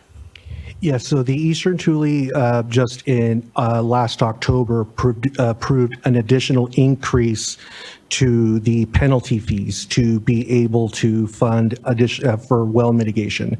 So per the settlement agreement with Friant Water Authority in Arvin Edison, we are 91% of the fees collected by the Eastern Tule goes to Friant for the Friant Kern Canal. The remaining 9% stays with the Eastern Tule. Per an analysis that was done with Mr. Harder and Four Creeks for the sub-basin, looking at how many potential wells could go dry, the Eastern Tule approved an increase from $286 per acre foot to $310 to be able to bring in additional funding for well mitigation. So this was something that was done in the last water year. So we expect from here on out, those additional funds will be coming in to be able to sustain that program and be able to provide mitigation for those wells. And so by penalty, does that mean you're expecting people to pump more than they should? It is for overdrafting. Okay. Correct. If I could just clarify, anything in excess of sustainable yield on the actual extraction receives a monetary penalty, and depending on the volume of that, it may be the 310 per acre foot, and then if in excess of, I think it was 0.83 for this last year, then it would be the $500 per acre foot maximum penalty. Yeah, so I think just, again, it sounds like you've been, there's settlements, and so there's a lot of other fee demands in terms of settlement. But for well mitigation, I just would be concerned if it's relying on overdrafting to fund the program, it sounds like. So just would want to see how that maybe could evolve to make sure we're able to fund the program and not overdraft. And I think just to clarify the slide too, the 1.5 million actually is sitting in the account today. So the 90,000 that was approved, that was actually approval of the project, not just the financing for it. Thank you, and thank you, Board Member. Vice Chair. I'd like to ask the questions of you that I asked the first panel representing the sub-basin, Mr. Harder, Mr. DeGroot, about the litigation the litigation, DWR's upcoming report, and then also the pipeline and the study zone. So through those processes, should there be any recommended, or should the outcome result in having to change some of these categories, what mechanisms do you have in place to make adjustments accordingly? And maybe if I could just tackle the litigation question first. I'm sure Rogelio and Tom want me to tackle that as the attorney. I don't want to drag any of the civil litigation disputes here before you today. I'm sure nobody wants that. I think I would just clarify the focus of that, however, is on monetary amounts. We are talking about a fight over dollars, to be blunt. Where the Eastern Tule stands is that we have never once said that any side agreement or any other agreement with any other party would change DWR's oversight or your oversight over our plan for land subsidence. So I think that's where we're at. That's where we're focused. We're focusing on having a plan that's approved here today by you, not today, but having your oversight. So I hope that clarifies the distinction between the two and where our focus is. As to the litigation. Right. As to the pipelines, ETGSA, that's more of an issue for Pixley and Tri-County. And so I'm not sure if you could repeat the question regarding the pipelines in that study area. What was the question? Well, my question is related to, so on the slide that the basin submitted, slide 8, they've got on subsidence, scope of work, Bryant-Kern Canal. And so, Ms. Moritzen, you've already clarified that as to monetary, but that doesn't go to our determination or DWR's as to sustainability. And then the pipeline and additional technical analysis. And then, of course, there's the DWR upcoming report. And I know earlier, Mr. Harder, you said that you're anxious to see the report as well. It's something you're concerned about, and that if needed, adjustments would be made. So my question is, through these processes, if there's additional information that would cause you all to believe that adjustments need to be made, is it something that happens automatically? If not, what's the process to make adjustments to these tiers or the amounts contained within the tiers? Yeah, okay, I understand now. So the land subsidence monitoring, there's a monitoring and management committee, and we meet twice a year, sometimes more. We met last week, and that committee includes Bryant Water Authority and their technical representatives. And so we would talk about that. We've already discussed last week a number of things we want to change with respect to monitoring features, new monitoring wells and different things. But we would go to them and we would propose as a group, for example, adjusting tier number 3, so we had a little bit more of a buffer before to account for residual land subsidence. Or we would say, based on the existing data, we're not going to make it. We need to increase that. We would then bring that as a recommendation to the ETGSA board, that this monitoring and management committee is recommending that these changes be made, and then it would be up to them to approve it at that point. Okay, so they'd have to update the plan. You'd have to update the plan. If I could just clarify, as far as the actual details of what you see on the screen before you, that is in the 11th amended rules and regs. And so it would be a board action to update those to, for example, the 12th version. Okay. Vice Chair. Looking to see if there's any further comment or questions from board members, and then seeing not, just thank you. Can I make one final comment, Mr. Chair? Please. I really just wanted to thank you all for the time and the time each of you took to come down to the sub-basin to meet with all the GSAs, with our landowners, and with the city of Porterville, with our stakeholders.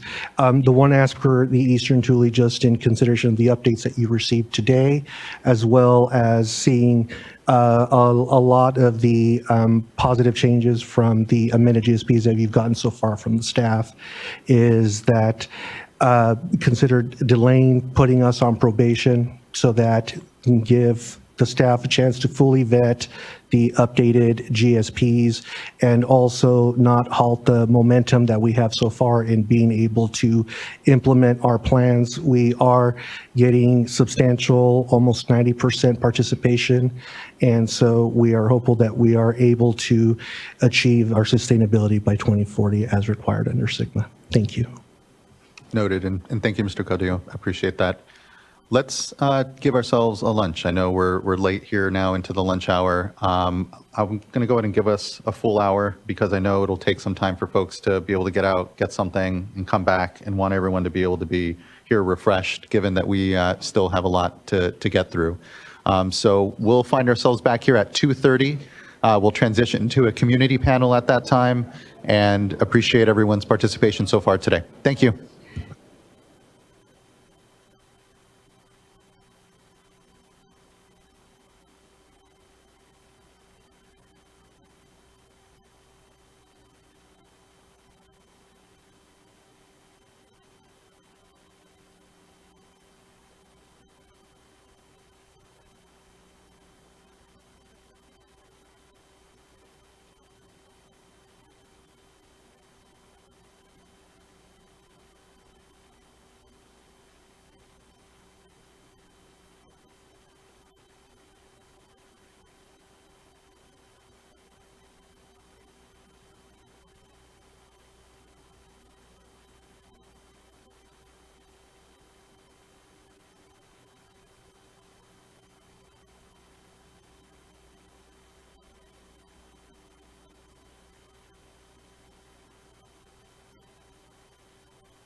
All right, everyone. It is 2:33. We can begin to take our seats and wind down conversations. I hope everyone had a good lunch and appreciate everyone coming back here. As we come back, now we'll start off with a community panel and want to thank Natalie Escobedo Garcia and Tien Tran for here organizing a community panel for us. And kick it over to Natalie or Tien to be able to kick off the panel. Thank you. Good afternoon, State Water Board members and staff. Really appreciate working with you to make this community panel happen.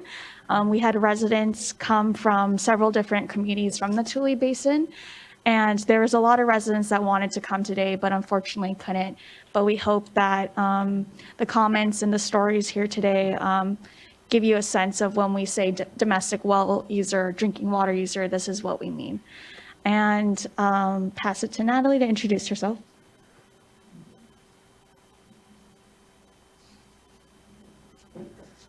Good afternoon. My name is Dr. Escobedo Garcia, and I'm here on behalf of Leadership Council for Justice and Accountability, accompanied by residents from Pixley for Environmental Justice. And next slide, please. I forgot to say I'm from Community Water Center, but we represent a couple of different communities in the Tule Basin. So for example, we have Allensworth, who's part of Tri-County Water Authority. We have Eastern Tule, which is part of Ducor. Porterville, Alpa area is also represented in Agua. And then Lower Tule is represented with Poplar and Cotton Center. And just a lot of our key community leaders are from the Tule Basin. Next slide, please.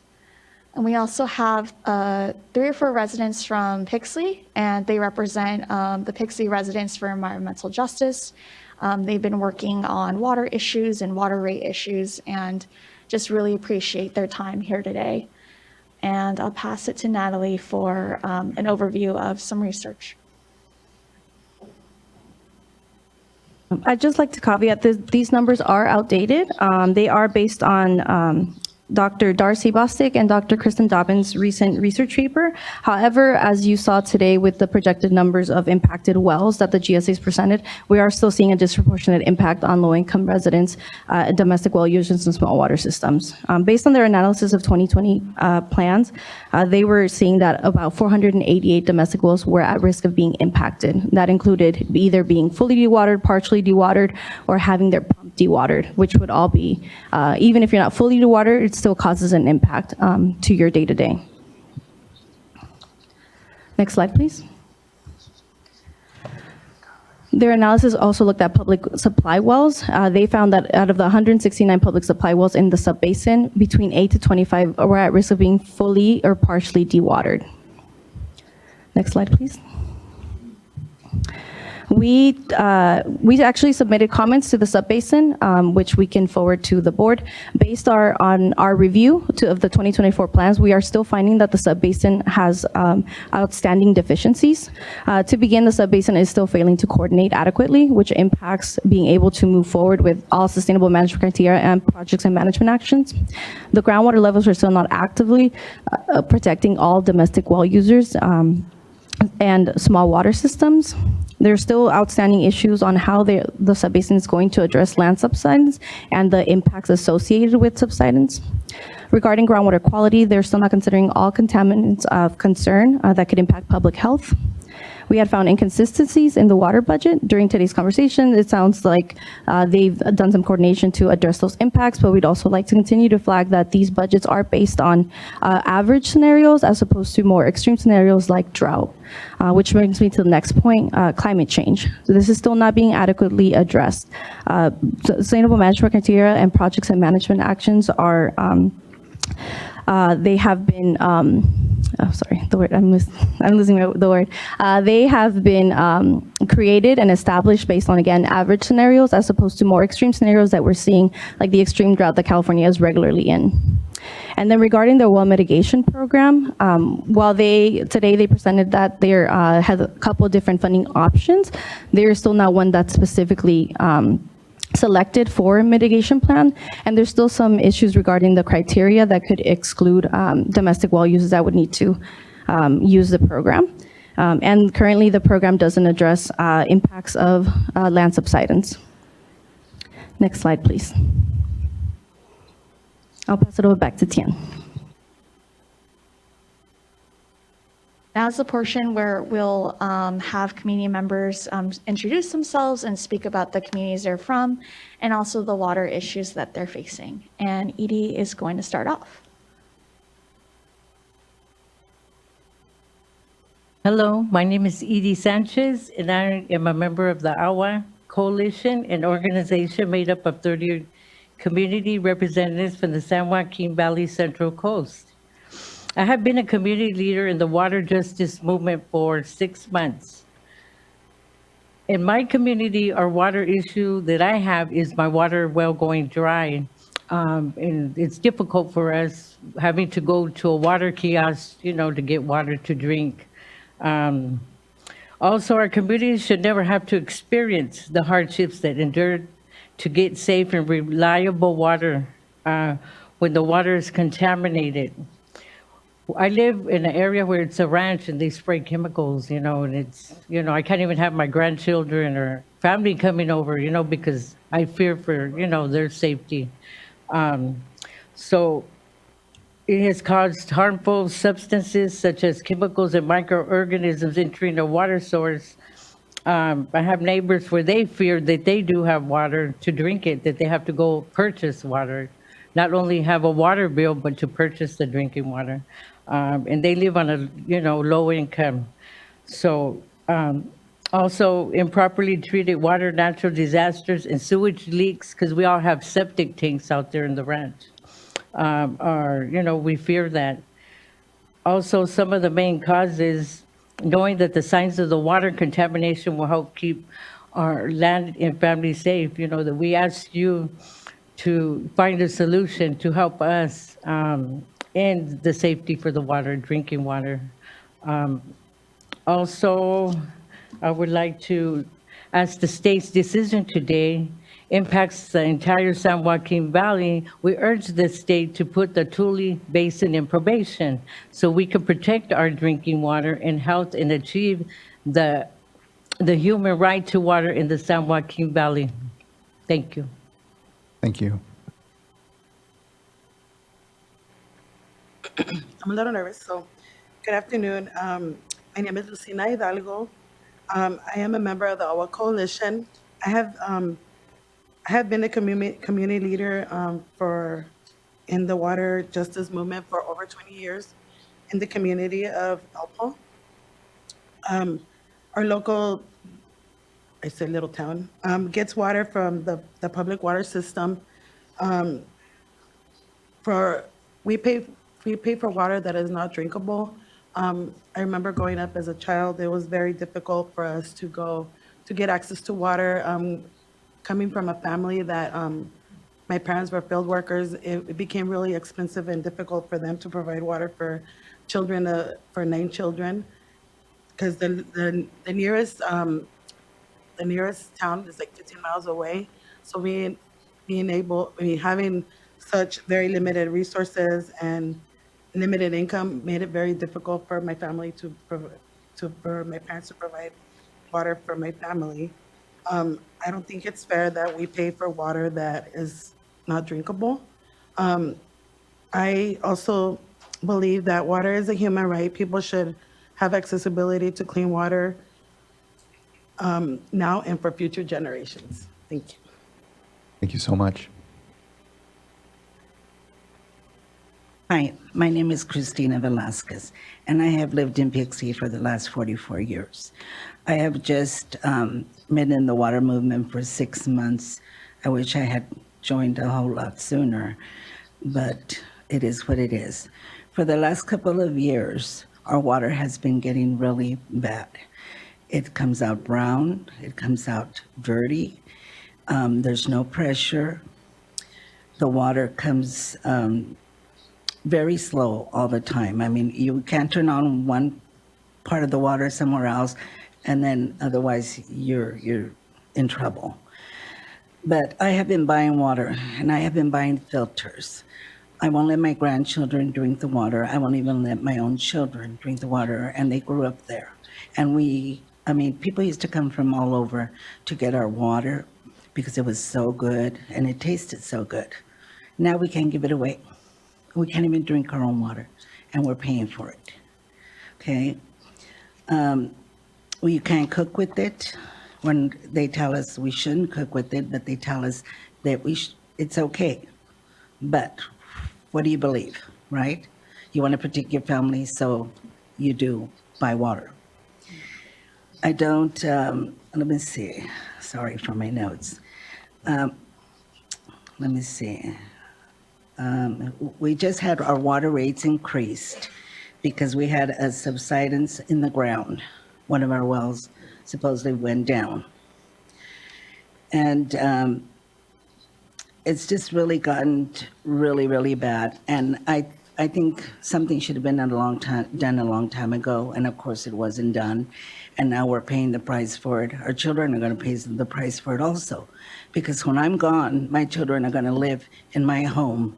And I'm fighting now so that when they take over, they'll be able to have clean water, drinkable water, water they can cook with.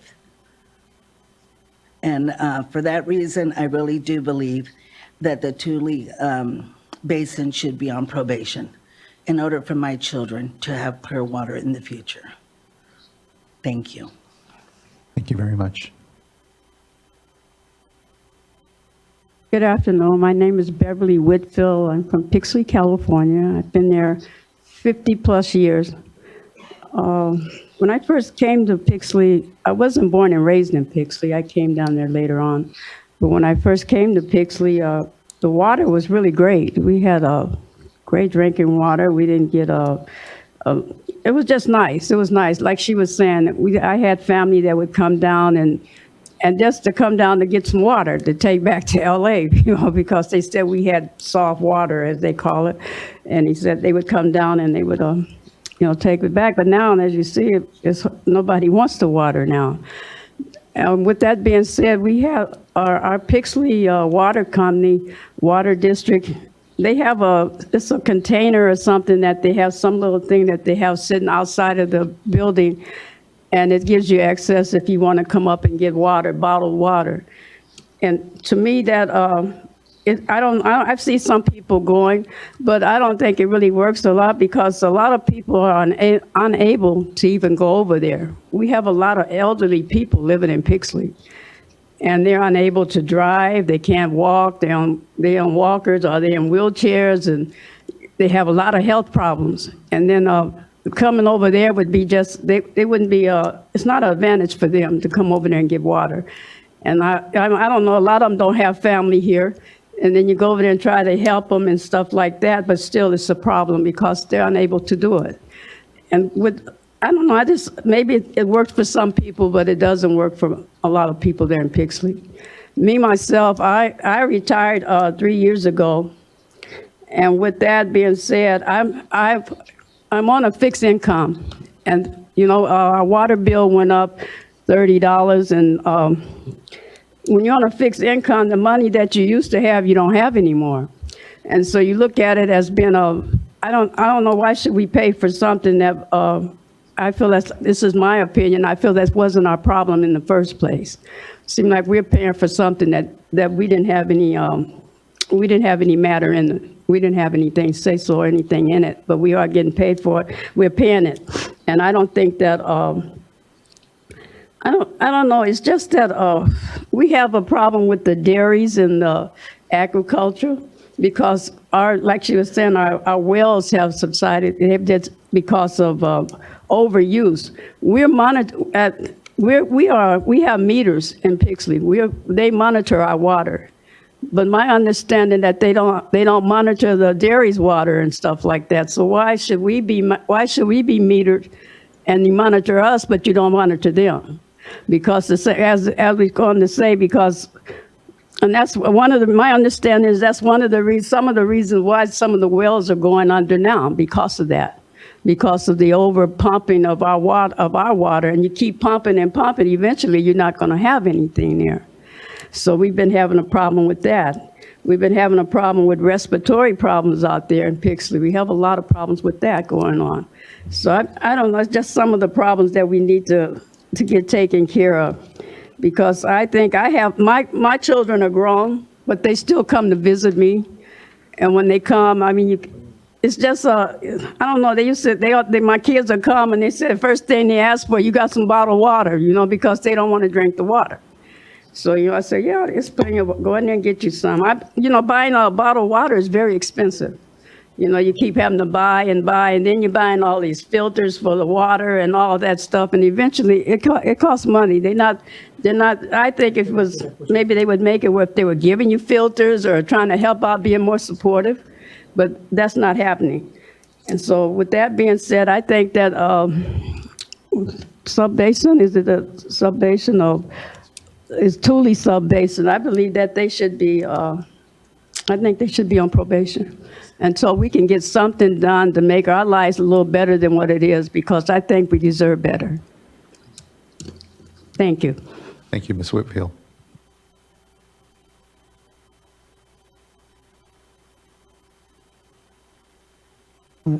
Bueno, sí, mi nombre es Miguel Trujillo y vengo de Pixley. La razón que vengo es porque tocarte al agua, también como todos mis compañeros que están aquí. Good afternoon. My name is Miguel Trujillo. I'm here from Pixley, and the reason that I'm here is to discuss our water quality, same as my colleagues here next to me. Okay, y la razón de que estoy aquí es porque el agua que tenemos no es muy saludable para tomarla, más bien no es saludable. Y como toda la gente lo ha dicho aquí, aún aumentado los precios, pero la calidad sigue, en vez de mejorar, va peor. Nomás dicen que va a continuar a arreglar y no arregla nada. And the reason that I'm here is to discuss the fact that our quality of water is just no good. It's not healthy enough to drink. It's not healthy for anything. In fact, for a long time, they've been saying that it's going to be worked on, something's going to be done about it. Nothing has been done. Quality continues decreasing, but our prices keep increasing. Oh, la otra cosa es de que les decía yo sé que hay mucho problema con el agua en Pixley, pero la razón, no sea cuál sea la cosa, es de que yo tengo 2 pozos de agua en mi propiedad y uno en la casa, y los 2 pozos me están dando muy buena agua, no tengo problema con ellos, y uno tiene 300 pies y el otro tiene 140 pies. Y los 2 tienen agua, los pozos alrededor de conmigo se ha secado el agua.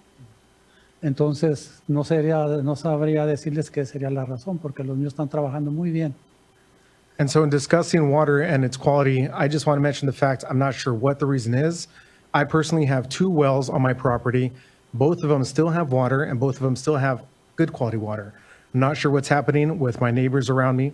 The 2 wells that I have, one of them is 300 feet deep, the other is 140. So far, both have water, both have good quality. I don't know exactly what the issue is around my property.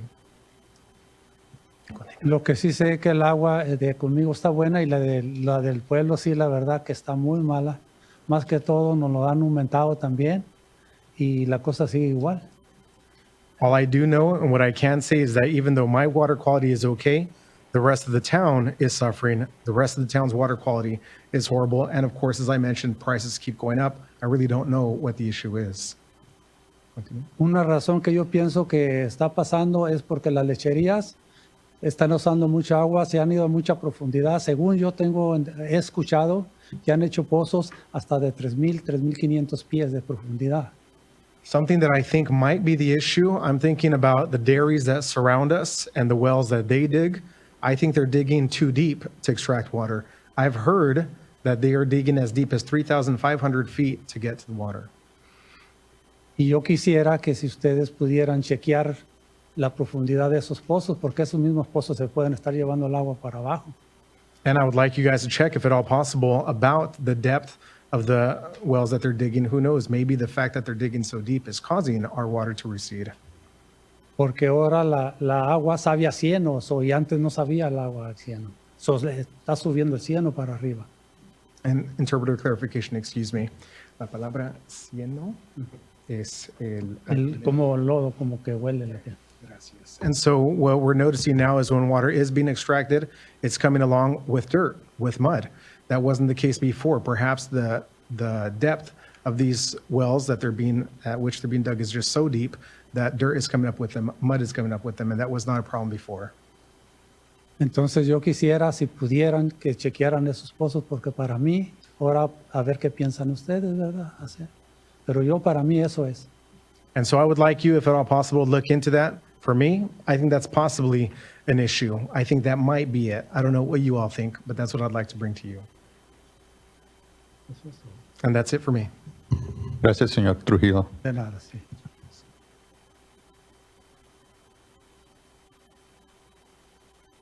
I also have a comment from Juan Vargas, who works on voter outreach and is a team lead for our Community Action Fund.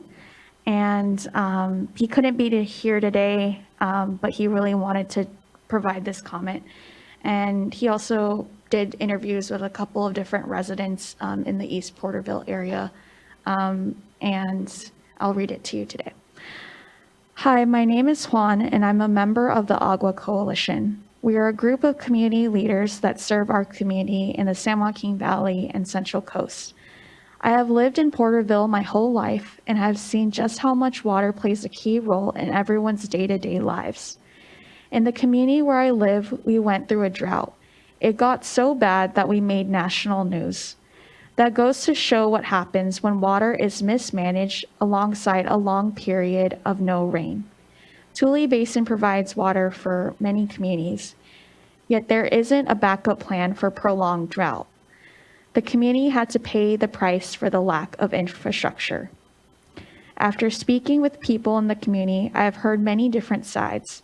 There is a lot to be put into consideration when making your decisions. The elderly are not able to get around without relying on the help of someone. They now have another hurdle thrown at them, seeing how they don't have a reliable source of water, which they need to drink and as well for taking their medicine. Their water is also needed to cook. That is just one side of the water injustices I have heard. There are also field workers that have concerns about these hearings and the impact it'll have on their jobs, seeing that the farmers are relying on water to grow their crops. Then there's a large number of domestic well owners that own private wells who are concerned that their wells won't be so lucky next time there is a long-term dry period. There's been a lot of talk about recharging our aquifers, yet there's still not a clear plan on what steps we are able to take to ensure we have access to our resources, and that we're being sent elsewhere and forgetting about the local residents that have been paying the heaviest price. And just reflecting on all the comments here today, I think there's a lot of discussions on personal responsibility versus what the state can do, what local agencies can do. And under the law, under SGMA, it is the state and local agencies to manage groundwater sustainably. And unfortunately, what we're seeing is that communities are paying the highest prices for water that they can't even drink or use. And that's not okay. That's not acceptable. And communities need long-term solutions. We can't keep relying on bottled water and hauled tank water for years and not have a long-term solution. And so, I really appreciate everyone's time here today and listening to communities members and honoring their expertise. And, I just hope that you bring these stories into consideration as you make your decision. Thank you. Thank you. Incredibly appreciative of you all taking the time to travel up here. I know you all have busy lives yourselves, but to be able to provide your voices here to the State Board as we make this decision and consideration. I know it can be intimidating to be in a large room like this, to be at these microphones and providing us your voice and your perspective, but it's so critical to us here, and really just am appreciative of you taking your time and here being able to help inform our discussion. A question, when it comes to the coordination that the groundwater sustainability agencies have been tasked to do, reaching out to communities, helping connect you to those local discussions that are happening around the actions that are being taken and how to best manage groundwater. Hearing that you feel it's been sort of insufficient, you haven't necessarily had as much information or opportunity to engage. What are ways to better that? Any recommendations or any thoughts that you can kind of leave us with? Because it is a really important component of all this work, is to really center communities and their concerns. And just wondering if you have any recommendations as well.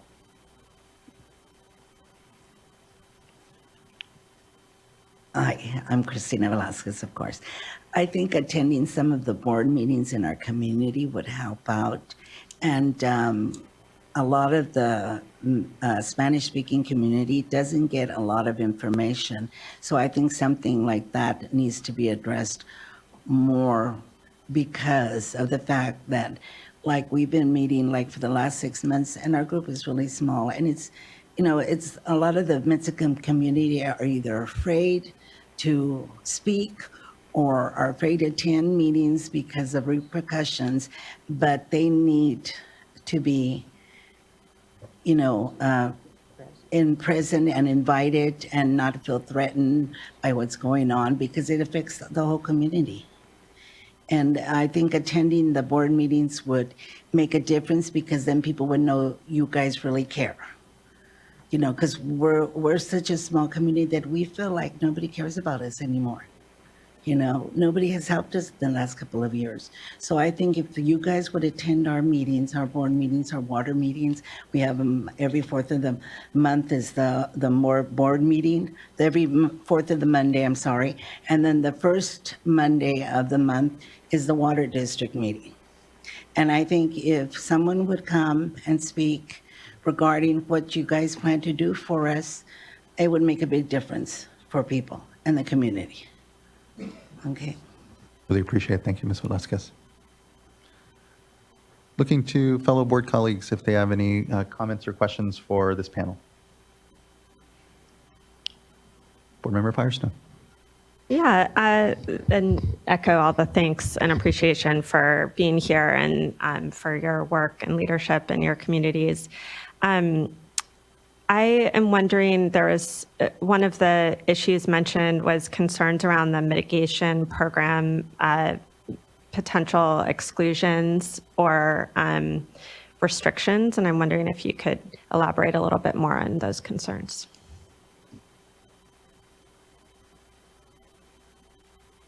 Yeah, so regarding the mitigation program, so right now the last version of it is set up to, I believe they took out the well age, which was one of our bigger concerns, but there are still some additional language that we had asked them to fix.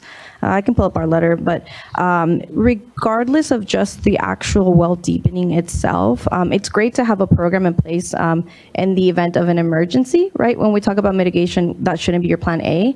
That is your backup in case you are not able to meet that minimum threshold.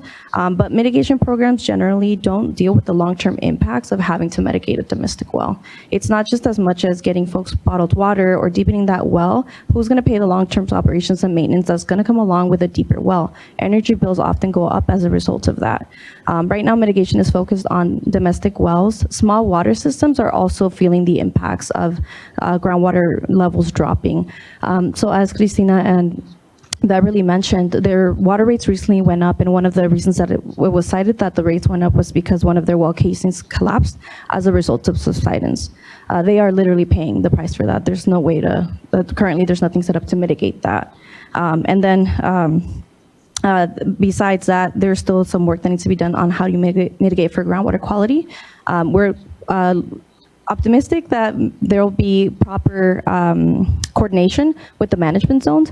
They're also in an area that has been heavily impacted by nitrates. But as we've seen for the last couple of years, there have been a lot of coordination issues in the subbasin. So we are concerned that coordination issues will impact people's ability to actually be able to access these programs. And again, as Cristina mentioned, there can be a lot of barriers to reaching these programs due to language barriers.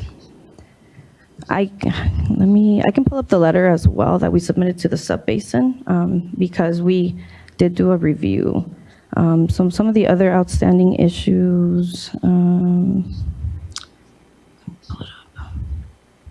yeah, so we asked them to remove the well age requirement from their eligibility, examine the impacts post 2015 instead of post 2020, to conduct public outreach in English, Spanish, Punjabi, and Hmong, set a timeline for delivering bottled water within 24 hours and tanked water within 72 hours of the outage, and then remove the use of state funding like the Safe and Affordable, like SAFER. And then in terms of funding the actual mitigation program itself, as I mentioned, they gave you a suite of options, one of them being Prop 218. When you do a Prop 218, usually it means everybody in the sub-basin is going to be subject to those fees. It is not, what's the word I'm looking for? It is not adequate to have people who will need the program have to pay into their own mitigation. So if they intend on doing Prop 218 to fund this program, I think it's going to be important to make sure that small water systems and domestic well owners are not going to have to pay the price for a program that they might need in the near future. There was also some language around shared responsibilities between landowners in the sub-basin. For the sake of time, I won't go into detail for the letter, but again, we're also happy to forward it to you all if you have any further questions. And we have also shared this letter with the sub-basin, the entire sub-basin. Yeah, and we appreciate a lot of, the conversations we had with State Water Board staff, also with the Tule sub-basin, and, seeing how much the mitigation program has improved. At the end of the day, though, we really want to prioritize demand management and limiting overpumping. Mitigation is costly for everyone, and we don't want to have to resort to that. And so really appreciate the State Water Board members highlighting earlier the importance of demand management and thinking about what are the triggers and adaptive action and management actions that are needed to actually monitor and stop overpumping. Thanks, that was really helpful. And yeah, I think as we move forward in this process and, while we have everyone here talking, I hope we can continue to have productive discussions with community groups and the GSAs and self-help and the management zones to try to make sure that we can have a really effective mitigation program that is able to be proactive, prevent that, and also address long-term solutions, including for public water systems. That's something I'm particularly concerned about, and just look forward to coordination on that and continued discussion to clarify that and make sure that there's adequate funding. I think it sounds like there may be some discussions that are needed directly with Pixley as an example, just from what we've heard today, with the GSAs around maybe the appropriateness of linking them into the mitigation programs that are being set up already. Thanks. Thank you so much, board member. And thank you again to the panel. Really appreciate you all, your time and being here and part of this discussion, and look forward to what I know is going to be further discussion here amongst us. So just thank you. Huge thanks. Okay, that now brings us to our next panel, which we'll hear from the Friant Water Authority. Give folks a moment to swap out.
Jeevan knows I'm pretty worked up, so he wants to, I want to give you a little space. Good to see you both. Thank you for being here this afternoon.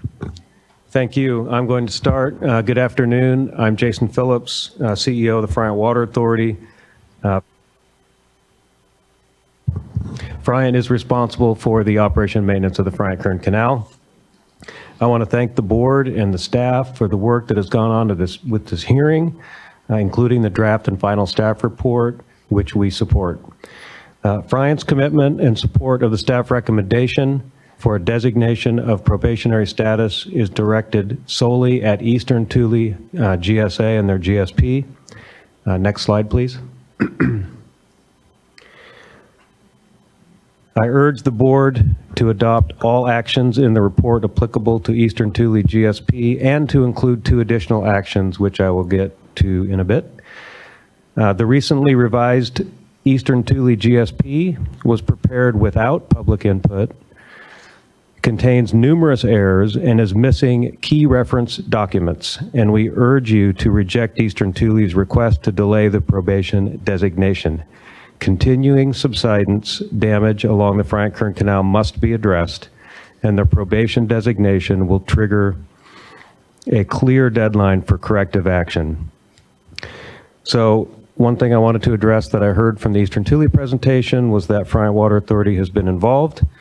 We certainly have been tracking what's going on. We have over 2 years of detailed comments that have been completely ignored. So I'm not sure how involved we truly are. And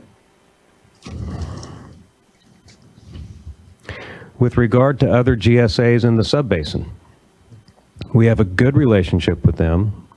So it's a 180-degree difference, and we have no objections to the proposed exemptions for Delano and Kern Tulare or for any other GSA except for Eastern Tule.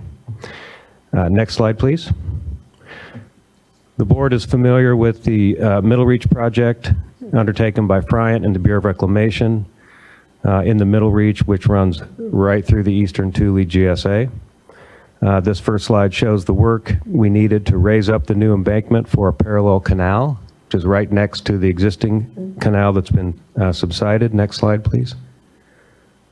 And this shows the 10 miles of a parallel canal that was required for the first phase.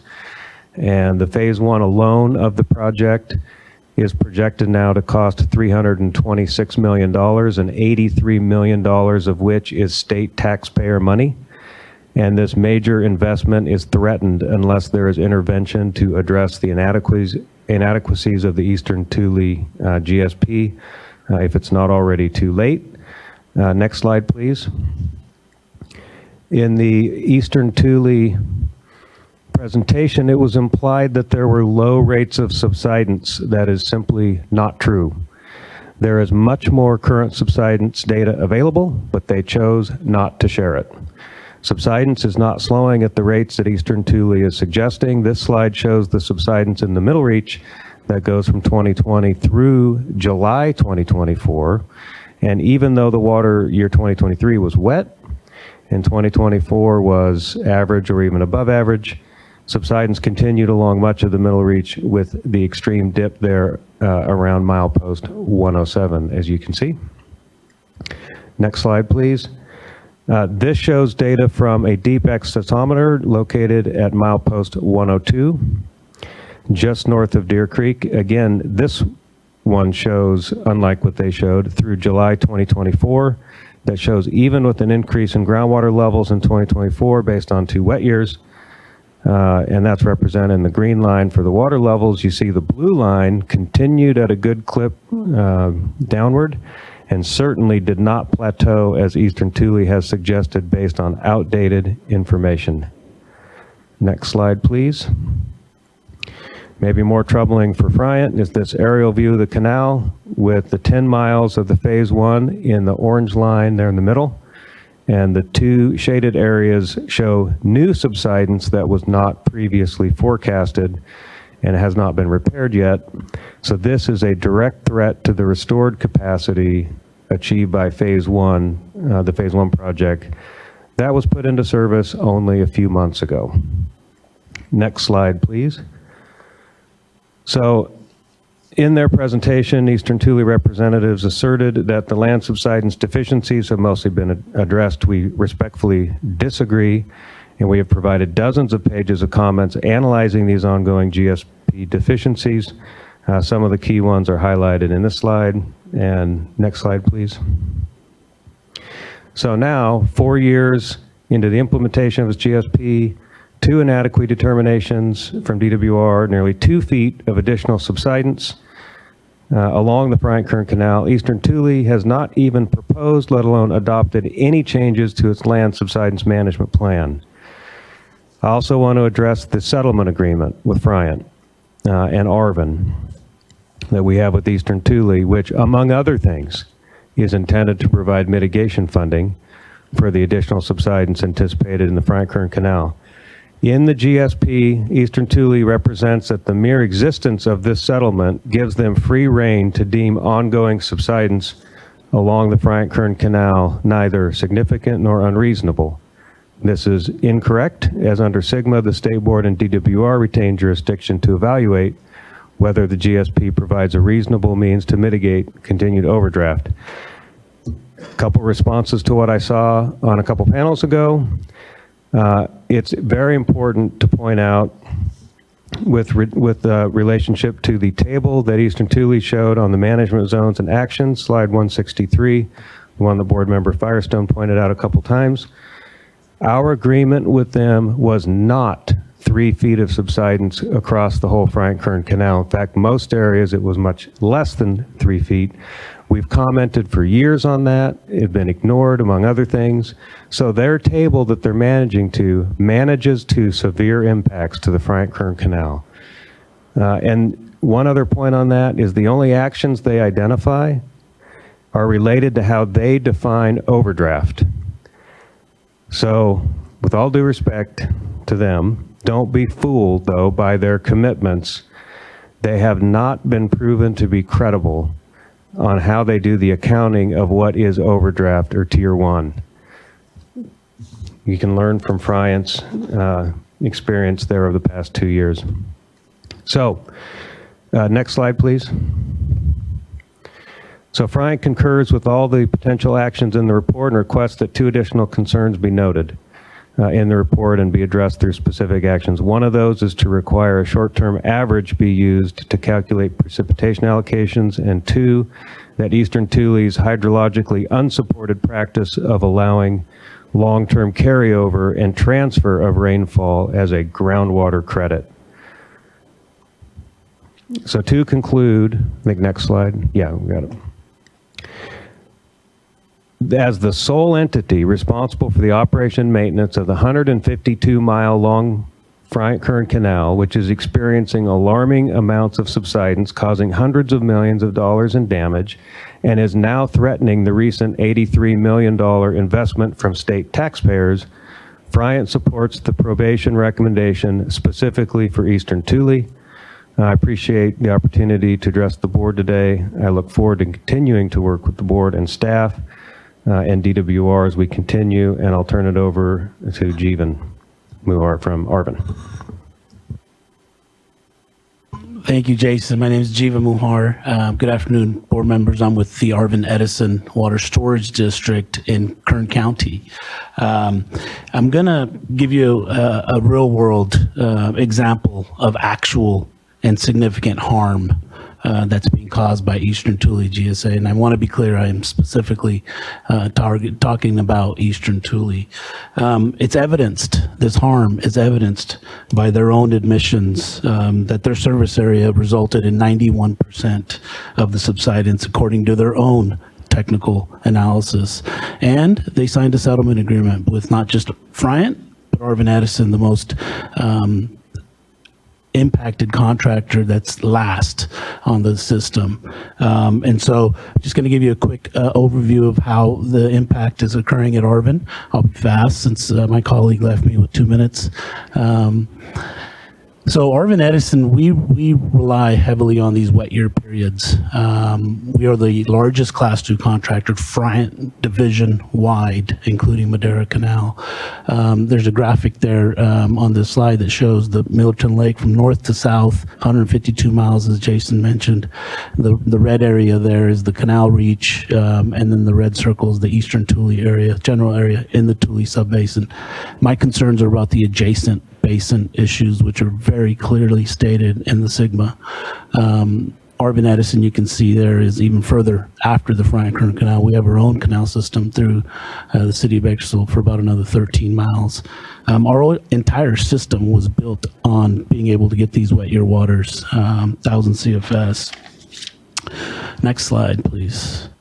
So just want to give you some context real quick, and then we'll jump to a couple slides to show illustratively what I'm talking about here. But in 1942, we were formed to combat overdraft. In the 60s, we were able to get a water supply contract, we obtained a loan, and we constructed those facilities. Our first deliveries were in 1966. From 1966 to 2013, 48 years, our average depth of water was 350 feet. And it essentially stayed there. We had our wet year, dry year periods, and we ended that period, stretch of period at right around 350 feet. We peaked actually about 20 feet higher. Then from 2014 to 2024, the last 11 years, our water levels have dropped by average of 40 feet. A significant portion of that you'll see here graphically is as a result of reduced deliveries from the Friant. I'll note in the graph the 2 years that we've been able to get through. The inability to access our contracted Millerton Lake supplies has jeopardized our future sustainability. I'll also note that the Arvin Community Services District did provide a comment letter on this issue, and essentially they support our efforts. And in quote, first off, they're concerned about the subsidence rates, but then they are supportive of our efforts and, in quote, protecting Arvin's lifeline for a water supply. That's in their letter. So that water supply they rely on both for water quality because of the pristine, fresh snowmelt that we get through the Friant, but also the jobs as we make those deliveries. Those are all subject to being impacted and harmed. Next slide. So here's just graphically, here's that first period. You can see the two circles there right around the 350 mark. Water levels are dropping. We stabilized them, started to make significant deliveries, got the wet year, dry year periods, wet year, dry year periods, and ended. You can see on average, we had about 150,000 acre feet. Before we get to the next slide, I want to point you to those peaks in those 8 years above 320,000 acre feet, averaging 341,500 acre feet. Next slide. This is where we're at today after the subsidence that we found out about in 2016. Over 30,000 acre feet per year reduced, over 100,000 acre feet in those wet periods. 2017 and 2023 being the second and third largest runoff periods in this period since 1966. And you can see how it's being impacting our ability to be sustainable going forward. Next slide. So the Eastern Tule GSP violates SIGMA. It fails to address the undesirable results from subsidence. It, as Jason mentioned, increases allowable subsidence from prior GSPs with ineffective minimum thresholds. And I mentioned earlier, it fails to address the adjacent Kern County subbasin impacts. And it uses excessive groundwater credits that interfere with the path to sustainability. Next slide. Finishing up here, just wanted to number one, thank the staff for their staff report and their findings. We believe they are still deficient.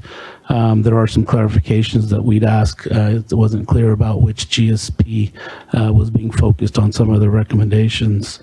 But the GSP is not SIGMA compliant. we recommend that the state board put Eastern Tule into probation and to begin to develop this interim plan immediately.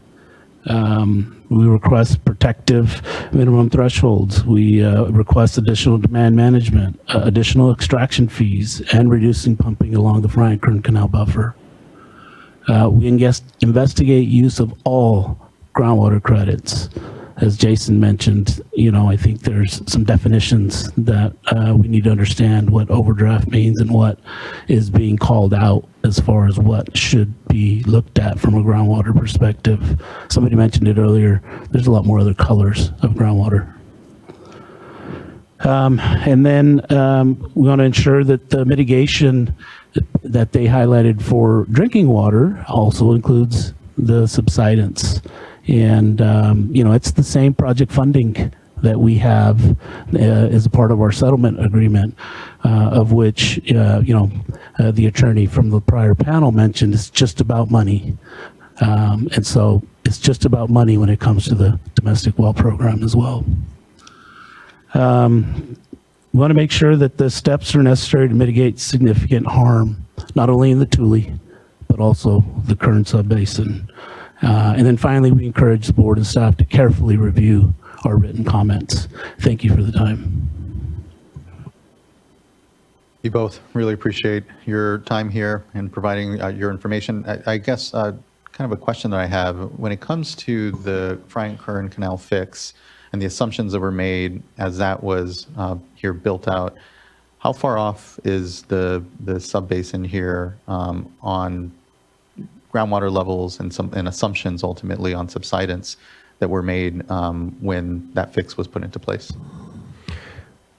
Yeah, thanks for that question. And one of the challenges we have is it's always unclear when they're making these changes. They're not very transparent about what they're doing. And so we can't get clear answers, but I know that very few of the areas along the canal were at 3 feet. And so when we designed the canal, we trusted their at the time in 2020, their maximum thresholds, which it ranged through the whole 10 miles. And so then we had to build some freeboard on top of that. And we built in a little bit of we knew there would be some continuing subsidence that would probably last through 2070. And so what we know now is based on what we built in, they're about 80% of the total subsidence already a few years in, and they've paid 12% of the total dollars. So that's why I say be careful with how they do their accounting for the mitigation, how they do their accounting for that table that they showed. So we're at this rate, the next drought year, they'll be passed. Erasing the fix essentially at that point. Appreciate that. Looking to fellow board colleagues if they have any further questions here for Bryant. Board Member Firestone. I'll just say thanks for for your comments, and I, just looking back at the slide, just see that the language is reducing available penalty allocation, tier 1 penalty allocation, rather than reducing pumping that's helpful clarification. And I don't know if, how we, anyway, that's something that I do want to make sure we understand better, and I appreciate that. Board Member. Vice Chair.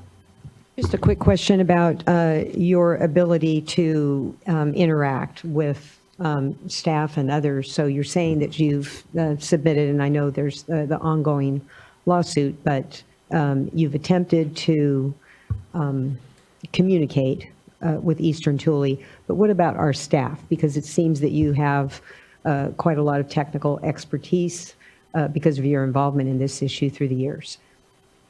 I'm sorry, you mean communication with the state board staff? Yes. Yeah, that's been great, been ongoing. but I'm not sure what the communication is with Eastern Tule staff and board staff, but yeah, it's been very challenging with Eastern Tule. Thank you, Vice Chair. Not seeing any further questions. Thank you both for your time and for being here with us on this discussion and decision. Thank you. Next, we have a panel consisting of representatives from Sausalito, Terabella Irrigation District, and Porterville.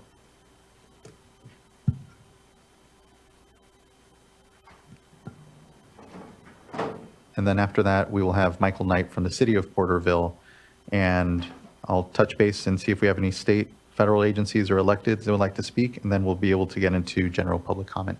Thanks everyone for your patience. Good afternoon. Oh, apologies, you'll need to turn the mic on. There's a small button there at the bottom. Thank you. Thank you.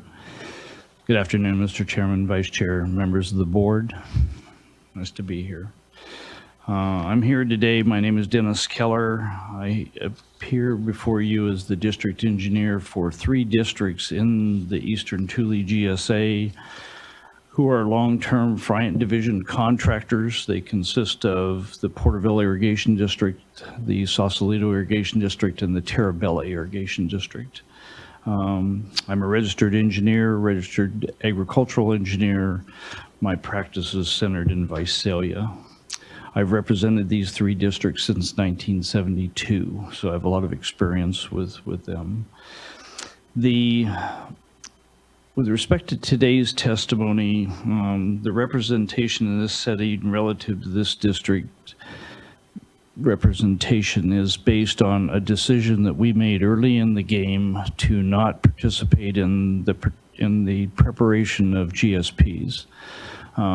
We represent a number of disadvantaged communities, some of which were voiced today, and probably better than half of the Friant federal contractors.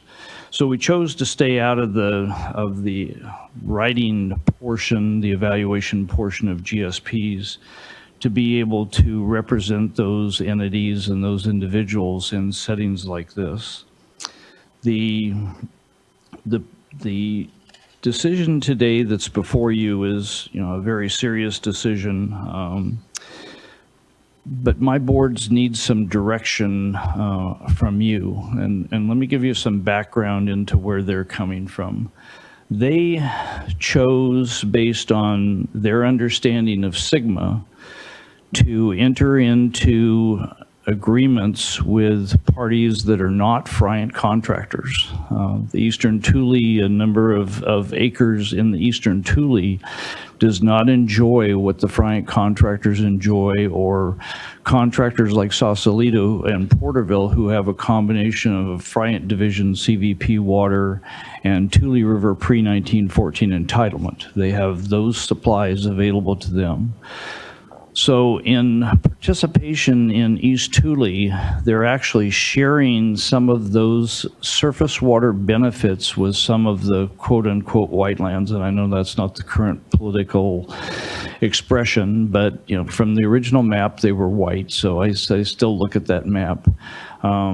So they share precipitation credits, they may what they may, and you just heard a discussion about whether they're correct or incorrect.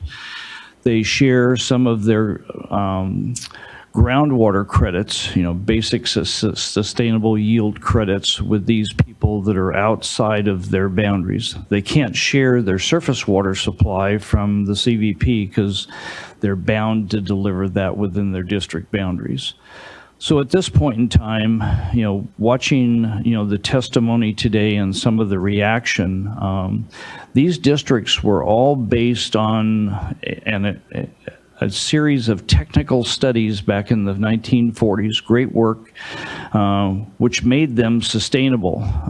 They were forecast to have certain crops, they were forecast to have certain irrigation efficiencies, and the water supply that was allocated by the federal government was based on having a sustainable groundwater mantle underneath all of those lands. And so their capability, at least in my opinion today, is such that if they pull this water back away from the balance of the Eastern Tule lands that are not, within the district, then they become like DEID, or they become, in the original form that they were intended, which is sustainable. So the districts are looking hard at what the board's decision is coming out of this proceeding, saying, what should we do? Are we in a coordination agreement where we're looking at things basin-wide as determined by DWR? Because that was the original intent, they thought, was to coordinate amongst all users of groundwater within the basin to bring the basin into sustainability by 2040. What they're seeing, in this proceeding to a certain extent and envisioning what they've heard before this proceeding is that there's a reward that comes along with being an island. If I take my contract and I become an island, then I don't face state board fees. I don't face, some of the elements that are in a truly coordinated, groundwater sub-basin. So they're looking for direction from you as to what they should do. So in working with them, have looked at some of the issues that then come back to, to the forum here, and that is, what happens to the balance of those who are in the subbasin that don't enjoy, one or two sources of surface water supply to keep them, in balance. They could remove themselves from the East Tule. They probably still have some, I'm not an attorney, I'm an engineer, but been around a little while. They probably have some responsibility, to Friant relative to the agreement such as it is and such as the courts determine the interpretation of that agreement. But as to the balance of the proceeding, they can walk. They don't have to share anything with anybody based on what the board elects to do. That throws the balance of those white lands then into, an arena where now I'm a white landowner. I have a choice. I'm going to get set with state board fees, which you have the ability to set, and I have Eastern Tule GSA fees. Why do I want to pay both? So let's say the potential exists for East Tule GSA to collapse, which turns it over to the county of Tulare. And then based on that, they have a period of time to establish a governing board. They have a period of time. They still have a GSP. The GSP is still theirs. It's not Sausalito's or Terabello's or Porterville's. They'll have the responsibility of preparing their own. But at that point in time, what is the control over the pumping of groundwater? Is this a cliff issue where they say, okay, we're in a position where we need to just pump sustainable yield? Are they going to pump the snot out of everything? What happens during that period of time? You take it over, let's say after a year, write a plan. That plan has to be implemented. So some of the concerns that Friant has are obviously valid concerns. That subsidence has been there in my lifetime. It's even been expressed there to a certain extent back when there were oil extractions in the Deer Creek area. Which go well beyond 11 or 1,200 feet of water extraction. So, we're puzzled as to, where we're headed here. I think I know what my recommendation is going to be, because if you indicate that the basin's going to go on probation, I'm going to indicate that they should exit stage left from the GSP. They should do what the other Friant contractors have done within the basin, take their water resources into themselves and put themselves in a balanced position and have a position that doesn't reflect paying penalty fees to the state board. And then I don't know what happens at the boundaries of all these issues. Certainly, they're in a common groundwater basin. There isn't some kind of a groundwater cliff instantly at the edge. Board Member McGuire mentioned the two districts that have already made that decision, Vandalia and Teapot, are already, on a march to exit. The three of mine, if they exit, there is no surface water supplier left within this groundwater basin that reflects the east, the white land perspective, if you will. So again, we're looking to you for some direction, but it appears that that direction, is somewhat, unavoidable. But there are consequences to that decision that go well beyond, the boundaries of my 3 clients. Thank you. Good afternoon. My name is Peter Keel, outside counsel for the irrigation districts. I actually came into this proceeding maybe a month, 2 ago, somewhat optimistic that the GSAs have reached a point where they're going to coordinate and have acceptable GSPs. We think we put a lot of good work in front of your staff, and you're under a time crunch. I understand the pressure to take bold action. I'd like you to think about this, though, as a water management problem for right now, rather than a regulatory action. Because your regulatory tools are pretty limited. You could put a basin on probation. You could require metering, collect data. According to the staff schedule, staff would get that data in over a year. Soonest you could do an interim plan is, about a year. Meanwhile, we're struggling with a real resource management problem on the ground, and probation, or the threat of probation, is being used as a wedge by other districts and GSAs to try to get leverage over ETGSA. Now, some of the criticisms may be valid, as Mr. Keller said, but from what I could tell, they are working as hard as they can with the best tools they have. They have been implementing PAN for 4 years. That included 2 years of drought. Some of you have mentioned, well, are you doing enough? Are you aggressive enough? That's something we could discuss, but I really do believe if this basin is put on probation, ETGSA loses landowner support for the program. They will opt out and deal with the state. I think probation sets back this subbasin years. I'm really not exaggerating. I do think the risk is that dire, but I also think that there is potential to bring the GSAs together to coordinate the GSPs. And I would encourage you to grant your staff something about 120 days to evaluate the GSPs and come back with recommendations. There may be further GSP amendments to be done. Maybe the conclusion is we're just not going to get there. As you've heard from the prior panel, we're going to be in litigation on a number of issues for years, probably. But we still have work to do on the ground. So it's the question, what do we do now? What do you do? How do you provide leadership here? So ask you to give that some thought. Thank you. Thank you both. I appreciate the points you made here. We understand there is a fundamental tension basically between districted lands, those that have access to surface water, and those that are just dependent upon what the yield is of the groundwater basin through precipitation and otherwise. And it is difficult. And I know that folks are struggling mightily with how do basins, and here the state board as an extension of all of our common understanding, really treat that fundamental challenge. Because in one instance, you're supplementing then, say, the pumping and usage of those that don't have surface water by the recharge that happens from those with rights to surface water. And it's basically upon the grace of those with those surface water rights and deliveries to be able to say that that's amenable in a basin.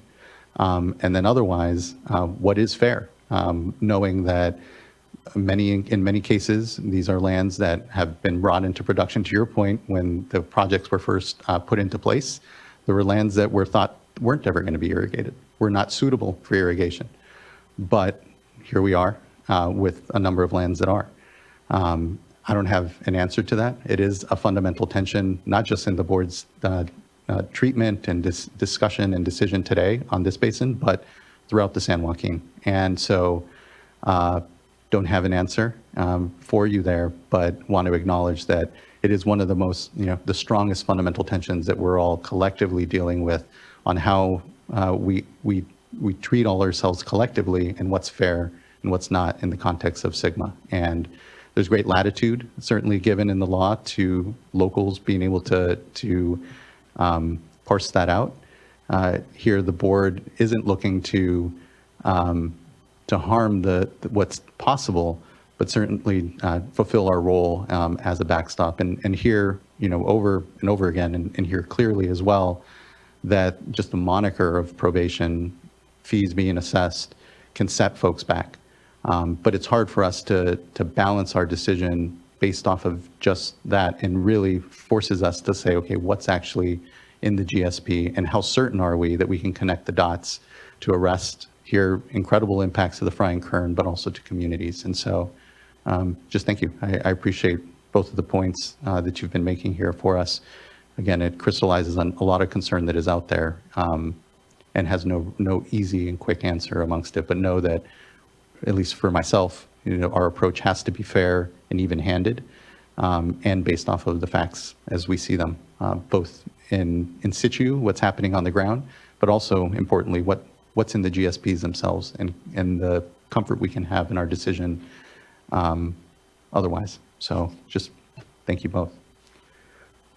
Vice Chair. Thank you for your comments and for your challenge that we exercise leadership. And I think that that's something that, is important to all of us as we carry out the requirements that the legislature set out. I guess, though, I just want to encourage you all and the other GSAs that leadership is really there for you locally as well. And so throughout the years, I think we've heard many times, well, don't do this to us because then that could impact GSAs departing from a basin because of this issue of dual fees. I would just encourage you to exercise your leadership to explain that to the fee payers, to make sure that they understand that if you're able to be together as a local community and impose fees upon yourselves and end up with some additional solutions that we wouldn't have at the state board. We do have the same toolbox, but what are we going to actually be able to exercise? Demand management. But at the local level, of course, there's so many more options, albeit limited if you don't have surface water already. But just putting that pressure, I know you have a lot of pressure on you. We've got pressure. The growers have pressure. But what about the other districts that you're dealing with where there are these challenges? Exercising your leadership with those to make sure that what they put on the table, what they present to us, really does show a pathway to sustainability. So hopefully we can work through all this regardless of the outcome. I know it's a challenge, but thank you so much for your comments. Much, Vice Chair. Board Member Firestone. Yeah, I'll just share my individual thoughts on this, even though I think agree with the comments that other board members and the chair and vice chair just shared. But I also think that what seems clear to me, and just I tend to be very frank, is that the demand management actions, like the actual policies and demand management actions, are not adequate yet for the Eastern Tule Eastern Tule GSA. And I think what the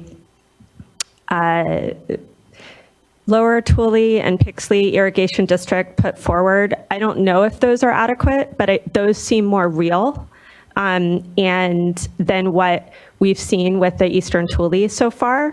And what we're saying in this proposed resolution that we'll discuss and decide on is if there's improvements, we're directing staff to work with the GSAs to be able to see what can be done and what's adequate, especially with what's already been adopted and developed. But if there's real actions, there is time before the after this vote and before the reporting period and fees kick in to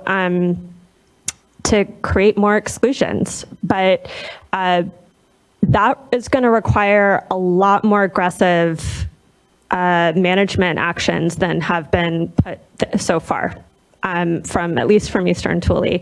And I agree with everything that's been said on, there's haves and have-nots, and nobody wants everyone to just separate and take their, their toys and go home. I think for the communities overall, everyone's better in the region if you're working together and charting a pathway forward together that maximizes benefit for all of the communities rather than just, taking what you have and leaving. But that also requires those without surface water to be real about the level of pumping reductions that are needed to curb undesirable results. And so far, we haven't seen that. There is still time to do that.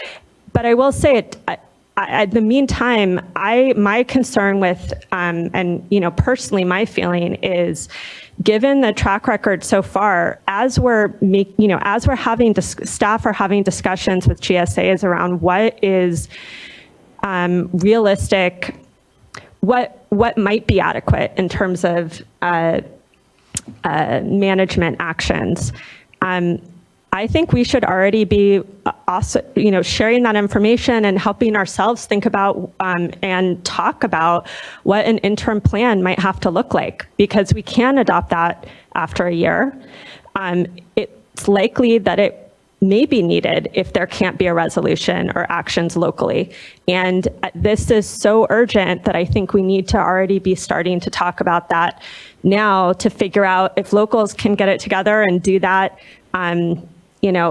before, over in the next few months, or certainly before a year, then that would be the ideal. But if we can't, then we need to be prepared to have an interim plan to stop the really severe impacts that are already occurring. And that, I think, can help local discussions, because then you'll understand sort of the backstop of what's there. So that's my honest thoughts about, I think, the challenges before us and where I am on a lot of these issues. Thank you, board member. Seeing no further comment, thank you both incredibly. Really appreciate the comments and points made. Next, we'll go to City of Porterville and invite up Michael Knight.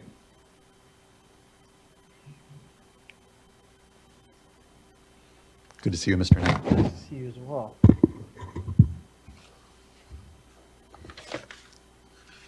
I'm just glad after all day, everybody's still smiling. Rest assured, I won't blame you for anything. I'll take ownership of some of it, but nice to see everybody. I appreciate the opportunity, Chair, Vice Chair, members of the board. Today, just want to take an opportunity to kind of reiterate the conversations we've already had as it relates to the City of Porterville's relationship to the ETGSA and the activities in the ETGSA and in the community. As I was hearing some of the statements earlier from the community members talking about the insecurities of water, I was at the ground level with East Porterville, delivering water in 300-gallon totes to members of East Porterville, the largest water consolidation in the state. So again, thank you guys for your role in that and the participation with DWR. A couple statements that stood out: the ongoing discussion about drought. It's not if there's a drought, it's when there's a drought. And we've kind of hedged our bets in groundwater recharge and projects to set us up for sustainability against drought. I've shared with the board previously, the City of Porterville, city limits is about 12,000 acres, and the UDB, which is the urban development boundary, that's the city's management zone within the ETGSA, is about 17.8 thousand acres. The city serves about 65,702 people. That relates to about 17,300 service connections. And so, next slide, please. When we talk about the uncertainties of drought and the conditions that we're all talking about with sustainability, when you sit in the back of the room and listen to all these presentations, there is common ground here. As Fry mentioned, the highest runoff years. Yes, we went from the lowest year on record, to essentially the third highest wettest year. And as a result of that, during the flood of March 2023, I had the pleasure of working about 300 hours that week as a result of maintaining water runoff through the City of Porterville. Next slide, please. When we talk about the City of Porterville, the ETGSA, and our relationship with the community members, just want to reiterate all the efforts that has been made with water boards' help. And it was, I just mentioned the East Porterville consolidation, largest in state record, but the Beverly Grand water consolidation that was completed a couple years ago, the Aiken water consolidation, that is in a funding agreement, and we are now serving those residences and waiting on an amendment to the funding agreement from water boards to complete the equipping of the final source supply for the East Porterville project. Along with that, Central Mutual Water Company, as we all toured that during the SAFER grant opportunity. Del Oro Water System Consolidation, they currently do not supply compliant water, and so the City of Porterville is in the process, have received an issued funding agreement for that, and we are in the process of purchasing that system and working through the retrofit of that to city standards to serve that community. Hope School District, we are in a planning phase. We have a grant application in with water boards to serve Hope School. They have been in a compliance order since about 2007. 270 students there, high nitrates. They are currently on a bottled water program, and the City of Porterville is working to facilitate the connection of that facility to its water system. We've talked about previously in gatherings about projects the city has done. I would say it's fair to say 6 years ago now, but $60 million in about 6 years of projects that facilitate some way or another the sustainability of the City of Porterville. Whether or not it is sewer annexations to extend services to those that are on septic tanks, or include additional infrastructure that has been extended to homes that were underserved in county areas to get them off of wells. The City of Porterville is constantly in communication with Self-Help and Community Water Center in regards to programs. We are evaluating with Community Water Center some areas of the city to be able to remove residents off of private wells and connect to our infrastructure. And then along with the Hope School area, we have identified some dry well locations there that could be incorporated into those services and that project to double down on making that project do more work for the community. The City of Porterville continues to conserve water. Our current conservation standard stays about 25%. That's above our 20% goal in our urban water management plan. We are currently still operating on 2 of the 3 sources from the East Porterville Water Consolidation Project. Once that funding agreement's amended, we will be getting that resolved as well. The City of Porterville is an active groundwater recharger. As we talk about this probationary hearing, what does that mean to the City of Porterville? How do these regulations affect the City of Porterville? We have made a significant investment as a member of the ETGSA and in the community for sustainability, and invest about $1.5 million a year in groundwater recharge to sustain the community. We've also just constructed a 200-acre-foot ponding basin in relation to a project out at the sports complex with the relocation of the Eagle Mountain Casino, and constructed a .308 MGD tertiary treatment plant. So we're looking how to use those projects to further sustainability within the community. So is it a partnership with the ETGSA as groundwater recharge basin being used for recharge? Is it that tertiary water offsetting potable water supplies?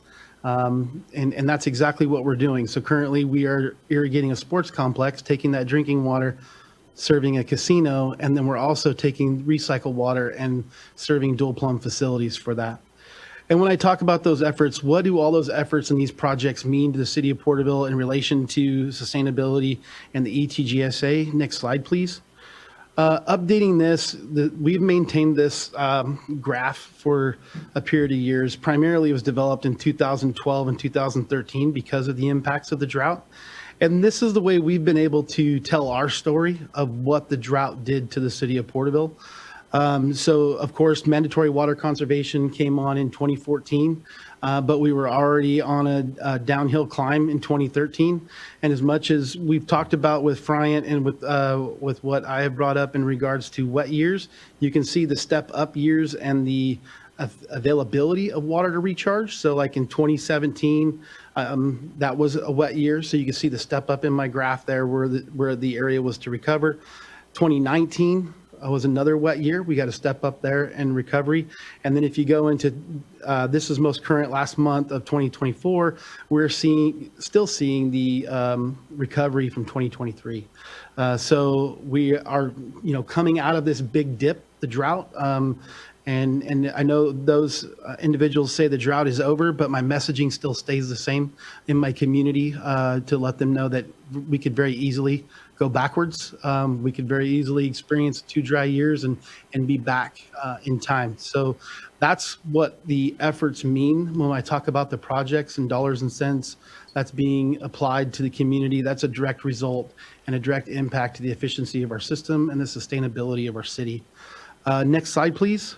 I'll just briefly go through these just so that everybody in the crowd doesn't think I made up all those projects.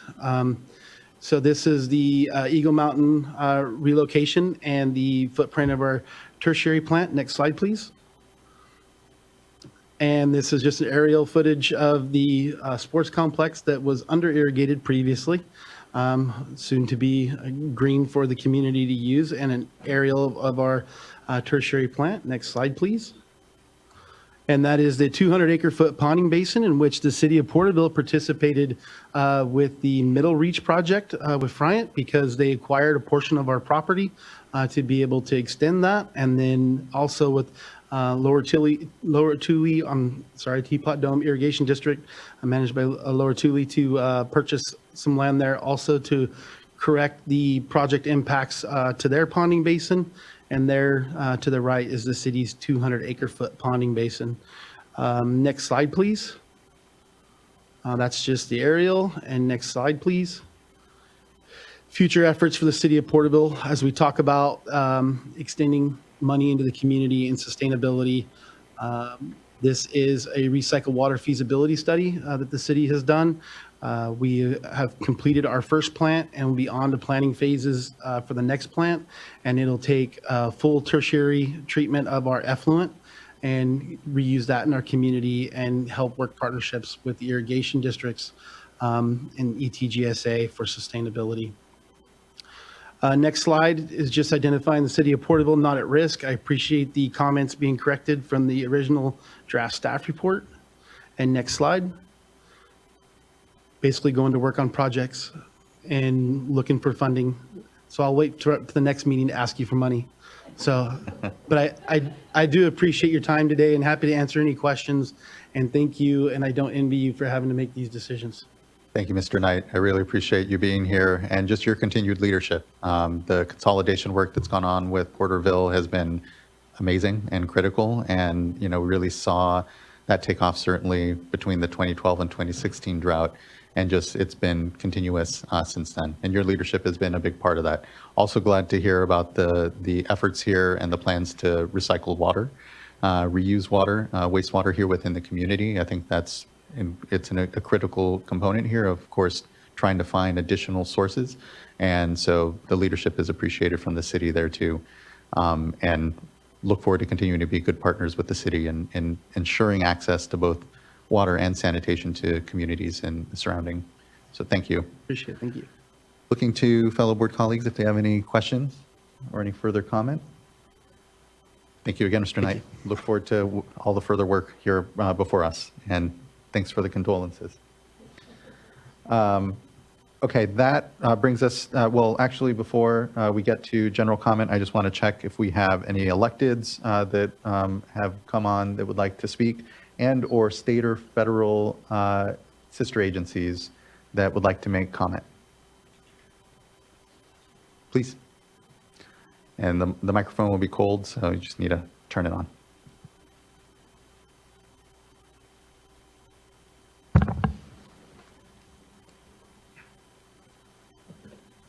Good afternoon, Chair and Vice Chair and Board.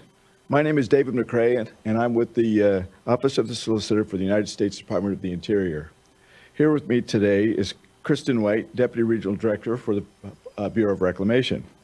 We are here on behalf of the Regional Director of the California Great Basin region of the U.S. Bureau of Reclamation and we thank you for the opportunity to address you today at the State Board hearing to consider designating the Tule Subbasin as a probationary basin.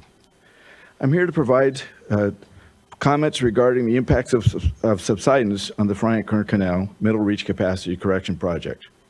Our goal through these comments is to provide the data that will assist this board in making an informed decision regarding substantive actions to prevent subsidence, which has a substantial negative impact on the Bryant-Kern Canal Middle Reach Capacity Correction Project and other water conveyance projects. We also support the board staff's recommendations in their final August 2024 report. The Bryant-Kern Canal plays a critical role in delivering water to 1 million acres of farmland and more than 250,000 Californians from Fresno to Bakersfield. In January 2022, the Bureau of Reclamation and the Bryant Water Authority, in coordination with the state of California, began the first phase of the Bryant-Kern Canal Middle Reach Capacity Correction Project. The purpose of the project is to restore the originally designed water carrying capacity along 33 miles of the 152-mile-long canal in eastern Tulare County. The Bryant-Kern Canal, which is owned by the Bureau of Reclamation, has lost more than 60% of its originally designed conveyance capacity in the Middle Reach due to land subsidence. Phase 1 of the project consists of constructing approximately 10 miles of new canal in the area most severely impacted by subsidence. Subsidence has a significant impact on the Bryant-Kern Canal because the canal is designed to move water using gravity flow, and therefore, when portions of the canal upstream are lower than portions downstream, the water does not flow properly. Groundwater overdraft pumping is a major contributor to the serious subsidence that is happening in the Middle Reach area.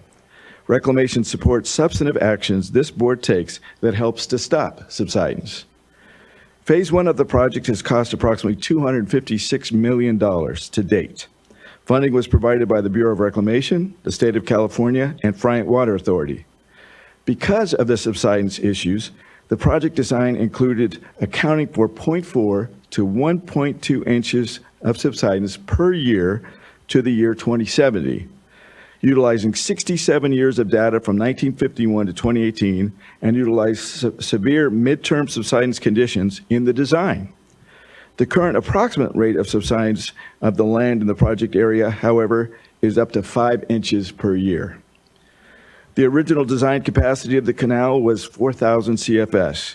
However, the Middle Reach capacity of the canal dropped to 1,600 CFS due to the subsidence issues, and this lower conveyance capacity needs to be corrected to ensure that Reclamation is able to make water available to its contractors in the future. The Middle Reach Capacity Correction Project was designed to restore the designed and built capacity of the canal. However, subsidence increased in the area during construction, resulting in underperformance of the new canal on day one. The continued groundwater overdrafting has resulted in greater subsidence than originally planned. This will result in operational constraints for the management of the Bryant-Kern Canal and may require additional actions to achieve only historic levels of deliveries. This unexpected increase in subsidence has directly diminished the benefits associated with the Middle Reach Capacity Correction Project and may require additional actions to restore the intended benefits. These additional actions will cost federal and state taxpayers more money and will impact the cost and timing for Phase 2 of the project and other capacity restoration projects in the state. Reclamation is already changing its assumptions for subsidence for Phase 2 of the project, which will likely result in significant design changes and increased cost. These increased costs are not confined to the project. For example, there may be an increased cost for the loss of crop productivity by prorating the anticipated water supply that would be available to some of the most productive agricultural lands in the world. Furthermore, future planning for water conveyance projects like the Middle Reach Capacity Correction Project may require more robust assumptions and increases in cost that could have been avoided through better managed groundwater supply. The Bryant-Kern Canal is vital to more than 250,000 Californians. The Middle Reach Capacity Correction Project went through years of planning, cost hundreds of millions of dollars, and is being significantly negatively impacted due to the failure of properly managing groundwater. Without substantive action to correct subsidence, the Bryant-Kern Canal and more than 250,000 Californians and over 1 million acres of farmland will continue to be negatively impacted at a considerable cost. We also recognize the impacts from groundwater overdraft and the resulting subsidence is not just a reclamation issue, but has impacts on other local, state, and federal infrastructure. In addition, Reclamation recognizes that some local agencies are taking actions to avoid groundwater overdraft. These efforts should be encouraged and cannot be done in isolation. Thank you for the opportunity to address you today. On behalf of the U.S. Bureau of Reclamation, we hope that this information we provided helps this board to make an informed decision on how to address groundwater overdraft and prevent subsidence. Thank you. Really appreciate those comments, and thank you, Ms. White, for being here as well. Really appreciate participating here within the discussion and the board's decision. Thank you. Okay, next, I'm going to assume, and here, I ask for patience, but for folks that are participating remotely, that assume here that you can hang on a bit longer, and we'll try to prioritize folks here in the room to provide comment.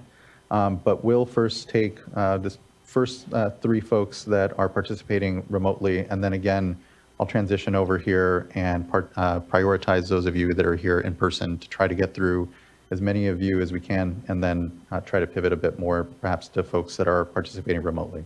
So beg that indulgence and that flexibility from folks. So first up, I'd like to call up Angela Islas. Again, these first three will be remote. Sherry Hunter, and then Mac Glacken. And then we'll start to here again prioritize folks in the room, and we'll start with Ngodu Atume, and then Jennifer Spalletta. And going largely here, actually going in order of folks that requested to speak first. Hi, good afternoon. Cherry Stibel, all board members. This is Angela Islas with Central California Environmental Justice Network. My public comment is going to be short, but we are in support of you all making the decision to move the Tule Sub-Basin into probation. And I also want to be able to acknowledge future comments from many of our partners that are both virtually and in the room to acknowledge some of the deficiencies that are still seen through the Tule Sub-Basin's GSPs. But just really want to thank you all and thank the staff for just a lot of the work that was done, but really looking forward to just seeing sort of the next steps and really trying to address those deficiencies more closely in the coming years. So thank you so much for today's hearing. Thank you, Ms. Islas. Next, I'd like to call up Sherry Hunter. We follow by Mac Glacken, Ngodu Atume, and then Jennifer Spalletta.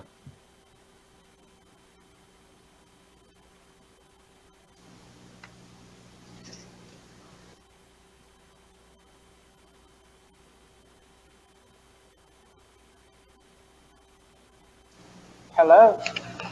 Hello, good afternoon. Good afternoon. My name is Sherry Hunter. I am president of the board of Allen Community Service District. I'm a resident of Allensworth. I'd like to make a brief comment as well. Allensworth's whole existence depends on water. It's been the issue with Allensworth ever since it was founded. Water, clean, safe drinking water. My ask today with the GSA, we have a good relationship with Deanna Jackson. She explained to us about the retention basins. And the ask that I have today, due to the breaking down of our water system in Allensworth, which the whole board is aware of, is when those retention basins are built, I'm not quite sure Allensworth, the community, will have access to the water that will be stored in those basins. And that's one thing that I want to make sure of, that Allensworth have some access to that water. As the board already knows, Allensworth is already working with one well, which is heavily laced with arsenic. And we need additional sources of drinking water. And if that groundwater will provide it for us, I'd like for that to be an option on the table for Tri-County GSA. Thank you. Thank you so much, Ms. Hunter, and thank you for your continued leadership and work. I really appreciate your voice today. Next, I'd like to call up Mac Glacken, be followed by Ngodu Atume, Jennifer Spalletta, and then Ryan Becerra. Hello and good afternoon, board members. My name is Matt Glacken, and on behalf of Clean Water Action, I would like to provide comments today regarding the Tule Subbasin's designation as probationary. Echoing my CCEGN's earlier comments and my forthcoming colleagues' comments from Leadership Council and Community Water Center, we are in agreement and support Tule's probationary designation. Taking this step holds us accountable to the human right to water, climate justice, and racial equity. Clean Water Action sincerely thanks State Water Board staff for their diligent work on this. In the Tule Subbasin, overpumping of groundwater has degraded groundwater quality through concentration of contaminants within the aquifer. To adequately respond to these impacts, groundwater quality must be effectively and widely monitored, as well as strategies to supply communities with replacement water and actionable plans for restoring water quality for contaminated wells be crafted and implemented in the subbasin.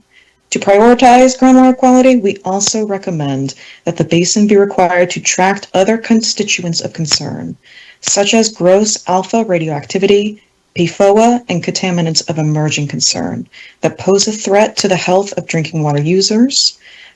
Concentrations of these constituents of concern are directly impacted by groundwater management actions, and we want everyone to be aware and thoughtful of that.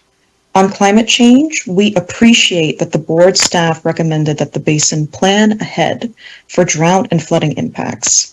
We ask that the board provide more specific recommendations on evaluating climate change impacts on groundwater supply of disadvantaged communities, domestic wells, and public supply wells. In addition, the board should require extreme climate scenarios in projected water planning. Water supply planning cannot solely rely on historical hydrology or hydrology that is averaged to remove extremes. Without this additional analysis, the basin will not be able to adequately plan for drought and flooding concerns. It is crucial to reckon with climate change impacts on disadvantaged communities, domestic wells, and public supply wells. Probation is an essential step for the Tule Subbasin to reach sustainability. Clean Water Action strongly supports the board in moving the Tule Subbasin into probation. Thank you so much for your time. And everybody, rest well after this. Thank you, Mac. Appreciate the points and appreciate you being part of today's discussion. Next, I'd like to call up Ngodu Atume, be followed by Jennifer Spalletta, then Ryan Becerra, and then Miguel Rojas Flores.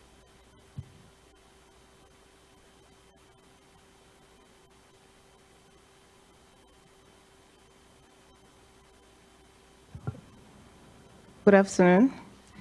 Good afternoon, Chair Esquivel, Vice Chair, members of the board. My name is Godo Atsume. I am an academic coordinator at the University of California's Agriculture and Natural Resources. Although I work at UC as an academic coordinator, I'm providing public comment today as an individual that works on SIGMA, and I'm not representing the university, any of its offices or its units. In SIGMA statute, the term agricultural users encompasses all farmers or growers, regardless of acreage, crop type, resource capacity, or groundwater use. There are small-scale farmers that utilize significantly less groundwater for their production. They often rely on shallow irrigation wells. They pump from the upper aquifer in some cases. In times of drought, like we've heard today, these farms experience well dewatering, and they lack the means to deepen or replace those wells. I would like to implore the board today to consider small-scale socially disadvantaged tenant, immigrant, refugee, BIPOC, low-income farmers that are vulnerable under the implementation of SIGMA in Tule as it currently is. And in that context, I'll offer a few comments and recommendations. In the staff report and from the presentation today, board staff recommend the exclusion of two GSAs, the Delano Elmont Irrigation District and Kern Tulare Water District GSAs from requirements to report extractions and pay fees. I ask that the board extend these exclusions to small-scale farmers that are vulnerable. The University of California Small Farm Network is available to provide criteria to determine who the small-scale farmers are, and this is very important for the farmers in this region. Board staff also recommend that people that use less than 2 acre-feet per year for domestic purposes be exempt from reporting. I implore the board to extend this de minimis user criteria to vulnerable farmers that in some cases use similarly insignificant or very less amount of water and grow less than 10 acres or less than 50 acres depending on the region.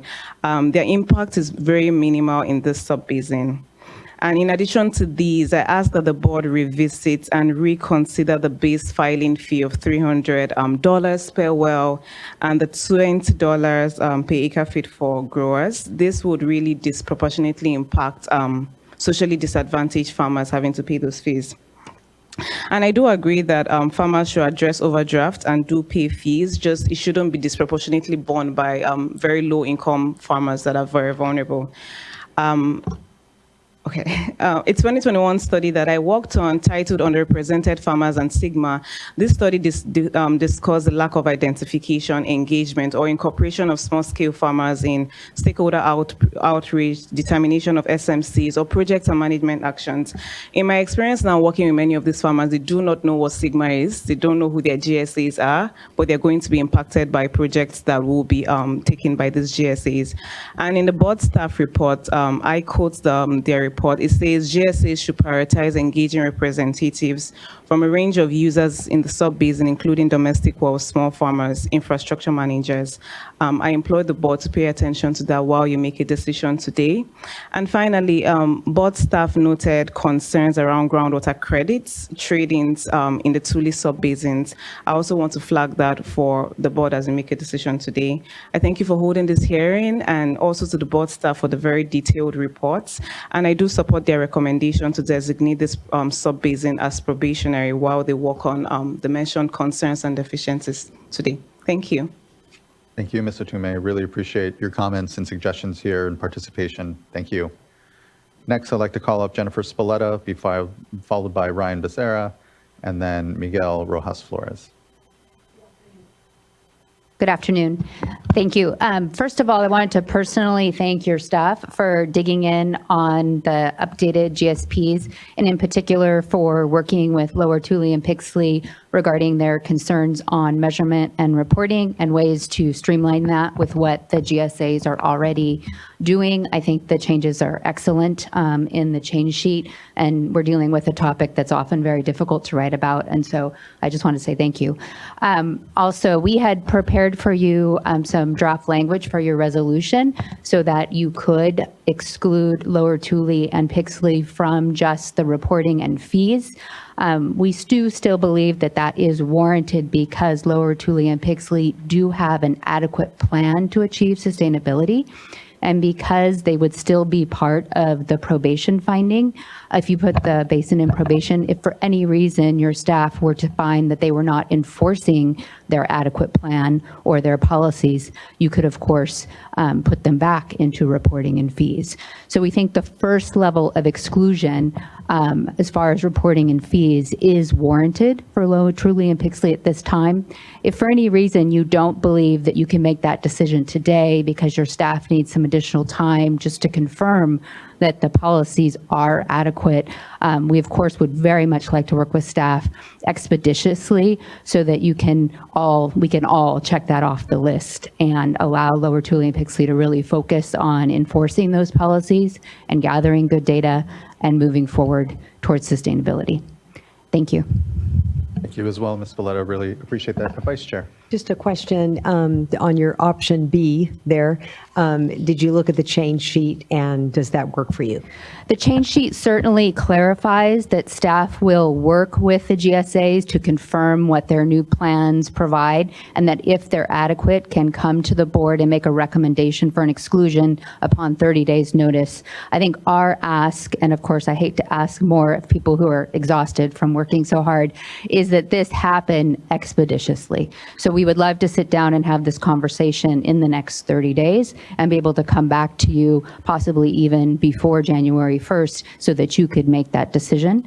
And that way we would have comfort that we are not starting the next water year potentially with the landowners subject to fees and focus on the enforcement of the policies. Thank you, though. Thank you, Ms. Valletta, and thank you, Vice Chair. Next, I'd like to go to Ryan Becerra and be followed by Miguel Rojas Flores and then Diego Paniagua. Thank you very much, Chair Esquivel and board members. I'm Ryan Becerra, Special Counsel for Angiola Water District. Next slide, please. So I think everybody in the room probably shares at least one thing, which is that for SGMA implementation to be successful, it needs to reflect real-world water management conditions. And this is a particularly pertinent for Angiola. As you can see, this is a graphic that our friends at Pixley and Lower Tule shared earlier today. And Angiola absolutely does cross the boundary between the Tulare Lake subbasin and the Tule subbasin. It has done so since before the subbasins existed. The subbasins came into effect with Bulletin 118 in 1980, and Angiola's operation predates that by decades. So one thing that's concerning a little bit about the final staff report is there's this discussion in relation to Angiola as well as other districts about water budgets. And it's not clear exactly what that means. It's not clear if we're talking about water budgets just within the Tule subbasin or whether it's considering conjunctive use of surface water and groundwater across the subbasin boundary. It's also not clear whether we're talking about water budgets in just within the two-dimensional geographic boundaries of the Bulletin 118 subbasin, or whether we're talking about the vertical aquifers as well, because the vertical aquifers make a huge difference, particularly in relation to subsidence. If you've completely shut off pumping in the upper aquifer, but you're continuing to significantly overdraft the lower aquifer, you're not solving subsidence problems. So as we advance forward into SGMA implementation, we need to be very careful to deal with real-world water management. So next slide, please. This is particularly critical for Angiola because before SGMA, Angiola made an agreement with Pixley and Lower Tule to do exactly this, to get at the issues of real-world water management, to address what are historical objections by Pixley and Lower Tule to Angiola's water district. Angiola's well field. So that agreement remains in place, and Angiola legally bound itself to do these things, consistent with Board Member Firestone's comments about we need to have these things be real. Angiola's commitments are real and legally binding. Next slide, please.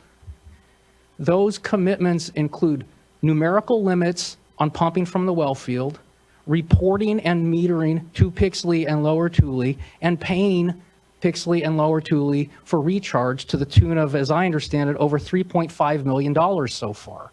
Next slide, please. Of course, it's a contract, so in return, what did Angiola get out of this contract? We got commitments that Pixley and we had resolved their concerns, and we would not be subject to challenge in any regulatory forum if we stayed within the bounds of this contract. So what we saw today in relation to Angiola was striking in relation to what this legally binding contract says. Next slide, please. So what did you see today about Angiola?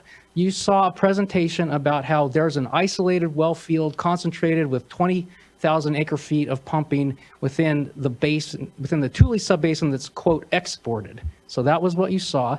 Let's see what the technical analysis shows. Next slide, please. So this is the Mr. Tom Harder's presentation from the 2021-2022 basin report. It shows that pumping within Pixley and Lower Tule is more than 10 times in that year what the pumping from Angiola's well field was. Next slide, please. So what does that mean? Well, when you have 400,000 acre feet roughly of pumping, you're going to see significant groundwater declines, which is what you see from this map. I showed this in April. It is not a limited issue to Angiola's well field. It cuts across the whole area with significant groundwater declines in the lower aquifer of over, I think, 150 feet over not that long of a distance. Next slide, please. And what do you get when you have that kind of level of pumping out of the lower aquifer? You get subsidence.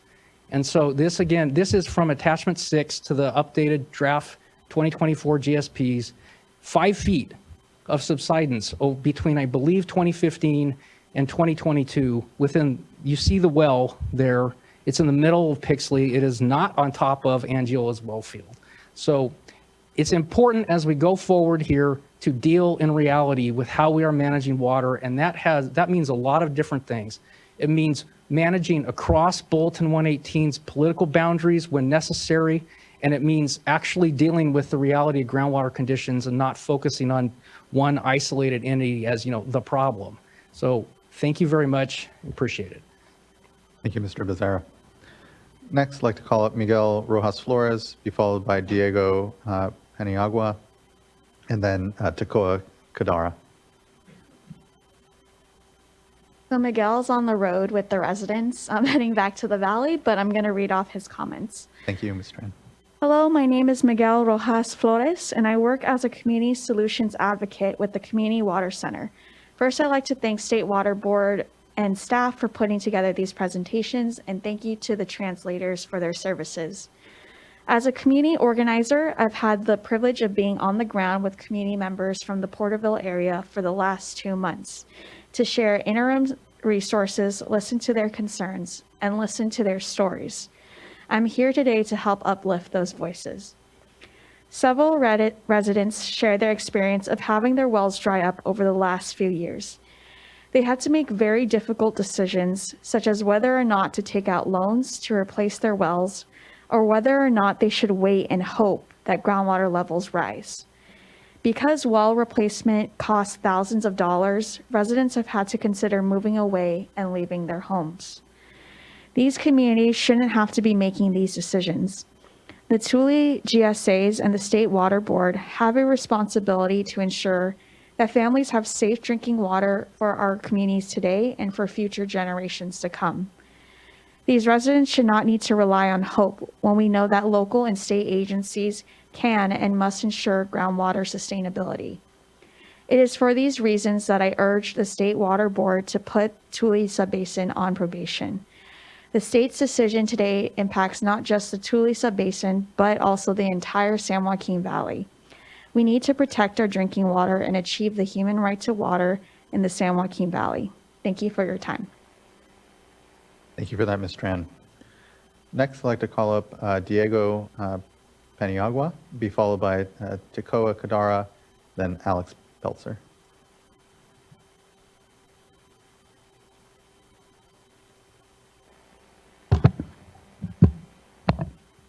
Good afternoon, everyone. Buenas tardes a todos. My name is Diego Paniagua, and I am proud to call Rich Grove my home. I also have the privilege of serving as the general manager of Rich Grove Community Services District. It's an honor to be here with you today. We find ourselves in a time where water, its quality, and our access to water resources can no longer be taken for granted. For an unincorporated community like Rich Grove, this reality can feel daunting and uncertain. At present, Rich Grove CSD is nearing the completion of an $11 million water supply mitigation project. It is intended to secure our access to clean, potable water to Rich Grove and the Rodriguez labor camp. With the 11 million tax dollars at stake and the well-being of 1,700 residents on the line, this project is meant to serve as a safety net Rich Grove has long needed but never had. The successful completion of projects like this relies on more than just engineers and contractors. The role of GSAs through Sigma is to help communities like ours build sustainable water plants. This is precisely what the Delano Early Mart Irrigation District has achieved. The groundwater recharge efforts support Rich Grove CSD by reducing groundwater lift costs and deepening community wells. DEID's sustainable management criteria safeguards communities like Rich Grove by providing a pathway to prioritize water accessibility, economic opportunity, and public safety for all of us. I stand here today asking that DEID be excluded from the probationary basin designation. Since I have some time, I just alluded to an $11 million project that's It's been, we first applied for, or we got a permit for the project to go through in 2012. You know, we're in 2024 and we're about 2 weeks from breaking ground from it. 7 years ago, a test well, you know, was punched in the ground and engineers were able to promise 600 gallons per minute, right? 600 GPM that was supposed to help our contaminated well 5, you know, it's supposed to blend it. Today, as this morning, we're only pumping at 250 GPM. You know, so what does that mean? That means that it's not enough water, it's not enough clean water to do the blending that it was intended to do so. So in a few months, you know, you're gonna get an application, you know, for another well, you know, that Rich Grove needs and is in dire need of. And we can't wait another 12 years, we can't wait another 2 years, you know, but it's gonna be on your desk and we're gonna have to decide what to do. And for the community of Rich Grove, for communities like the Rodriguez Labor Camp, it's far too late, you know, because we needed this situation fixed, you know, years ago. But here we are. So efforts that GSAs like DEID are able to, you know, help us out with are important and are needed. And the state has to do everything in its hands to be able to support, you know, and expedite projects like this. Thank you. Thank you. Really appreciate your participation here, Mr. Peniagua, and your leadership. So thank you. Next, I'd like to call up Tekoa Kadara, be followed by Alex Peltzer, and then Seth Merritt and Jim Moorhead.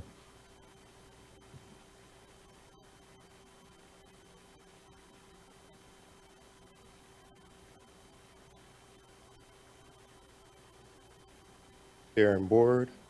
My name is Tekoa Kadara.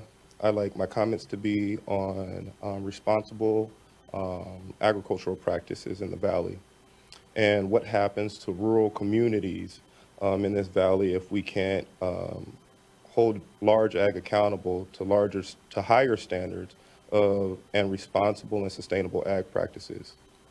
In the natural world, you don't see one purpose for one benefit. You see an ecosystem with many purposes creating multiple benefits year after year, something that's sustainable. When I was a kid, I used to come to the valley and visit my grandmother in Allensworth on a regular basis. And I remember this valley having fruits and vegetables, varieties, you know, melons, and I remember eating all of this stuff. And I feel like the focus has changed. Okay. I'm a little tall, so I guess I'm too far from the microphone. But the focus has seemed to change here to more of cash crops, with the valley now producing about 80% of pistachios and almonds. And hardly any of that makes it to these rural communities, you know, like Allensworth.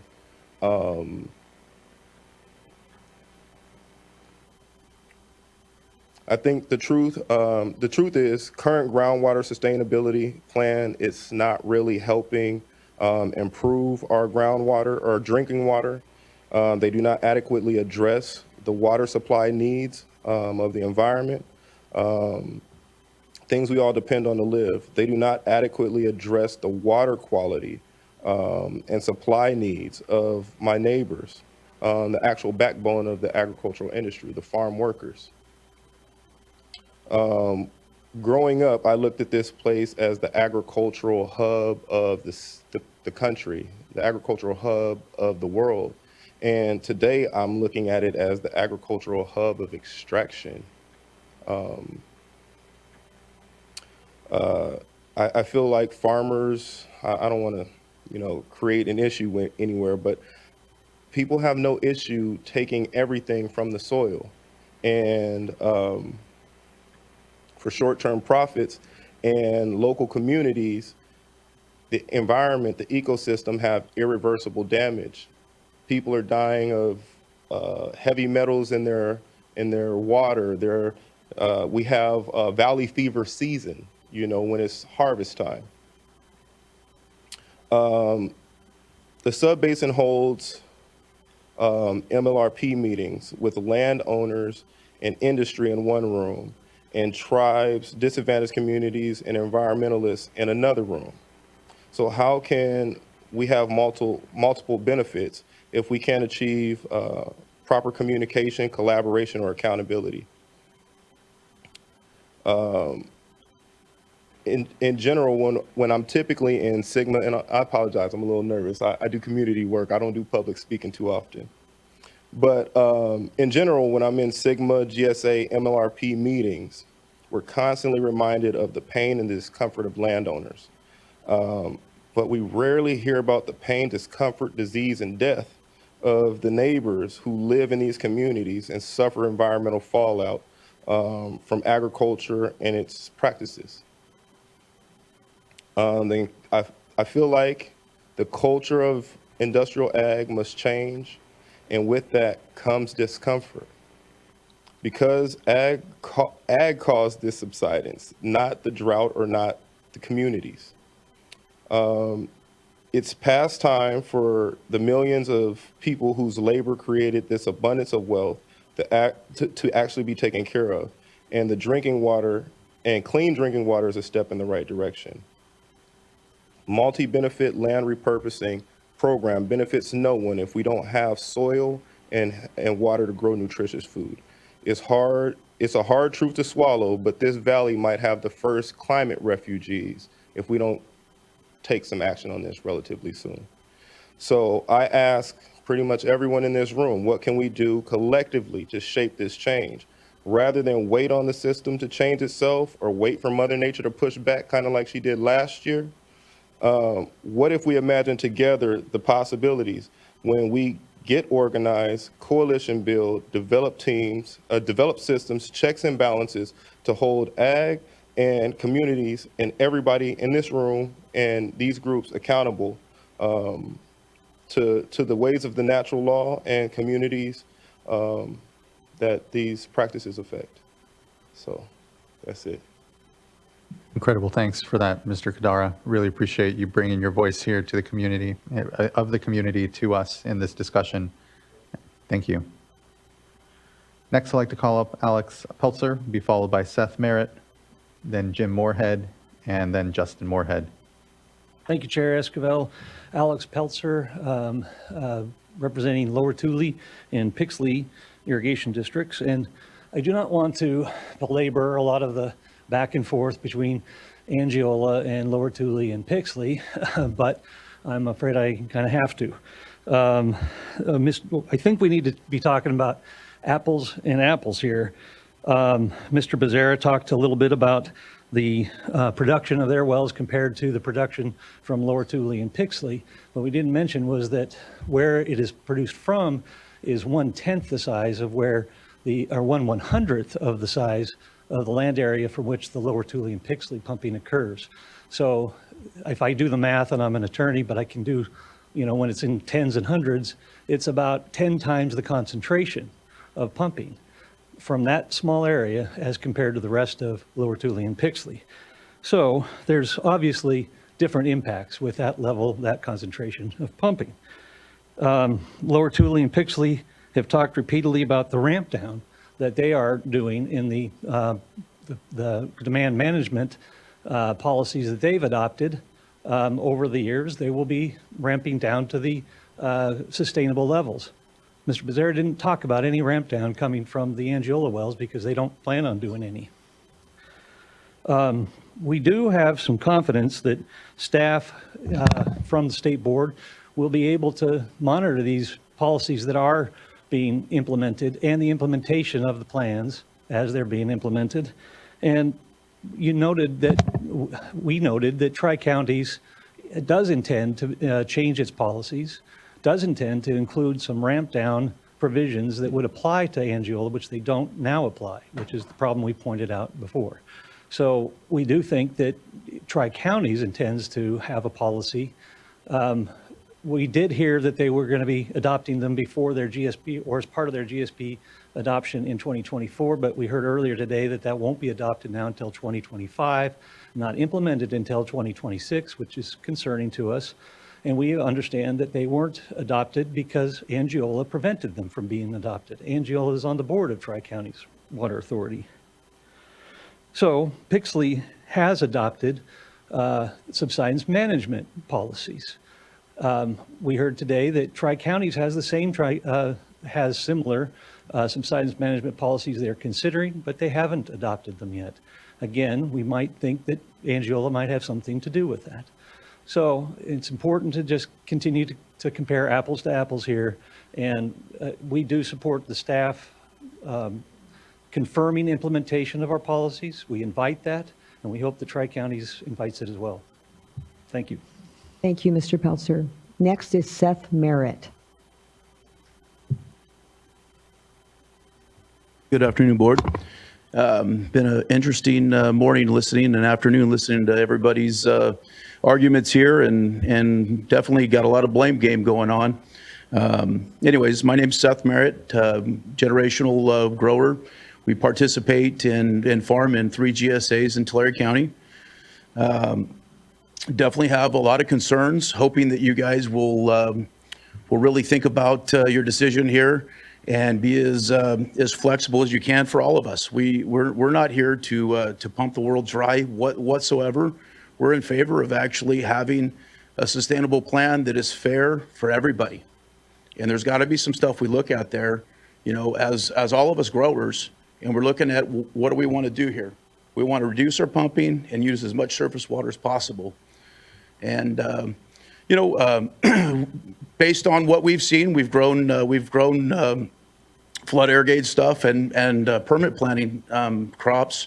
We have an issue with the way some of this ET is being, let's just call it estimated for that matter. I think for groundwater extractions, we need to really consider meters, you know, and let's have a ramp down thing that really makes sense here for everybody included. So that's all I got. Thank you. Really appreciate that. I know it's been a long day and really appreciate folks sticking with us here and providing their comments, and appreciate those comments, Mr. Merritt. Next, I'd like to call up Jim Moorhead, be followed by Justin Moorhead, and then on.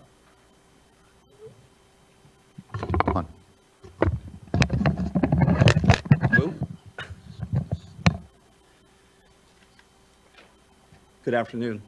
Did I turn it off? Can you hear me? No, I think you're good. Okay. My name is Jim Moorhead, and I'm a second-generation California farmer from Tulare County. After World War II, my father and mother came to California to make a life in agriculture. My dad worked as a ranch hand until he saved enough money to buy a cotton picker, then a small piece of ground of his own in Pixley. The third and fourth generations still live and work on the farm, which has modestly grown over the decades.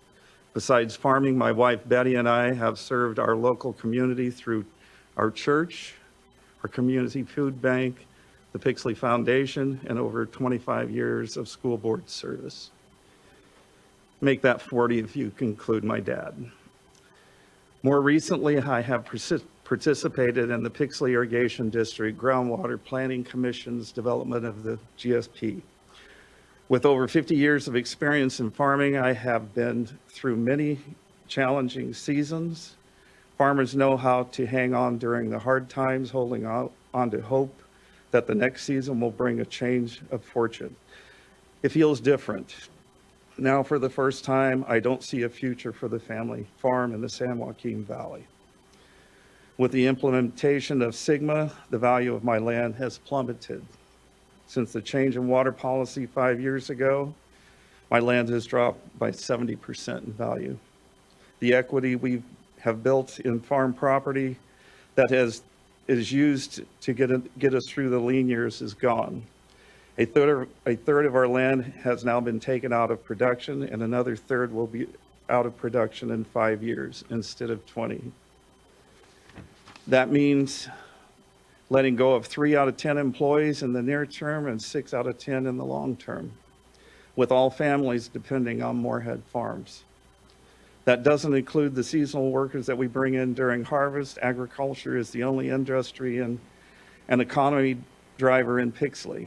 The auto parts store, markets, restaurants, and schools all exist to serve those who are employed by the ag industry. Without local farms, Pixley will struggle to survive. I am not against water regulation, but as I look at other states' processes compared to California, it feels like their farmers are given much more support to succeed. In any other state, California's farming industry would be its pride and joy. But here, we are overshadowed by the coastal powerhouses of entertainment, technology, and tourism. We pour out our lives to grow food for our communities and for the world. Yet we find ourselves devalued and demonized by the media and legislatures. One of the most painful aspects of California's groundwater regulation policy is that it has pitted subbasin against subbasin, district against district, and even farmer against farmer. The policy structures has established a zero-sum game and creates winners and losers, as we stated. In other districts that have very different water rights, some growers are pumping groundwater instead of using available surface water because it's cheaper and they face no consequences. Growers that have ample surface water and choose to use groundwater to irrigate should face significant pumping charges as a deterrent. As a farmer who owns ground in both of these scenarios, Pixley Irrigation District and Southern San Joaquin Municipal Utility District, I see the inequity in the system that's being developed right now. Before we jump into specific local decisions, there needs to be support for the entire ag industry at the state level. For instance, a program could require that all California farmers, regardless of district boundaries, to follow 10% of the farmland statewide. Surface water saved from statewide fallowing could be used to augment areas deemed critical with subsidence. The 10% would allow the growers statewide to have a place to bank water, help with flood control, and most of all, benefit our aquifers. While this will be a hard pill to swallow for the farmers in water-rich areas, they would be able to absorb the small reductions, and it would prevent the devastation of farming communities with more challenging water rights. In addition, when surface water is available, there must be a financial consequence for pumping in lieu of using surface water. As a member of a small farming community, we feel completely overlooked in the process and stare at the prospect of a bleak future. I hope you will decide that towns like mine, full of hardworking people and productive farmland, are worth saving. Thank you. Thank you so much, Mr. Moorhead. Appreciate those comments. Next, I'd like to call Justin Moorhead, be followed by Rosania Paniagua, and then Natalie Escobedo Garcia. Good afternoon, Board. You just heard from my father, Jim. My brother, Jason, was the lucky one that got to stay home and work on the harvest. My family's been farming in the South Tulare County for 4 generations. I was raised on our family farm in Pixley and attended the local public school. After high school, I attended Cornell University and then spent over a decade in the commercial banking industry, both in the Bay Area and the Central Valley. As a lender in the Valley, many of my clients were farms and dairies. For the past 6 years, I've been CEO at Harris Wolf Almonds, a processor in West Fresno County that partners with over 150 almond growers, many in the Tule Subbasin, and employs 200 Californians residing primarily in rural farming communities. In my life, I've viewed California and the San Joaquin Valley both up close and from afar. Working closely with local growers and employees, as well as the experience of our own family in Pixley, have shown the harsh realities of the impact of SGMA implementation on both farms and the rural communities they support. Let's start with what is likely the fate of many family farms in the San Joaquin Valley. Farmers must be able to ride out downturn cycles of low commodity prices and high input costs by keeping equity in their business long term. During those downturns, banks rely on this built-up land equity to continue lending to production agriculture. The severe shock of SGMA implementation in the Tule Subbasin has quickly upended land values. The banks, now looking at appraised land values that have shed 60 to 70% in 5 years, are reluctant to lend to the local family farm. Unable to continue farming, the owner will either be forced to sell or foreclose with the bank. The ground will either be retired from farming because of a lack of water, or institutional investors with little knowledge of the land will buy up the land. Either way, the family business is eliminated from the equation. It pains me to say this because this is not a hypothetical exercise to us. This is the reality our family is facing. As sad as this outcome is for the family farm in the San Joaquin Valley, it's not the whole story. A lot of attention has been paid to the details of SGMA implementation, but we aren't discussing how the failure of the family farm will erode the economic driver of most rural communities in the San Joaquin Valley. The reason these communities exist is agriculture. Without an agricultural industry, farm support services and community service industries no longer have customers. In February 2020, Dr. Sunding and Dr. Roland Holst, professors from the UC Berkeley College of Natural Resources, published a report describing the economic impact of water supply restrictions affecting the San Joaquin Valley. In that paper, the authors concluded that approximately 20% of the San Joaquin Valley's acreage would be fallowed over the next 20 years, resulting in a loss of $7.2 billion in farm revenue each year. Direct and indirect employee losses were estimated at 65,000 employees, with total compensation losses of $1.7 billion annually. The authors of the paper stated, and I quote, "These state-level results provide little information about how policies will affect individual communities.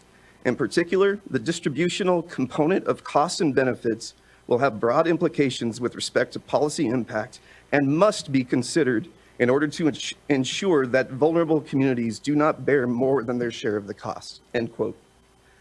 Water is the currency of the San Joaquin Valley. The SGMA process is more than just water policy. It's an economic framework that will determine whether rural communities will be viable long-term.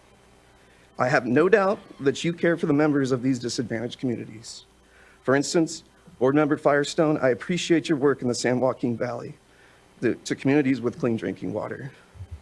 But I have to ask the uncomfortable question: what good is access to clean water for members of these rural communities if there are no jobs? What future is there for communities like my hometown of Pixley? The SGMA process is implementing policy at a breakneck pace without contemplating the local impact of the communities. I implore you to consider the economic consequence of this process to disadvantaged communities. The current process is destined to bring a lot of turmoil to the San Joaquin Valley that can be avoided if we take the time to understand the impact of the decisions we're making today. Thank you. Thank you, Mr. Moorhead. Next, I'd like to call up Rosanai Panigua. Apologies.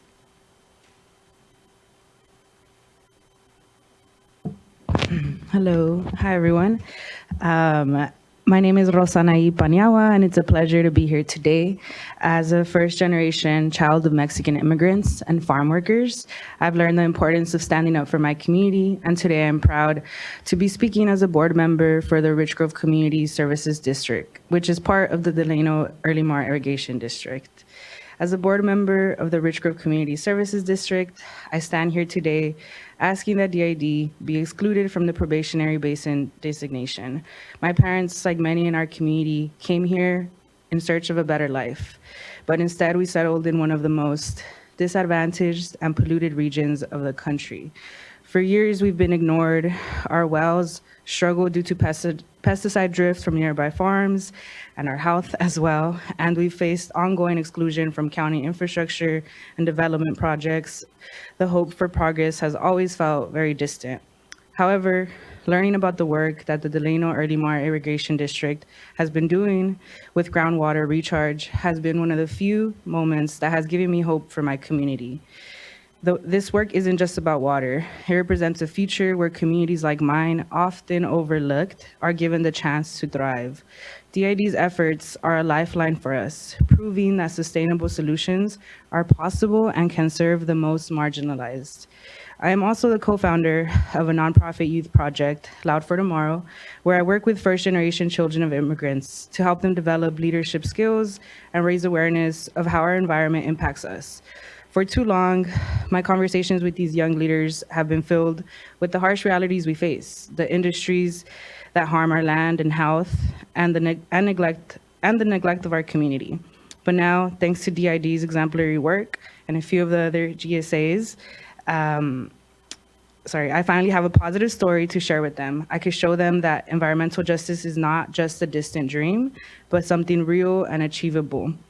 In the Central Valley, there is no shortage of hard work, but in my community, it's rare to find something positive to point to when it comes to environmental justice. DID has changed that, and their work offers a way forward for all of us. Overpumping and extracting will leave us with nothing, especially no jobs if there's no water. But DID's sustainable practices ensure that my region, my people, and our future have a chance to survive. Please stand with me and be another voice for the most marginalized and disadvantaged Californians. Let's uplift the life-changing work that GSAs are doing and protect the future of our beautiful Central Valley. And that is all. Thank you all for listening. Thank you, Ms. Paniagua. Appreciate your participation here. Next, I'd like to call up Dr. Natalie Escobedo Garcia, be followed by Tien Tran. And I do see a couple of hands up on the virtual platform. We'll take a few folks on the virtual platform and get back to folks here in the room. Good evening. My name is Dr. Escobedo Garcia, here to provide comments on behalf of Leadership Council for Justice and Accountability. Residents of Pixley are concerned about the impacts of unsustainable groundwater use will have on their access to potable water. As you heard earlier today, residents recently experienced a rate increase related to land subsidence and declining groundwater levels. Residents want to ensure that their water system is protected so that they do not end up in a situation like their neighbors in East Porterville. This will only be possible if the state ensures that the subbasin is put on the right track to manage groundwater in a way that will protect all beneficial users and uses of groundwater. As highlighted in our previous comment letters to the state and the subbasin, we would like to see further recommendations regarding demand reduction and mitigation. In order to address further depletion of groundwater and land subsidence, the subbasin must commit to active demand reduction. Not only does the subbasin need to ensure groundwater levels are stabilized today and for the future, they also need to address the impacts of the last decade. Mitigation measures will be important, but it does not take the place of much needed demand reduction. While we appreciate the subbasin's progress on the mitigation program, there are still outstanding changes needed to the program for it to be successful, including establishing adequate funding mechanisms for the program and impacts of land subsidence. We'd like to note that establishing subbasin-wide SGMA fees through Prop 218 would have all property owners, including domestic wells and small water system users that are property owners, contributing to the mitigation program. It is inappropriate to ask domestic well owners and small water systems that may need the mitigation in the near future to pay fees that are meant to fund that mitigation. The subbasin has had multiple opportunities to address issues in their GSPs and have been slow to do so.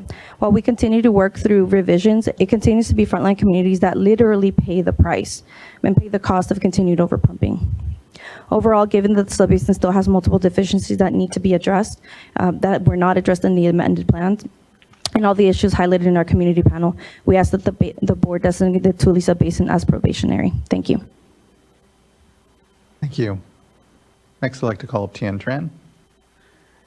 And again, we are doing our best to try to get to all voices here. I recognize some folks might have time limits. I ask if folks can to please hold on, but I do see a few hands, so I will get to them, and then we can continue on. Ms. Tran.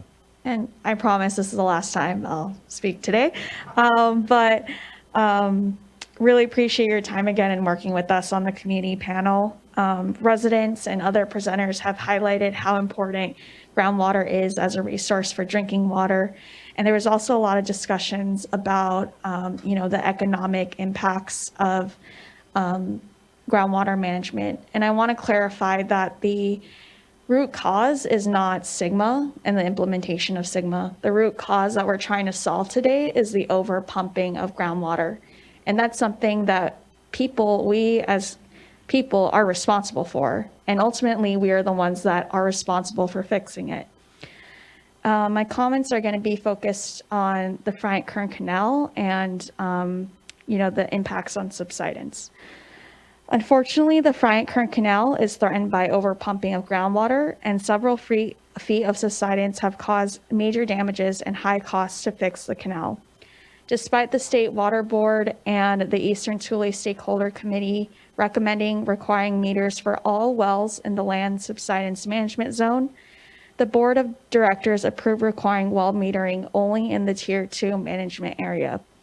This decision drove the Teapot Dome and Vandalia water districts to break away from Eastern Tule GSA and form their own GSA. This is just one example of how the subbasin has failed to proactively manage subsidence, consider impacts to beneficial users, coordinate across agencies, and incorporate stakeholder feedback. For the most part, subsidence impacts are irreversible and have serious consequences for communities. Because Eastern Tule has to address the high costs that are going to the damages to the canal, it is unclear if the subbasin has the capacity to raise the funds for the mitigation program. The state cannot allow subsidence, the potential water quality impacts, damage infrastructure, and the high cost to communities to keep happening. We urge the state to put the Tule Basin in probation so we can protect drinking water and make sure that we can achieve the human rights of water in the San Joaquin Valley. Thank you. Thank you, Ms. Tran. Before I get to the three hands on the platform, I just want to confirm that I have about 5 names here for folks left in the room that are looking to speak. If I do not call your name out right now, I don't have your name prepared. And so please do go to the clerk or make sure you're signed up. But I have Vincent Sola, Andrew Hart, Jasmine Ramirez, Alex Beering, and Paul Granadas. Those are the names I have left for folks that are in the room looking to speak. If I did not call your name and you're in the room and looking to speak, please do consult with the clerk of the board or just make sure you're signed up over with the QR code on the side of the room.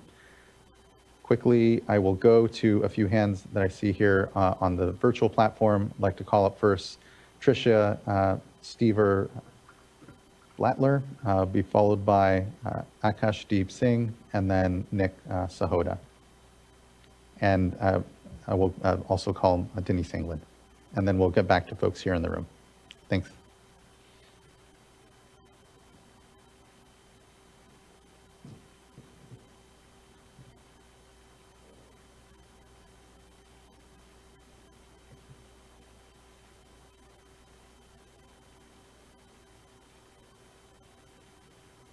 Hi, I'm having some audio quality issues. Can you go to a couple other speakers and come back to me? Of course, yep.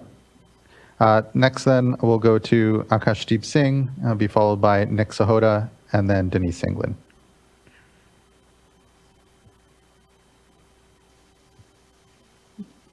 Good afternoon, everyone. My name is Akashdeep Singh, and I am a Western States policy advocate at the Union of Concerned Scientists. For the sake of time, I'll keep my remarks brief, but ultimately just wanted to say that we support the probationary designation of the Tule Basin.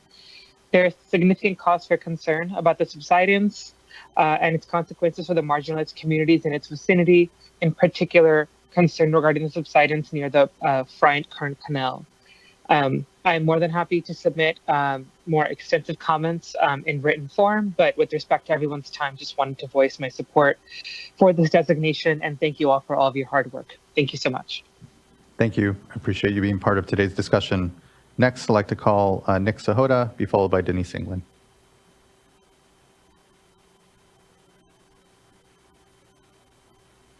Mute.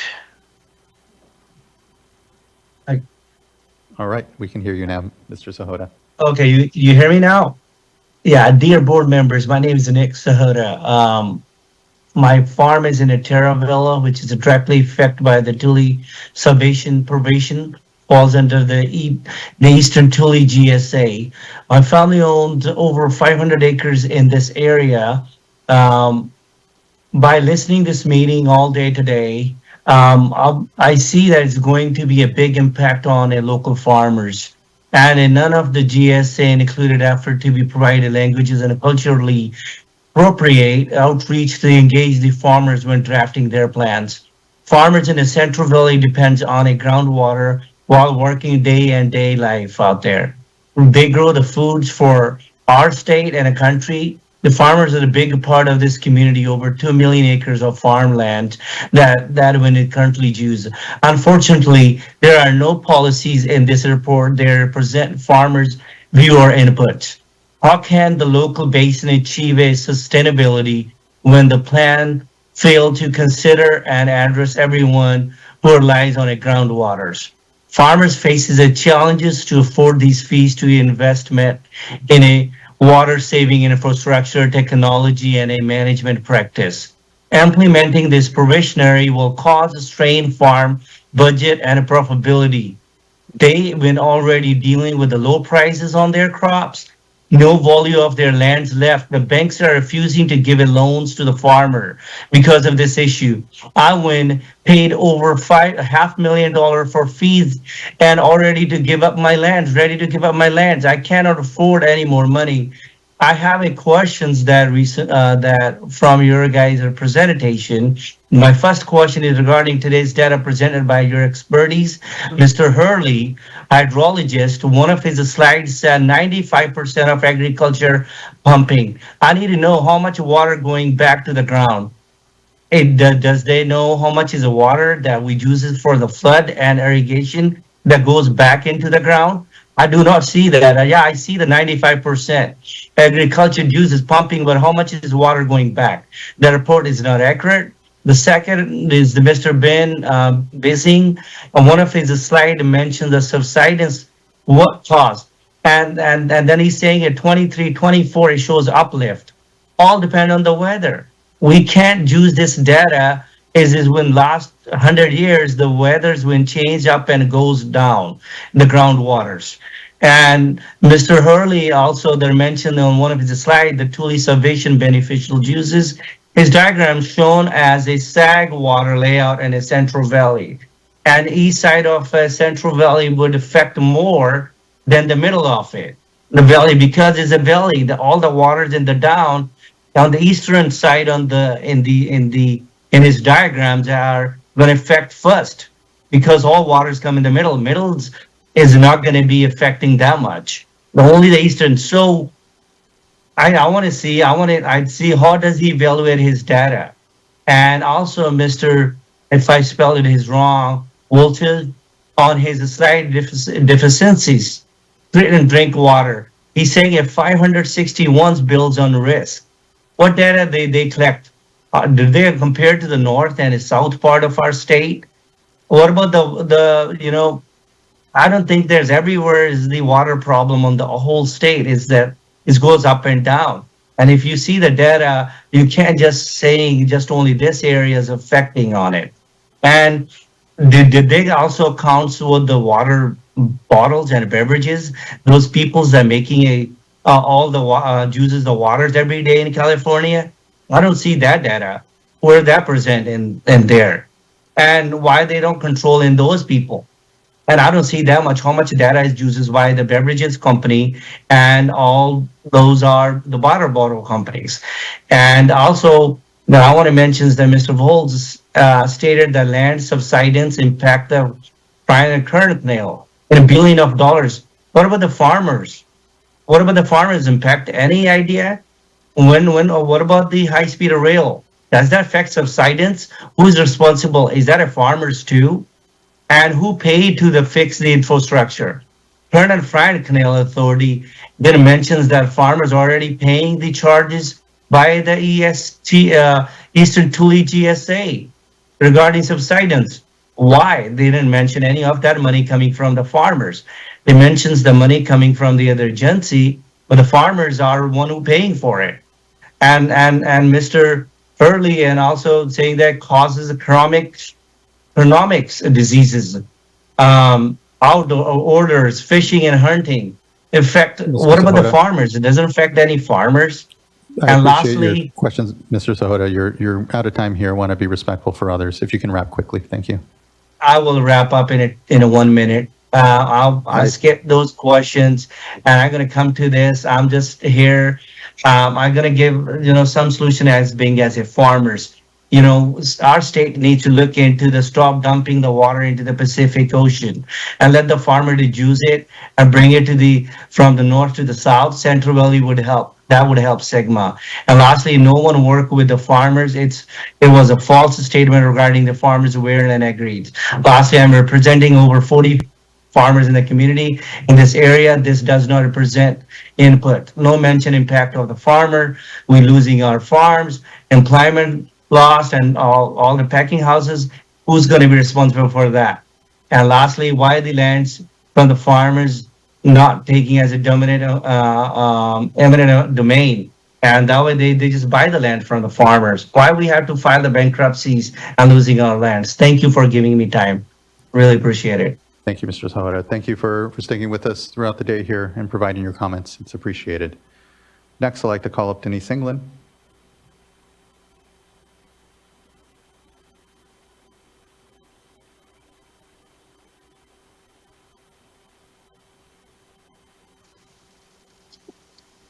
Good evening. Hello, my name is Denise England, and I'm speaking on behalf of the Tulare County Board of Supervisors. Tulare County generally echoes the comments made by the Eastern Tule GSA, Mr. Keller, and Michael Knight with the City of Porterville, and we want to thank them for continued collaboration on not only the implementation of SGMA, but also helping us address community and private well water challenges in the region over the years. The County of Tulare is a member agency of the Eastern Tule GSA. The county formed the Eastern Tule GSA with other public agencies to provide GSA and, more importantly, GSP coverage for the undistricted, groundwater-dependent land in the Tule subbasin. As such, approximately 50% of the Eastern Tule GSA is groundwater-dependent, or commonly known as white area. Additionally, the county is a standalone GSA, the Tulare County GSA, which provides GSA coverage for the remaining undistricted white areas of the Tule subbasin. The county government functions are funded predominantly through general property tax revenue, which for fiscal year 25 is approximately $175 million, with 23% of our population directly employed by farming and another 17% employed by support industries. Therefore, the county has a great interest in the conscientious implementation of SGMA. Through the Tulare County GSA, we have negotiated MOUs to ensure each parcel in the Tule subbasin is covered in a GSP. We have such MOUs with the Lower Tule Irrigation District GSA and Tri-County Water Authority GSA. We had an MOU with the Delano Early Mart Irrigation District GSA for the West Side Management Area. That MOU was terminated when DEID GSA annexed those parcels into the district for the purposes of SGMA. Then about a year ago, those parcels were detached from the district and therefore had no GSP coverage. Tri-County Water Authority GSA stepped up and added the former West Side Management Area to our MOU for GSP coverage. And this is just a small example of the commitment and collaboration in the Tule subbasin to ensure every acre is covered and included in a GSP. It also illustrates the complexity these GSAs have had to navigate with the implementation of SGMA. The Tule subbasin has made tremendous strides towards revising their GSPs. While there are additional items worthy of further consideration, much progress has been made and should not be discounted or ignored. The subbasin, like so many throughout the state, just now have a stock toolbox to address groundwater overdraft, and there's still tools out there that need to be added. It is imperative to the health and sustainability of Tulare County that land fallowing, habitat creation, and water trading be done in a prudent manner to avoid unintended consequences. Just last year, we had a school that was infested with flies and mosquitoes due to a nearby groundwater recharge project, and it took several months for our vector control district to treat the problem so kids could resume outdoors activities on campus. While the recharge project is worthy and necessary, there were lessons learned about unintended consequences and how to deliberately deal with the competing interests. All GSAs in Tulare County meet regularly with county staff to improve and revise county policies and procedures relative to SGMA implementation. These bi-monthly meetings have occurred regularly over the past 3 years.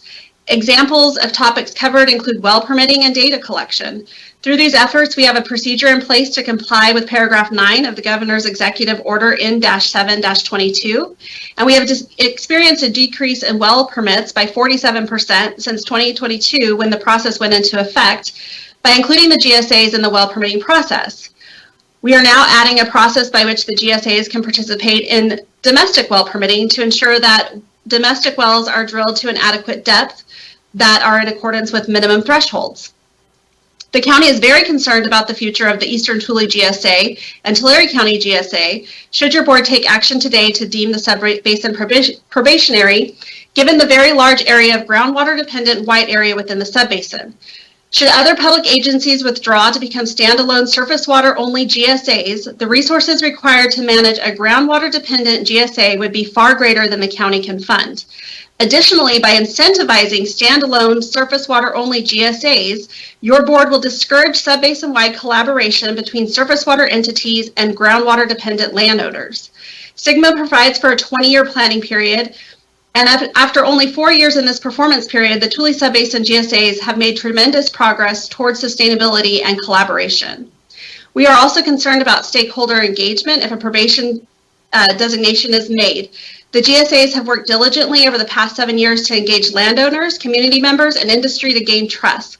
We ask the board and staff to continue to work with the GSAs to revise their plans accordingly as efforts have proved successful thus far. As such, the Tulare County Board of Supervisors requests the state board take no action today, and we thank you for your time and consideration. Thank you as well. Appreciate that. Good to hear from you, Ms. England, and just thanks for your participation here in the discussion. Next, I see Ms. Chu, you have your hand up.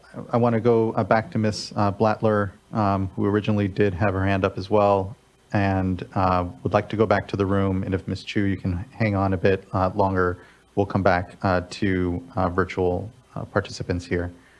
Ms. Blattler.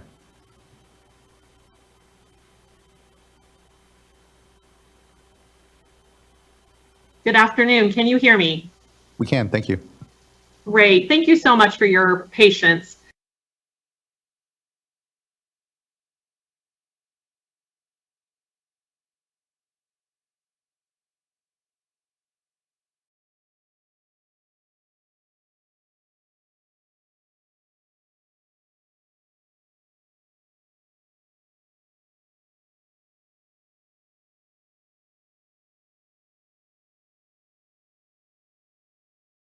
Some of the farmers that have already spoken, I think I can only echo and underscore some of their very eloquent remarks.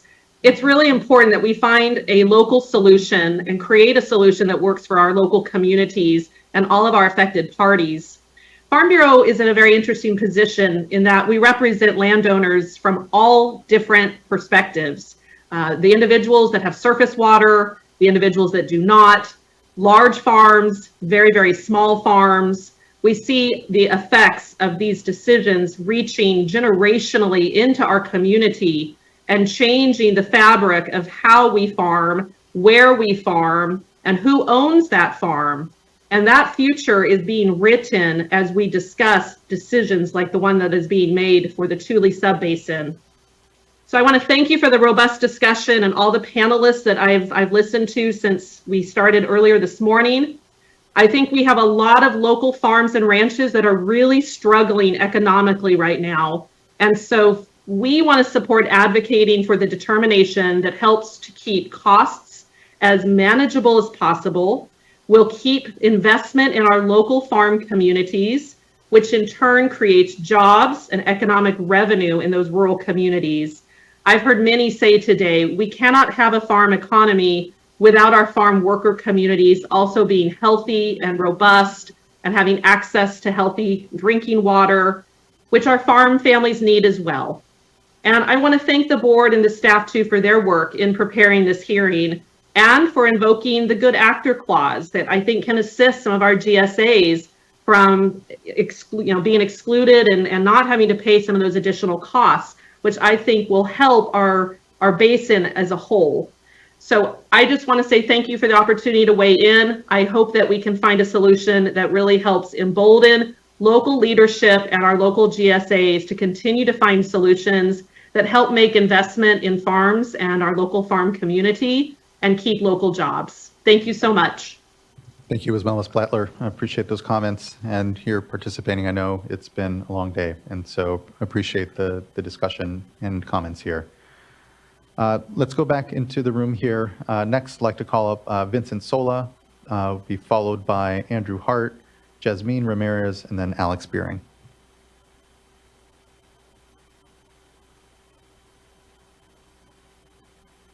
Been a long day. Huh? You guys tired yet? Hey, I want to thank you guys for the opportunity to comment on the probation hearing today for the Tule Subbasin. My name is Vincent Sol. I'm a fourth-generation farmer, and I've farmed in the Lower Tule Irrigation District for, our family's been there for 121 years, so pre-dam, pre-irrigation district. Our family, maybe lost my spot here, but it has taken a lot of farmers' money to form these districts and contract surface water to keep the districts functioning and serving the farmland of the valley. We have a lot of surface water. We have lost a lot of surface water over the last 40 years that was once available instead of pumping groundwater. But I'm here today to talk about the Lower Tule GSA. Pre-Sigma in 2012 or so, our manager brought attention to our groundwater level trends.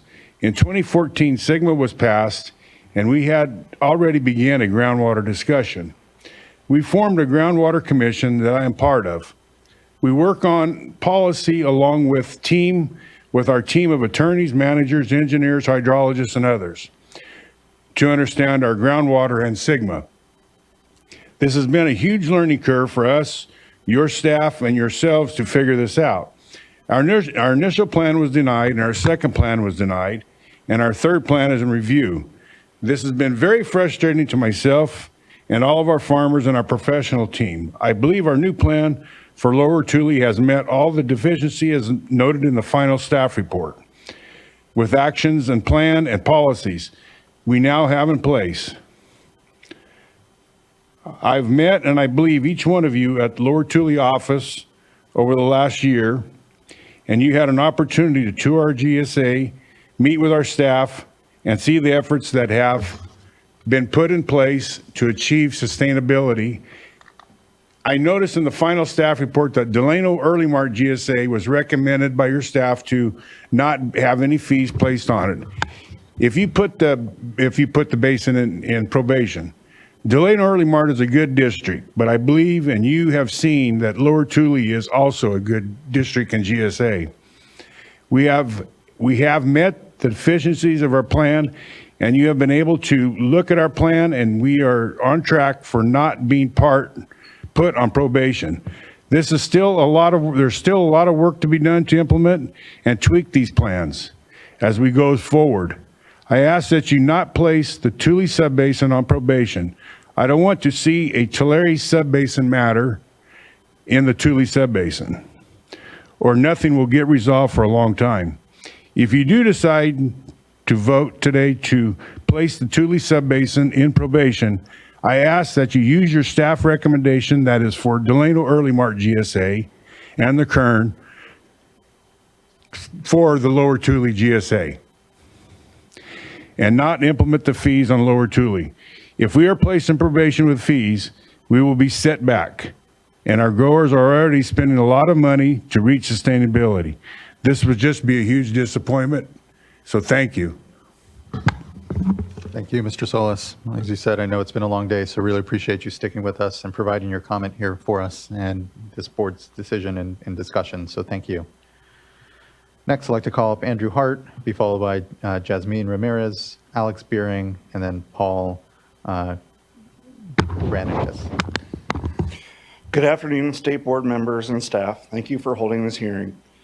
My name is Andrew Hart. I'm a representative of Booth Ranches on the board of Kern-Tulare Water District. We farm in the Kings, Tule, Cahuilla, and Kern subbasins. My family owns a small farm in the Cahuilla subbasin where I'm the 5th generation to farm it. Being involved in all of these subbasins has offered me valuable insight into the state intervention process. From a farmer's perspective, navigating the board's process has been challenging at times, and I appreciate the progress the board and staff have made in the Tule subbasin, but we know that there's still more work ahead. Kern-Tulare staff and landowners have worked hard to understand groundwater conditions in our area. We have implemented management actions that create an accurate well registry, required meters on all agricultural wells, and implemented a flexible groundwater extraction fee, and also implemented a robust well mitigation program. Our plan has shown how much progress Kern Tulare has made and how we cut our groundwater pumping roughly in half from last year, and last year was a record water year. The board staff can see that our plan and management actions are working. I understand the board staff's recommendation does not exclude us from probation at this time. We know that the Tule subbasin will need to continue to make progress, and Kern Tulare will need to work closely with the state and other GSAs to ensure plans adequately address all concerns. We know that our work does not stop here, and we remain committed to continue successfully implementing SGMA in our districts, and we look forward to learning the parameters that the board is looking for. Thank you for your time. You as well, Mr. Hart. Next, I'd like to call up Jasmine Ramirez, then Alex Beering, and then Paul Radenis. Apologies. Good evening, everyone, and thank you for the opportunity to be able to provide comment here this evening. My name is Jasmine Ramirez. I'm with Self-Help Enterprises. Self-Help Enterprises' mission is to work together with low-income families to build and sustain healthy homes and communities, and our organization has a long history of working with communities in the Tule Subbasin. From our organization's standpoint, it is critical to address the key deficiencies that were identified by the Department of Water Resources within each subbasin. And we strongly encourage the State Water Board to conduct a diligent review of any proposed updated plans. There is a high level of concern for groundwater plans that are developed without the incorporation of community member voices and engagement throughout the process. Self-Help Enterprises contracts with GSAs to provide mitigation should not be interpreted as vetted support for those plans. We understand that both conditions and efforts across the subbasin vary, and as such, that each GSA within the subbasin will be evaluated and determined as appropriate. We value the State Water Board as a partner in SGMA implementation and drought mitigation efforts, and we are confident that moving forward, both the State Water Board and groundwater sustainability agencies will work diligently to fulfill their responsibility to guarantee the proper protection of drinking water. Thank you for your time, and we welcome future conversations. Thank you so much, Ms. Ramirez. Appreciate your comments and the work of self-help here. It's been critical to, I know, not just drought response, but to all these discussions on groundwater management. So thank you. Next, I'd like to call up Alex Beering, then again, followed by Paul Radenis. Thanks. Followed by then Steve Anderson, Mike Faria, and then Frank Fernandez, I believe, is our last in-person commenter. And if not, please do see the clerk of the board. Good evening now at this point, Chair, Vice Chair, and members.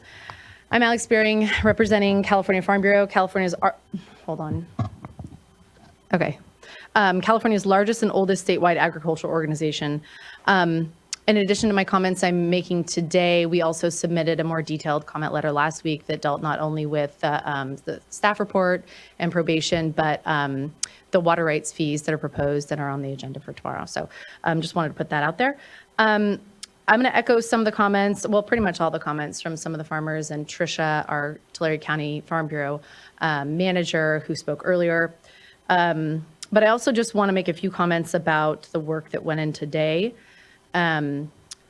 It's pretty clear based on what was presented today by the GSAs that there's been a lot of work that's gone into all of this leading up to this hearing, and I think they demonstrated that pretty well. I hear every day when I'm meeting with members and staff in the legislature that locals just don't seem to be taking SGMA seriously, and I think this has been a really good demonstration of the fact that that just isn't true.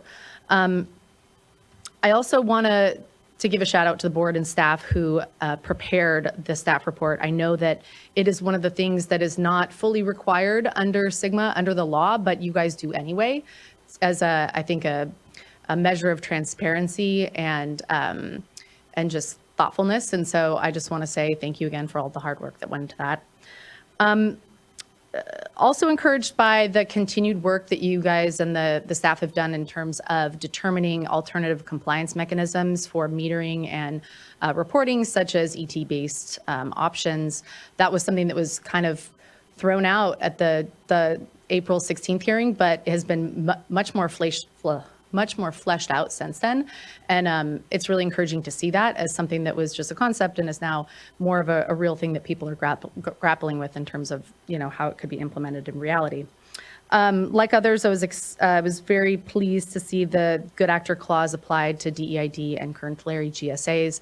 I may be a little cynical, but I think a lot of us were unsure if that would ever be used. And I hope that it goes towards restoring some trust, at least between locals and the board, in terms of being heard and being acknowledged in terms of the diversity of the conditions and the actors in the basin. And I think as more GSAs are able to arrive at the point where the board could consider whether or not to also apply that to them, that the board should do so. I think that Lower Tule and Pixley made a really good case for that today, for sure. I want to go back to fees for a minute. We've heard a lot about fees, but we talked more about them, I think, in the earlier part of the day. So all the way back to 10 a.m. Want to thank Jonathan Bishops for talking a little bit about the relationship between fees and compliance levels and how those were set. I was also encouraged to hear that those could potentially be reconsidered in the future. We did some back of the envelope calculations, and in terms of on a county by county basis, the impact overall in Kings, we thought was probably somewhere between 7 and 13 million overall, and maybe 8 to 15,000 on average per farm per year. For Tulare County, those numbers are 16 to 18 million overall, and between 4 to 5,000 on average per farm per year. In Kern, 30 to 32 million overall, and between 18 and 19,000 on average per year. I know that you guys know, you've heard this a lot, and those are no small sums. But again, knowing that you can revisit that in the future is encouraging. Also, just want to echo some of the community impacts that people brought up. I mean, impacts for fees or pumping, that's not just for the farmers, that's for everyone who worked for them and the community as a whole. I also was not necessarily going to say something about the Frank Kern Canal piece, but that is something that I know I take very personally because I and many others in this room worked a really, really long time to get public funding for that. And there's hundreds of millions of dollars in taxpayer investments that have gone into that. And I want to make sure that people understand that this is money that they've spent, right? Everybody in this room, everybody in the United States has spent money on this. And to have those investments put at risk is really concerning. And that remains a concern for us and for others, I know.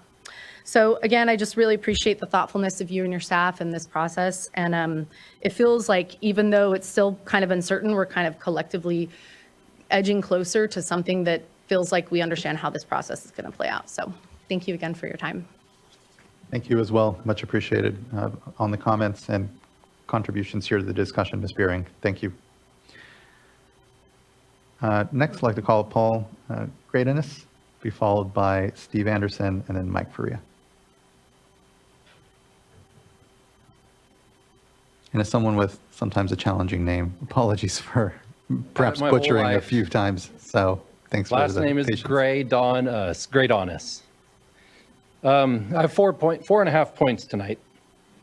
Number 1, district support. Number 2, this is a slow-moving train. Number 3, manage local problems locally. Number 4, we care. And number 5, we know we're going to cut off a couple toes, but we don't want to cut off a foot. So I have to give support to Lower Tule River Irrigation District. These guys have been working their tails off, educating us as farmers, working with the engineers, the technical support, the data collecting, the projecting, and helping us navigate through this. What an incredible team. Please work with them. They're great. Number 2, this is a slow-moving train. We need time. We've made tremendous progress so far. The surface of land is changing. There's conveyance ponds or percolation ponds showing up all over the place. Progress is being made. Please allow that to continue. Please allow the locals to manage it locally. We have connections, we have bonds, we have relationships. We've grown up together, some of us locally. We understand the direction that's given, and it's getting addressed. It's going to take some time. It's not going to be perfect, but it's happening. So please allow the locals to keep managing locally. We also care. We have community members in disadvantaged communities. We have farmers. We have cities nearby too. We care for each other. Sometimes it seems like a gunfight pointing guns, but the farmers need communities, the communities need farmers. So the self-help, the allied industry types are surfacing to help those when help is needed. So we do care. And then my fifth or fourth and a half item, let's just do whatever we can to keep costs to a minimum. It's going to cost us a couple toes, I think, by the time this is all done. But if we don't have to sacrifice a foot by having any type of local fees, any types of fees up here, we just request we do whatever we can to mitigate. Thank you, guys. A lot of wisdom in this room. Incredible. Thank you. Thank you as well. Really appreciate the words and here sticking with a long day and providing your comments and traveling up here. It means a lot. Next, I'd like to call up Steve Anderson, followed by Mark Faria, and then Frank. Mr. Chair, members of the board, I'm going to cede my time given the late hour, so thank you very much. Thank you. Appreciate that nonetheless. Next, I'd like to call up Mike Faria.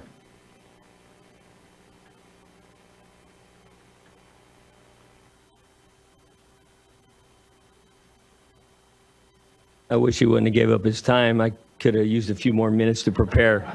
I had some things jotted down when I came up here today, and I scratched it out, started a new side of my paper.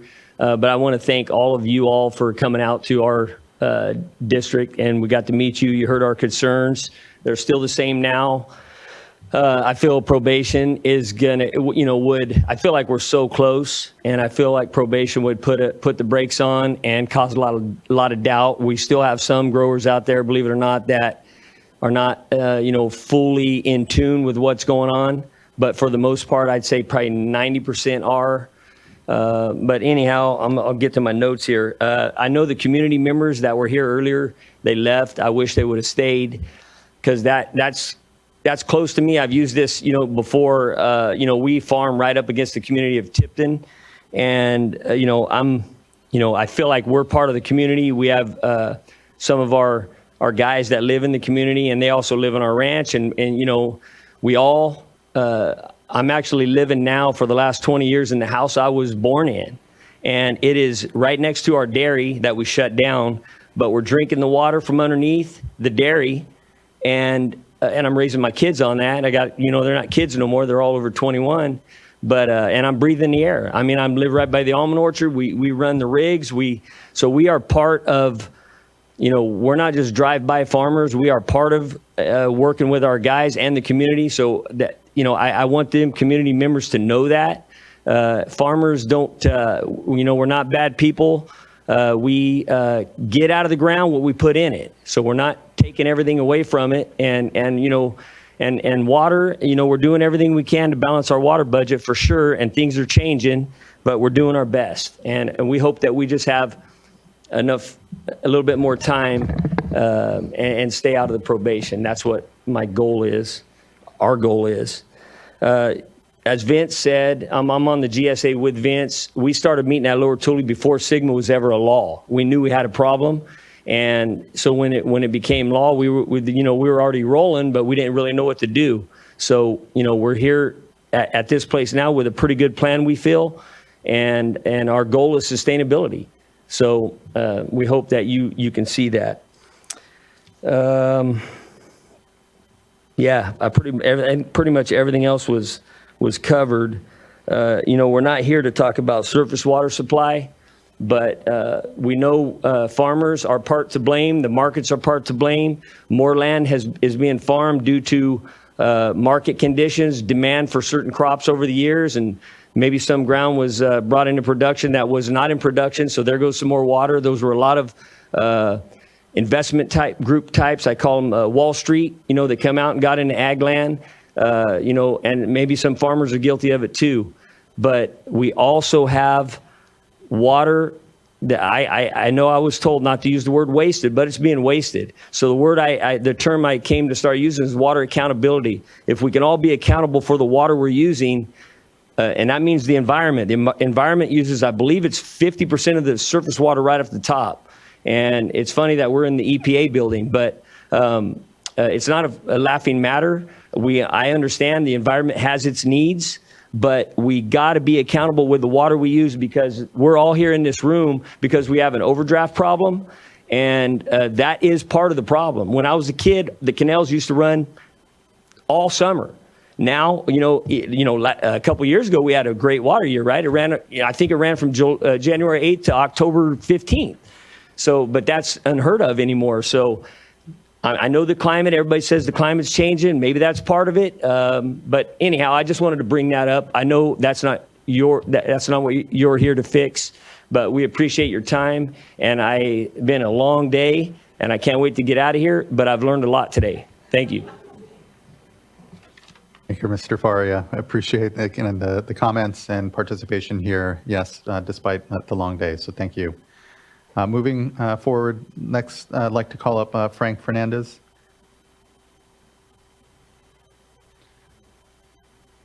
It has been a long day, but I know that I'm not Frank Fernandez. I'm Amy Cronson, State Water Board staff. I'm reading Frank's comments. He could not join us for the rest of the day. So I will be reading his comments verbatim via email. So I'll start now. My brothers and I are third-generation family farmers in the Tule Subbasin. We are passionate about growing food to feed people. It's been in our blood for 3 generations. Unfortunately, today, water has now become a commodity that can be traded and sold to the highest bidder. Because of SGMA, we have watched our ability to borrow money based on declining land values cut in half from 4 years ago. So if I wanted to invest in subsurface drip or other costly water conservation systems, we can't afford it. This is very unfortunate because it robs family farms like mine of simply growing food for California and the rest of the country. We cannot be reliant on another country to feed us. We as a state need to realize that nearly 40 million people living in California is also putting a great strain on the resource. We need to invest in additional sources of water such as desalination. In addition, export water, in my opinion, is causing the biggest deficit to our groundwater and subsidence. Water being exported out of our sub-basin because the infrastructure and technology is there to move it makes it a commodity. Along with being a farmer, I'm actively involved in our local land trust, which was started to not only mitigate SGMA, but preserve our environment and habitat. After all, our families live here and want to preserve our way of life. The biggest loser in any implementation of measured water restrictions will be our social economic disadvantaged communities that rely on the agricultural economy of the sub-basin. I would argue that 80 to 90% of the population are directly or indirectly impacted on the farming economy of the Central Valley. Make no mistake, we want to protect our water too. Corporate and investment farming do not have the same passions of growing food like multi-generational farmers. Sadly, I believe that those groups will survive SGMA and be the last standing. The question I have is what you want to see in our sub-basin. Thank you, Frank Fernandez. Thank you so much. Really appreciate you reading that, Ms. Cronson. And thank you, Mr. Fernandez. We have about 6 commenters left by my count. At this point, all virtual participants, again, if there's anyone in the room that hasn't commented yet and was looking to do so, please do see the clerk of the board and we can make sure and get you within the queue. So going now to the remote platform, I'd like to call up Johnny Gailey, be followed by Lauren Chu, and then Fred Briones. Just thank you. And actually wanted to just comment, I know that there was others that were on the virtual platform that may have dropped off, and apologize. I know doing our best to try to get to everyone's comments here. Well, good afternoon or good evening now. This is Johnny Gailey. Can you guys hear me all right? We can, thank you. Yes, good evening. Good evening. Well, all of the points that I wanted to make were actually made by other people, so I'm going to go ahead and pass my time off to get this to move along. So. Thank you, Mr. Gailey. I appreciate that nonetheless, and thank you for sticking with us here and being part of the discussion still yet. Next, I'd like to call up Lauren Chu.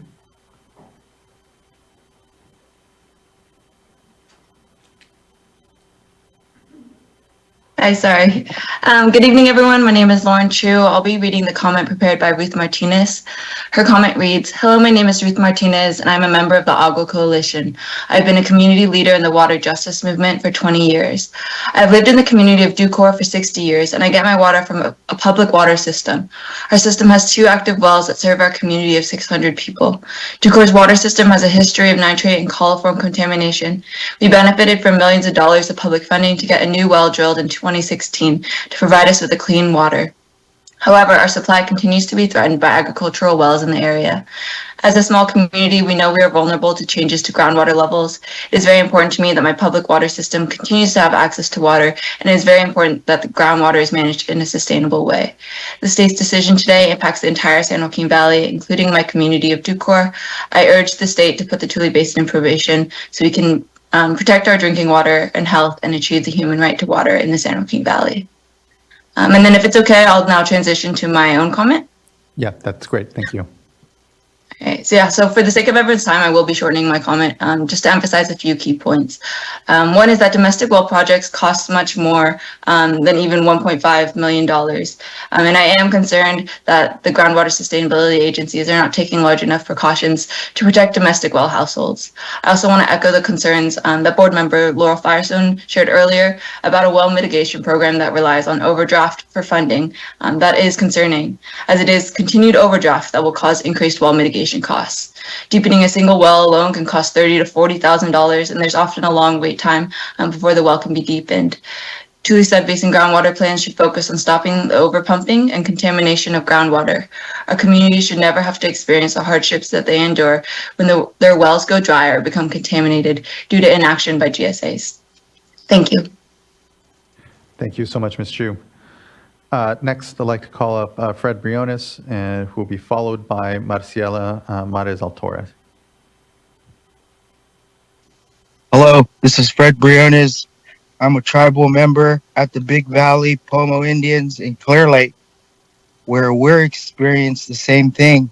Farmers being on a probationary period where they must be metered because they're just pumping as much water as they want. And that everyone is metered. Everyone has to pay. But how come these farmers who have a business, they don't have to pay? And that's the system that it's set up. And it really shocks me because the data now, it shows that the ground is collapsing. And in the state of California, they always said that California would fall into the ocean. And now it almost kind of seems like that's happening now, where the whole subsidence now, that is the word for the ground collapsing. And see, man has always searched for the tooling to predict the earthquake. See, in the state of California, the Pomos, we've been here for 20,000 years, and we prayed to Mother Earth. Our spirits come from the water. Our leaderships come from the water. And now our water, how it's being used now, and the ground is collapsing. And the accountability now that these farmers, they must be on this probationary period, but it's a time where they don't understand. They have never felt oppression like this, where it is policy that is changing their business. And they're having this fight now, being sued. You hear them, farmer versus farmer now, GSA district versus GSA district. And I work with a lot of tribal farmers and ranchers around the United States. And maybe you've seen on the YouTube, but the white buffalo has been born. And you hear everyone now say the change. And now is the change for the white buffalo. We're meaning these policies, they're affecting the white farmer predominantly, the white senior water rights holders, where they have 80% control. Now, in terms of legality now, people of color, we understand if we're on probation and we violate, especially in this situation where water is profit, water is money, water is gold, and they're stealing from each other because they're not metered. And if they violate probation and because they're stealing, should they be thrown in prison next? I think they should be. There's a lot of tribal communities, like the Santa Rosa tribe, who are from that Tulare Lake area, but they're not here because over 200 years they have been fighting before, where some, I hear them, they've only been fighting for 6 months. Tribes, we've been fighting for 200 years for our water rights. So they always on their farms needed labor. And at first it was the Native Americans, where we're illegal to be on the, and we're a slave to the farm. And then it was the blacks who were illegal, slave to the farm. And then it was the Asians that were illegal, slave to the farm. And now today they use the Latino. So I'm going to talk the old language and say, Señor Esquivel, ayúdeanos, por favor. No hay agua a tomar, levantar, comida. No hay agua por los niños, por las niñas. Señor, pero mucho hay agua por las vacas. Señor, ayúdeanos, Señor. Danos las derechas aguas, Señor Esquivel. Danos los aguas derechas, Señor, ayúdeanos. A long time ago, in the state of California's history, the Native American spoke Spanish before we speak English. And that is my word. Thank you. I support the probation. Thank you, Mr. Briones. Next, I'd like to call up Marciela Mares Altorre.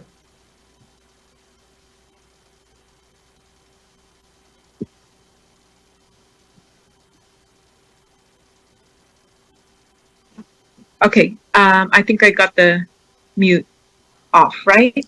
You did. Can you hear me? Yeah, good evening. Thank you, Ms. Mares Altorre. Marisela Mares Alatorre, I'm a community solutions advocate with Community Water Center, and I work with families that live in the Tule GSA area and that are facing the repercussions of this precarious water situation.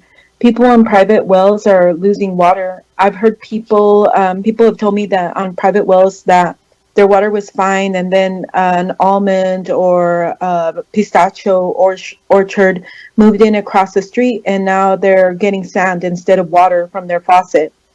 Even when they do get emergency tank water, there's so many issues with that, like water that's so hot they have to let it cool down before they could even bathe in it, or that the paint from the tanks colors the water, making them reluctant to use it for drinking and cooking. Water is a human right. Whatever we need to do to make sure that everyone has clean and affordable water needs to be done. It's not right that industrial ag has done things to create this crisis in many circumstances, and they're the first ones to resist any solutions. There's an entitlement from industry that we can no longer indulge. The damage is done. So water's a resource that we all have to share. And for that reason, I believe it's important to institute this probationary period to protect groundwater in the Tule Basin. Thank you. Thank you. Really appreciate your voice here, participating in, I know it's been a long day. I believe that now brings us to our last commenter. And again, if there's anyone in the room or on the platform as well, please do just indicate if you are expecting to speak and haven't been able to do so, and would like to call up as our last commenter here, Sean Givet.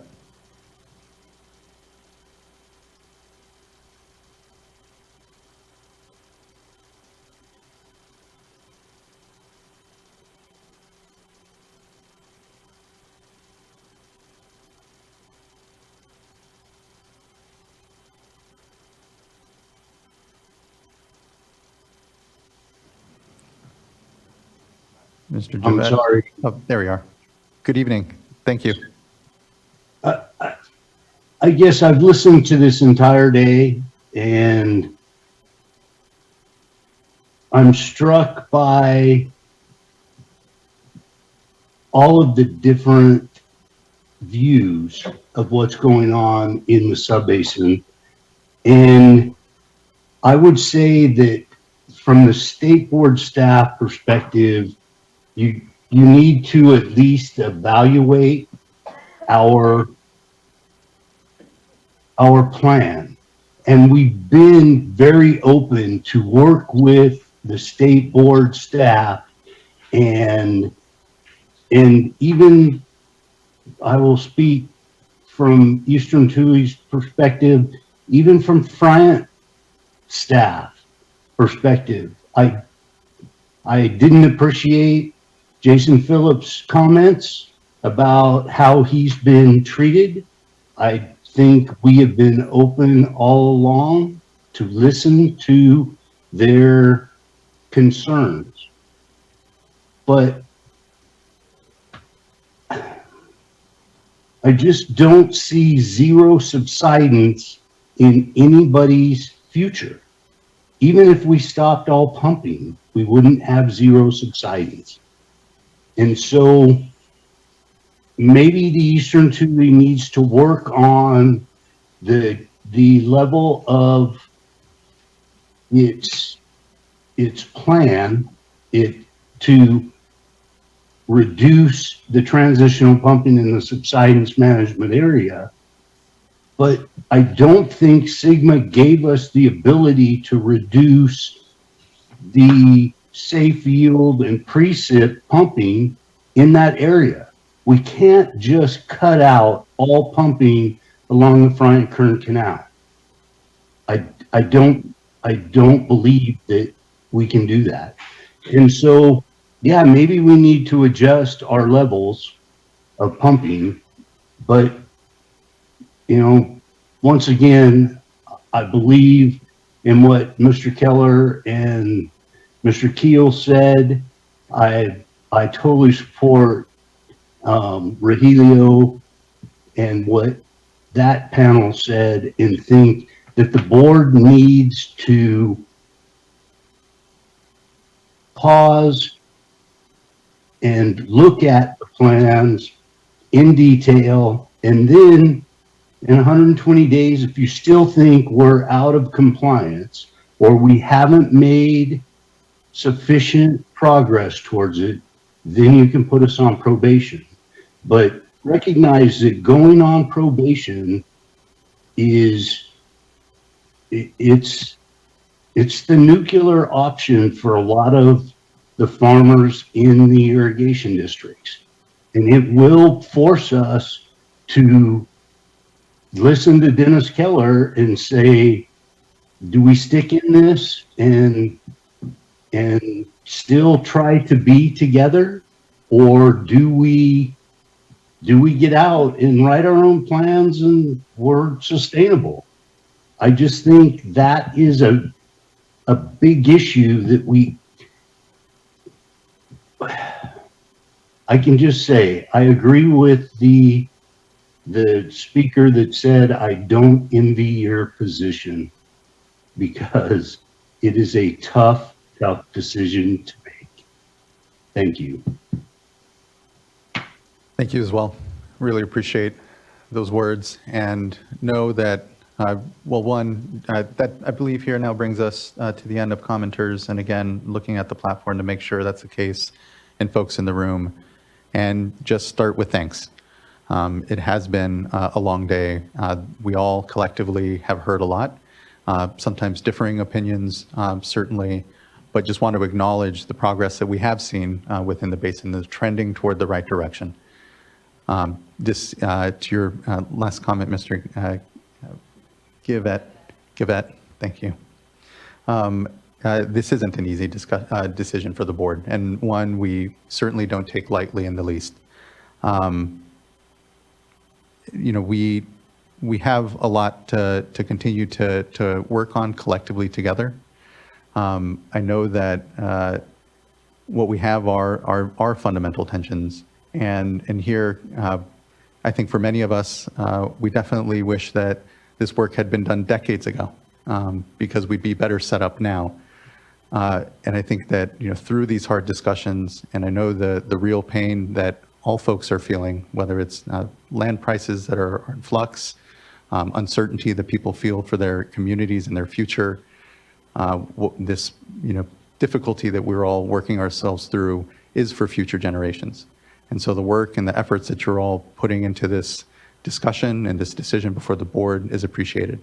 And again, it's not one that I know I myself and the rest of the board take lightly. We're not looking to needlessly collect groundwater basins here across the state, but we are here to ensure that we fulfill our role in the context of SGMA, providing a backstop.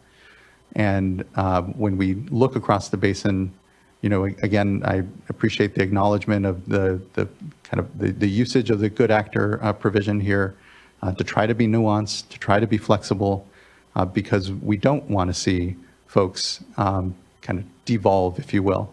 And the progress that's been made these last years on coordination, on continuing to see the same reality together and have that sense of urgency given the next drought we know is simply a matter of time. And so the board's work here isn't to devalue all of that. And our decision here, you know, it is often framed here as an either or. Either the board acknowledges and says everyone's moving toward the right direction and so we shouldn't act, or that we act and somehow all of that disappears. And I strongly believe that doesn't have to be the case. And here feel that, you know, given the still the inadequacy of even the revised GSPs that we're seeing, feel that we need to move ourselves down along this process. You know, I want to hear from other board members any questions they may have as well. But, you know, I'm feeling that moving on to probation is a step that we should take here. And I want to say that it is a step. I know here, given the most recent comments, there's feeling, I know amongst many, that it is a nuclear option, that it here harms the community's interests. But probationary step here is just around information. And because the legislature and the legislation dictates it, a recouping of fees. And that it's an interim plan, you know, forcing down actions, whether it's demand management or otherwise, into the basin that is really ultimately what we do want to try to avoid. But at the same time, given the urgency, given the criticality of the groundwater resources to both growers and communities that are dependent on it for drinking water, I sense an urgency here amongst us all to act. Looking to my fellow board colleagues. Again, I just want to be incredibly thankful for everyone's participation through a long day and helping to inform what is not an easy discussion or decision before us. Vice Chair. Thank you, Chair. And I concur with what you just said. This is not an easy decision, but it just strikes me that we really are at a crisis situation. And I'm looking at the resolution. I think that it's really well written, and I just want to call out a few things because I think for me it's sort of a guidepost. And whereas clause number 3, the goal of SGMA is sustainable groundwater management that will ensure the long-term viability of groundwater resources for future use by communities, farms, businesses, and the environment. And I think we heard from all of those interests today. So even though we all come at this from different perspectives on how this crisis affects us, I think we all do share the vision of SGMA, and that is long-term viability. As a board member, one of the things that I've always really felt strongly about is that where we have direction from the legislature, that's important for us to follow that. And the legislature has been very clear that sustainability is required within the horizon outlined in the law. So we're here to make sure that that statute gets implemented, that it gets enforced. And I really appreciate that staff, I think, did a good job walking through not just the 2022 plan, but with a bit of a review on the updated plan and really helping to provide information, even if we go on probation, helping to provide information so that we can continue to close the gap here and achieve sustainability. I also think the resolution does a good job in making it very clear as to what's expected. And I think that taken with the PowerPoint, the report that staff provided. I think that the districts have the information that they need, hopefully to close that gap. And as the chair indicated, you know, we're not seeking out this opportunity to put basins on probation. It's not something that, you know, we're excited about. We have a very full calendar. Staff is busy across the board. But if we need to put a basin on probation, I think it's important for us to, as I said, follow through on our responsibilities. So for me, I'm prepared to support the staff recommendation, the resolution, and the change sheet. And I do have just a couple of things. First of all, a question with respect to the change sheet and the ability of staff to come back for other GSAs that are able to show progress towards resolving the deficiencies, and with respect to the additional possibility of Lower Tule and Pixley in terms of coming back to us with a resolution for that area. Just want to make sure that you're able to move quickly on that, because I think the idea there is to collect fees where we really do see that a GSA is going to be in probation, as opposed to one that might fall in that category of exclusion of fees. So just want to hear back from you about the ability to do the further review of that between now and, I guess it would be January, correct? That's correct. And so the proposed resolution, if approved, measurement and reporting requirements would become effective on January 1st. The team in the Office of Sustainable Groundwater Management would do our best to review the exclusion considerations for Lower Tule River and Pixley GSAs by mid-December, and kind of to bring a recommendation back to the board. There's some caveats in that, of course, of like if we find complexities or unexpected issues, or if there's kind of further revisions to the plans between now and then. But that's kind of our pacing and what we hope to be able to bring back to all of you. Okay. All right. And then with the other area that I'd like to see if my colleagues are open to this, I think that the way Sigma is structured with respect to the GSAs and receiving input, there's that requirement that the GSAs receive input from communities and other stakeholders, but in particular on the Friant-Kern Canal, I think it's important that we receive technical input from the Bureau of Reclamation, from the Department of Water Resources, and from the Friant Water Authority. There's a lot of detailed information that is going to be part of that review. And so I think that it's important that we receive it from other experts. And so I'd like to consider the inclusion of an additional whereas clause directing staff to seek out that input as they move forward on further evaluation on subsidence. So whereas clause on coordination. Correct. And I've already sent a message to staff, and they've got some language ready, if you all are comfortable with that. That's right. We do have some language prepared that we can pull up on the screen if the clerk is ready.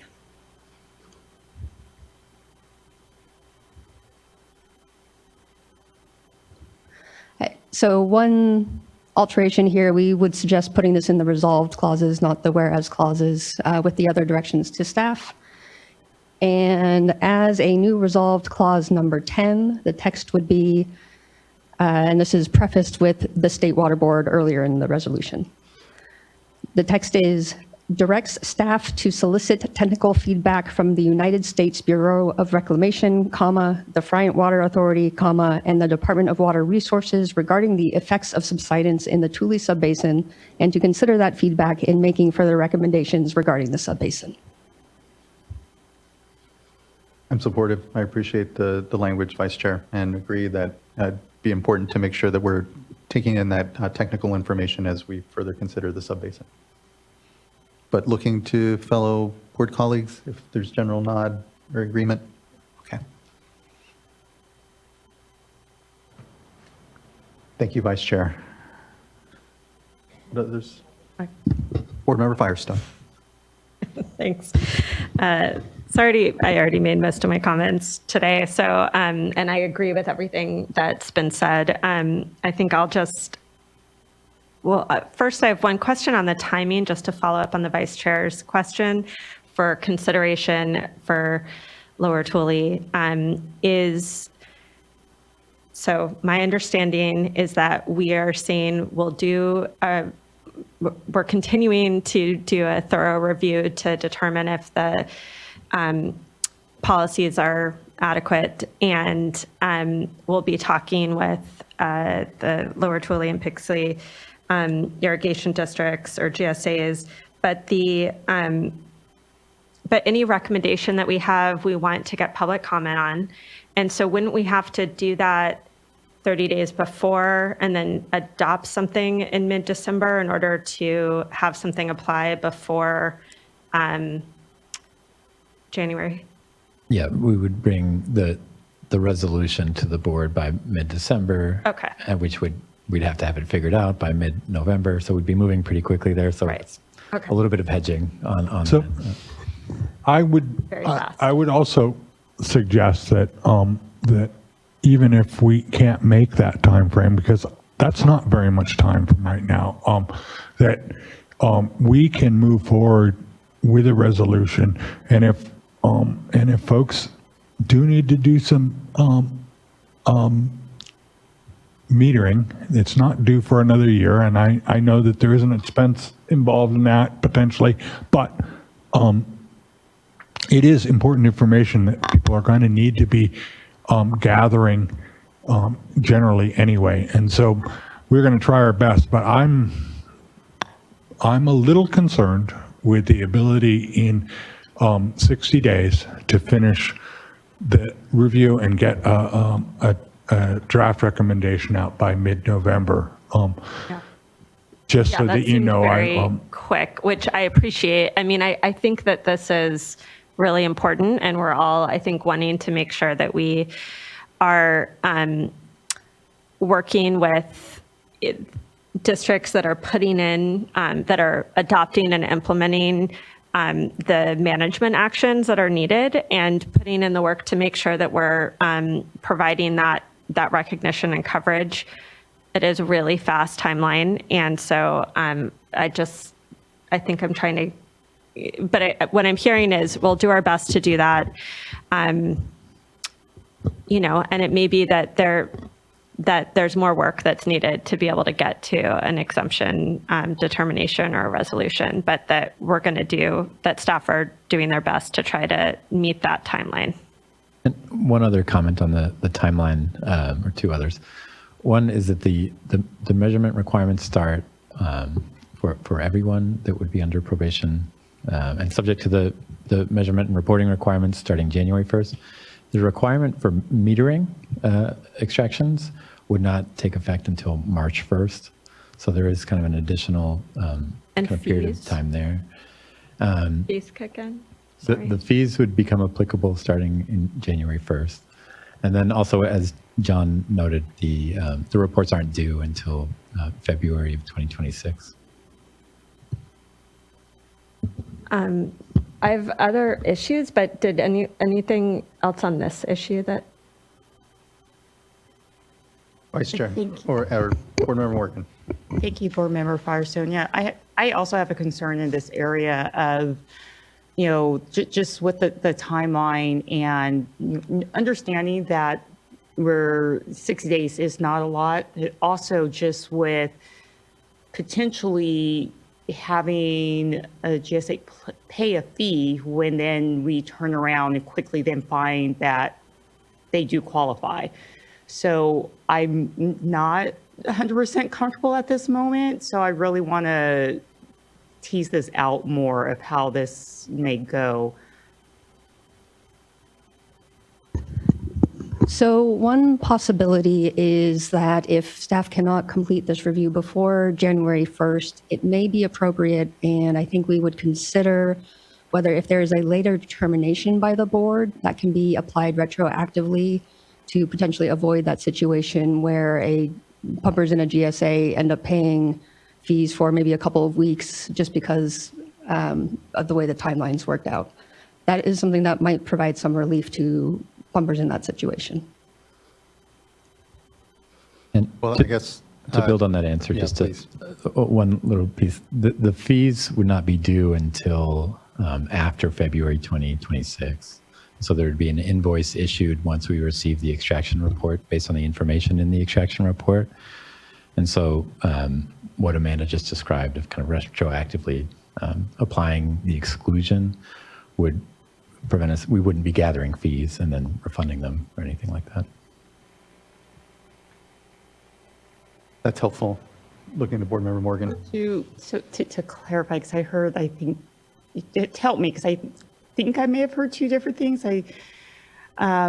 So is it that we could then retroactively exclude them and say, okay, so let's just say it ends up being February, so it's 1 month. So is it that they would still have to pay that 1 month of fee? No. Or No. could we then turn around and say it's retroactive back to January and there is no fee? So what we would do, Board Member Morgan, is we would bring to the board a resolution that that proposes that they be excluded and that the reporting and the fees would be retroactive to the start of the year. Okay, because I heard a couple of weeks, and so that's why I wanted to clarify. The couple of weeks was just another example. It could be February. But that is the general concept. I don't know if February 1st is a weekday or a board meeting day. But potentially if the board hears a resolution to add an exclusion on February 1st, we would consider whether it would be appropriate to make that exclusion effective as of December 31st, 2024. Yeah, and again, the collection of those fees wouldn't happen until when next year? Like the full Right. calendar year Yes. after. So And that's so why it gives the- us that flexibility. The practical effect for pumpers in that situation would be for the month of January 2025, they would be recording, but they wouldn't be required to use meters during that period. And then they wouldn't be required to report if it works out that way. Yeah, what's most immediate and starts to kick in is the requirement to put on meters to be able to start collecting that data, which is later provided to the state board, and then that's the basis for our fees then a calendar year after there. Right. The fees are due, the default, which would be applied in this resolution if the board adopts it, is that the reports are due February 1st after the water year concludes for the reporting for that water year. So reports for January 1st, 2025 through September 30th, 2025 would be the ones due on February 1st, 2026. Thank you. Board Member Firestone. Okay, thanks. Thanks for clarifying that. So another question I have is just really a recognition that one of the commenters was talking about very, very small farmers. And I know we don't have a definition of small farmer right now. And it looks like in our resolution, we're using the statutory definition of de minimis users, which is 2 acre-feet per year only for domestic purposes. So even if you are using as little as 2 acre-feet per year for a small plot, that you would still not be exempt from reporting. And so that seems a little silly, but to me personally, but I don't, it seems like it should be just de minimis, like whatever you're using it for, that's a very de minimis amount. But I personally am fine with leaving that for now, I would really like to see staff follow up with particularly the ag extension groups and other groups that work with really small farmers to just understand and bring back to the board some kind of proposal around a definition for very small de minimis water use, just so that we can be looking at how to factor that into our program. Yes, we will do that. We will look at a definition. I do believe, though, that the definition for domestic allows you to grow your own food. It's just commercial activities there. Great. Okay, and then I guess I want to just speak generally to how this basin has such a variety of different places where things are, and it seems like what we're trying to do is really acknowledge that, keep things moving forward, particularly in areas where there's just real urgency, to make sure that we're not letting irreparable damage happen.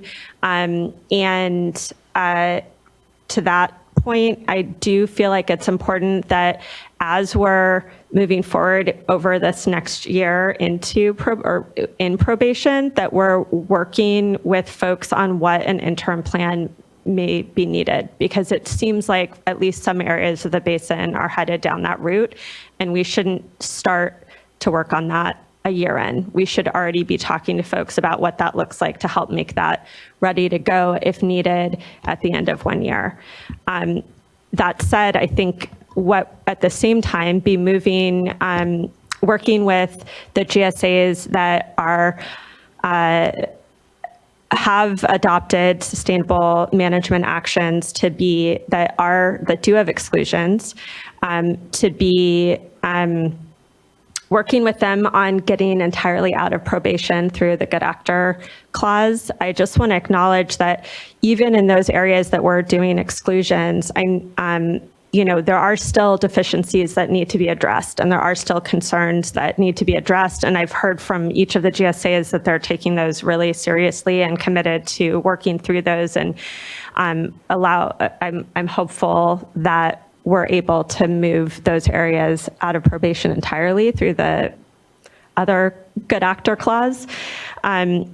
So, I think what we're trying to show here is that where there's adoption of adequate management actions, that we will recognize that and allow and not have to take state action, not have to bring that in, and that we want to move folks out of state of even probation as quickly as possible. So for that, I lastly just want to emphasize, I remain concerned for the well mitigation programs, funding,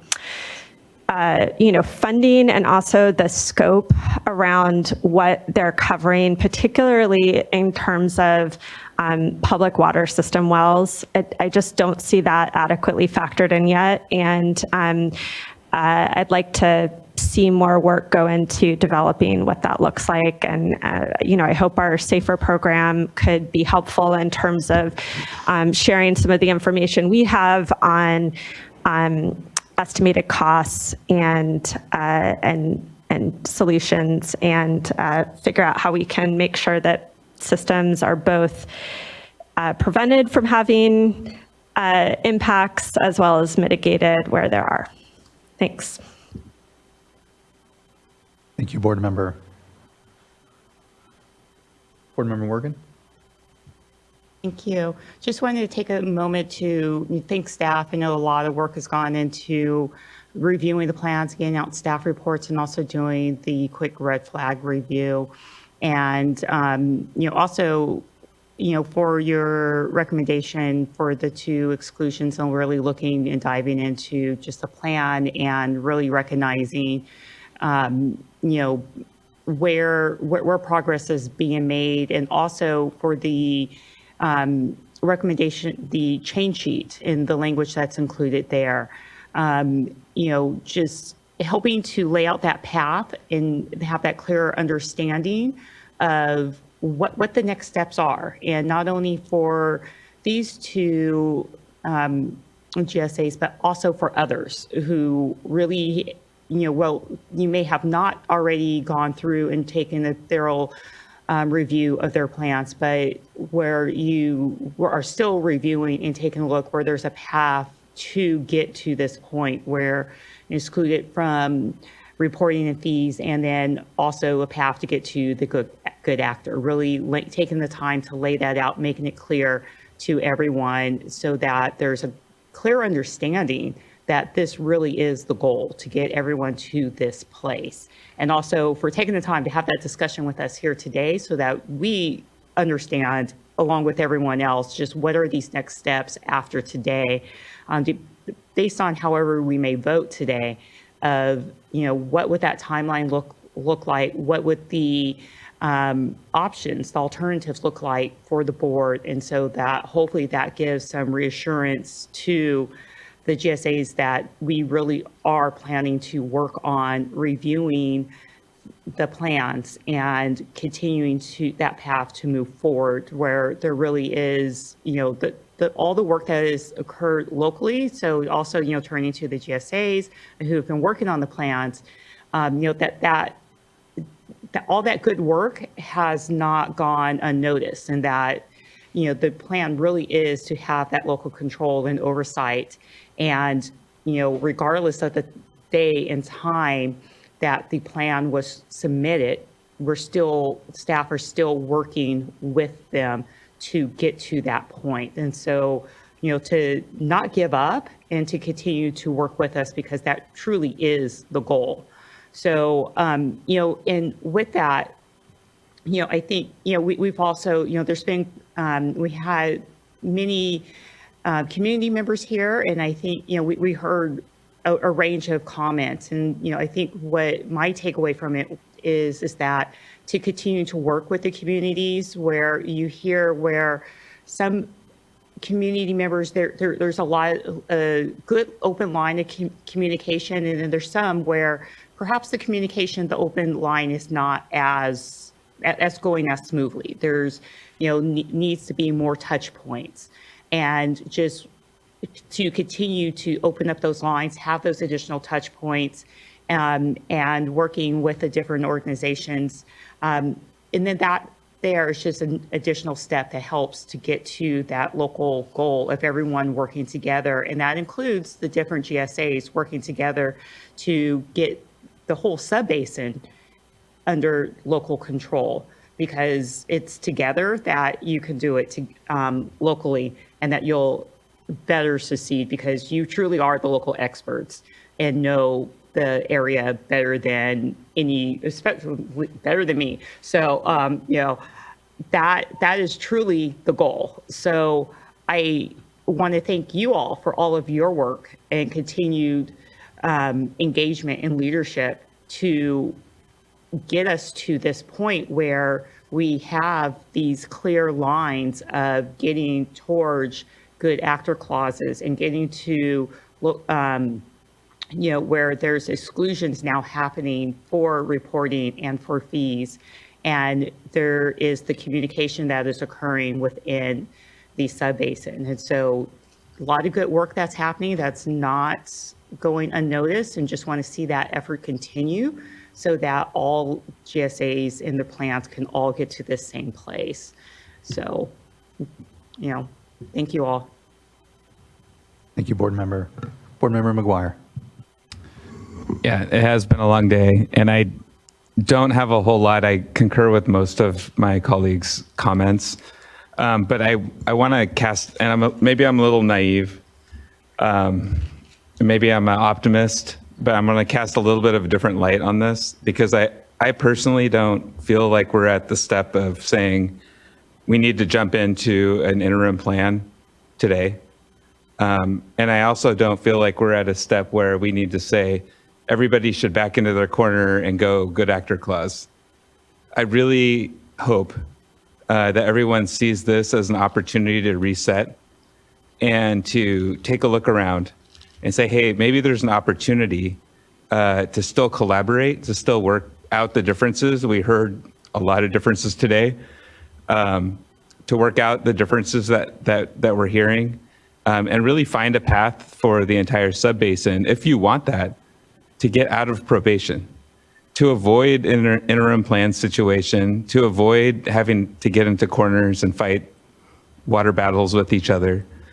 I know that's a little bit of a rosy picture to paint, but truly, I think that is the intent of Sigma. I think we're hearing that from the other board members, and you're hearing that from me. And the reason I say all this is because, look, we've been learning a lot. We've been on the Sigma journey for 10 years now, and we've learned a lot. We learned a lot today about some things that we need to tweak about how these resolutions are being developed and what makes sense in terms of timing and probation and the like, right? There's a lot we're figuring out on this journey together. But we only have 15 years left on the journey. And I think a lot of, to 2040.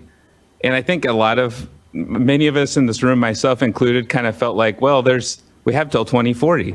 There's a long transition period here that we're going to have to ease in, and there's going to be a lot of time to work through the difficult choices that farmers are going to have to make in terms of their livelihoods, which I deeply am concerned about, and I feel for those impacts that communities are experiencing during that entire period, and questions about how we mitigate those things.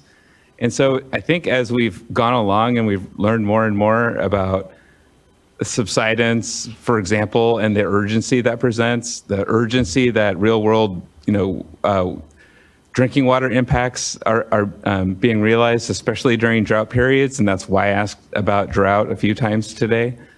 It's because I think we've learned that a lot of these, the 15-year transition window doesn't quite calculate in a lot of these examples. And so we're learning through that. And what I've really been impressed by is seeing the willingness to iterate and to adaptively manage your plans. And so we've seen 3 different versions of your plans in the last 2 years.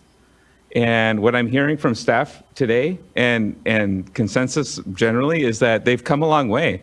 And really there's a significant improvement. And what I was actually surprised when I saw the staff presentation today, how many green check marks were on that presentation, on the PowerPoint slides when it was looking at deficiencies. And I know that's preliminary and you're still working through that, but I was really encouraged to see that. And so I hope all of you will take something away from this and some hope that we can get across the finish line here. I still think that probation is the right step today. I'm comfortable with that decision based on everything that I've learned, because I think there are big challenges here. But I want to say that, in my mind, the bar is not perfection.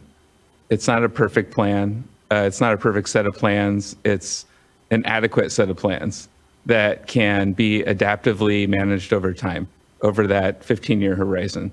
So let's not make perfection the mandate. Let's talk about adequacy and what that looks like. So I just want, that's how I'm going to be looking at it. If something comes to me, and I really appreciate staff's, the additional language on the exclusions. I think that is a really creative way to add some flexibility here and some acknowledgement of the good work that's happening through these iterations. And I'm very supportive of, having that review happen as quickly as possible, and also including Delano Early Mart and Kern Tulare in the exclusions today. So thank you for folding those in. I think this is a good way to go. But I just wanted to take a kind of a bigger picture view and just share some of my thoughts about what this next year could look like, and hopefully less than a year. I heard 120 days. I'm a supporter of that as well. So I'll leave it at that, and happy to move forward. Thank you, board member. Appreciate everything we've heard here again. And, these are probably some of the most difficult conversations that we all collectively will have, but the most consequential as well. And so just appreciate, again, the work that we still have yet before us, and looking to my fellow board colleagues, if Vice Chair. Ready for a motion? I think so. Okay, so I move adoption of the resolution along with the change sheet number 1 and the additional resolved clause number 10 as read into the record by Ms. Pearson. Thank you. I'll second. Thank you both. Ms. Tyler, can you please call a roll call vote? Vice Chair Diadamo? Aye. Board Member Firestone? Aye. Board Member McGuire? Aye. Board Member Morgan? Aye. And Chair Esquivel? Aye. Thank you. Thank you as well. The vote is unanimous and the resolution is adopted. Appreciate everyone's time again today. And what we look forward to, what is a lot of work here in these next couple of months, expedited work. And again, appreciate the clarity and the flexibility that the staff have baked into the resolution. Have a good evening. Be safe. Be well, everyone.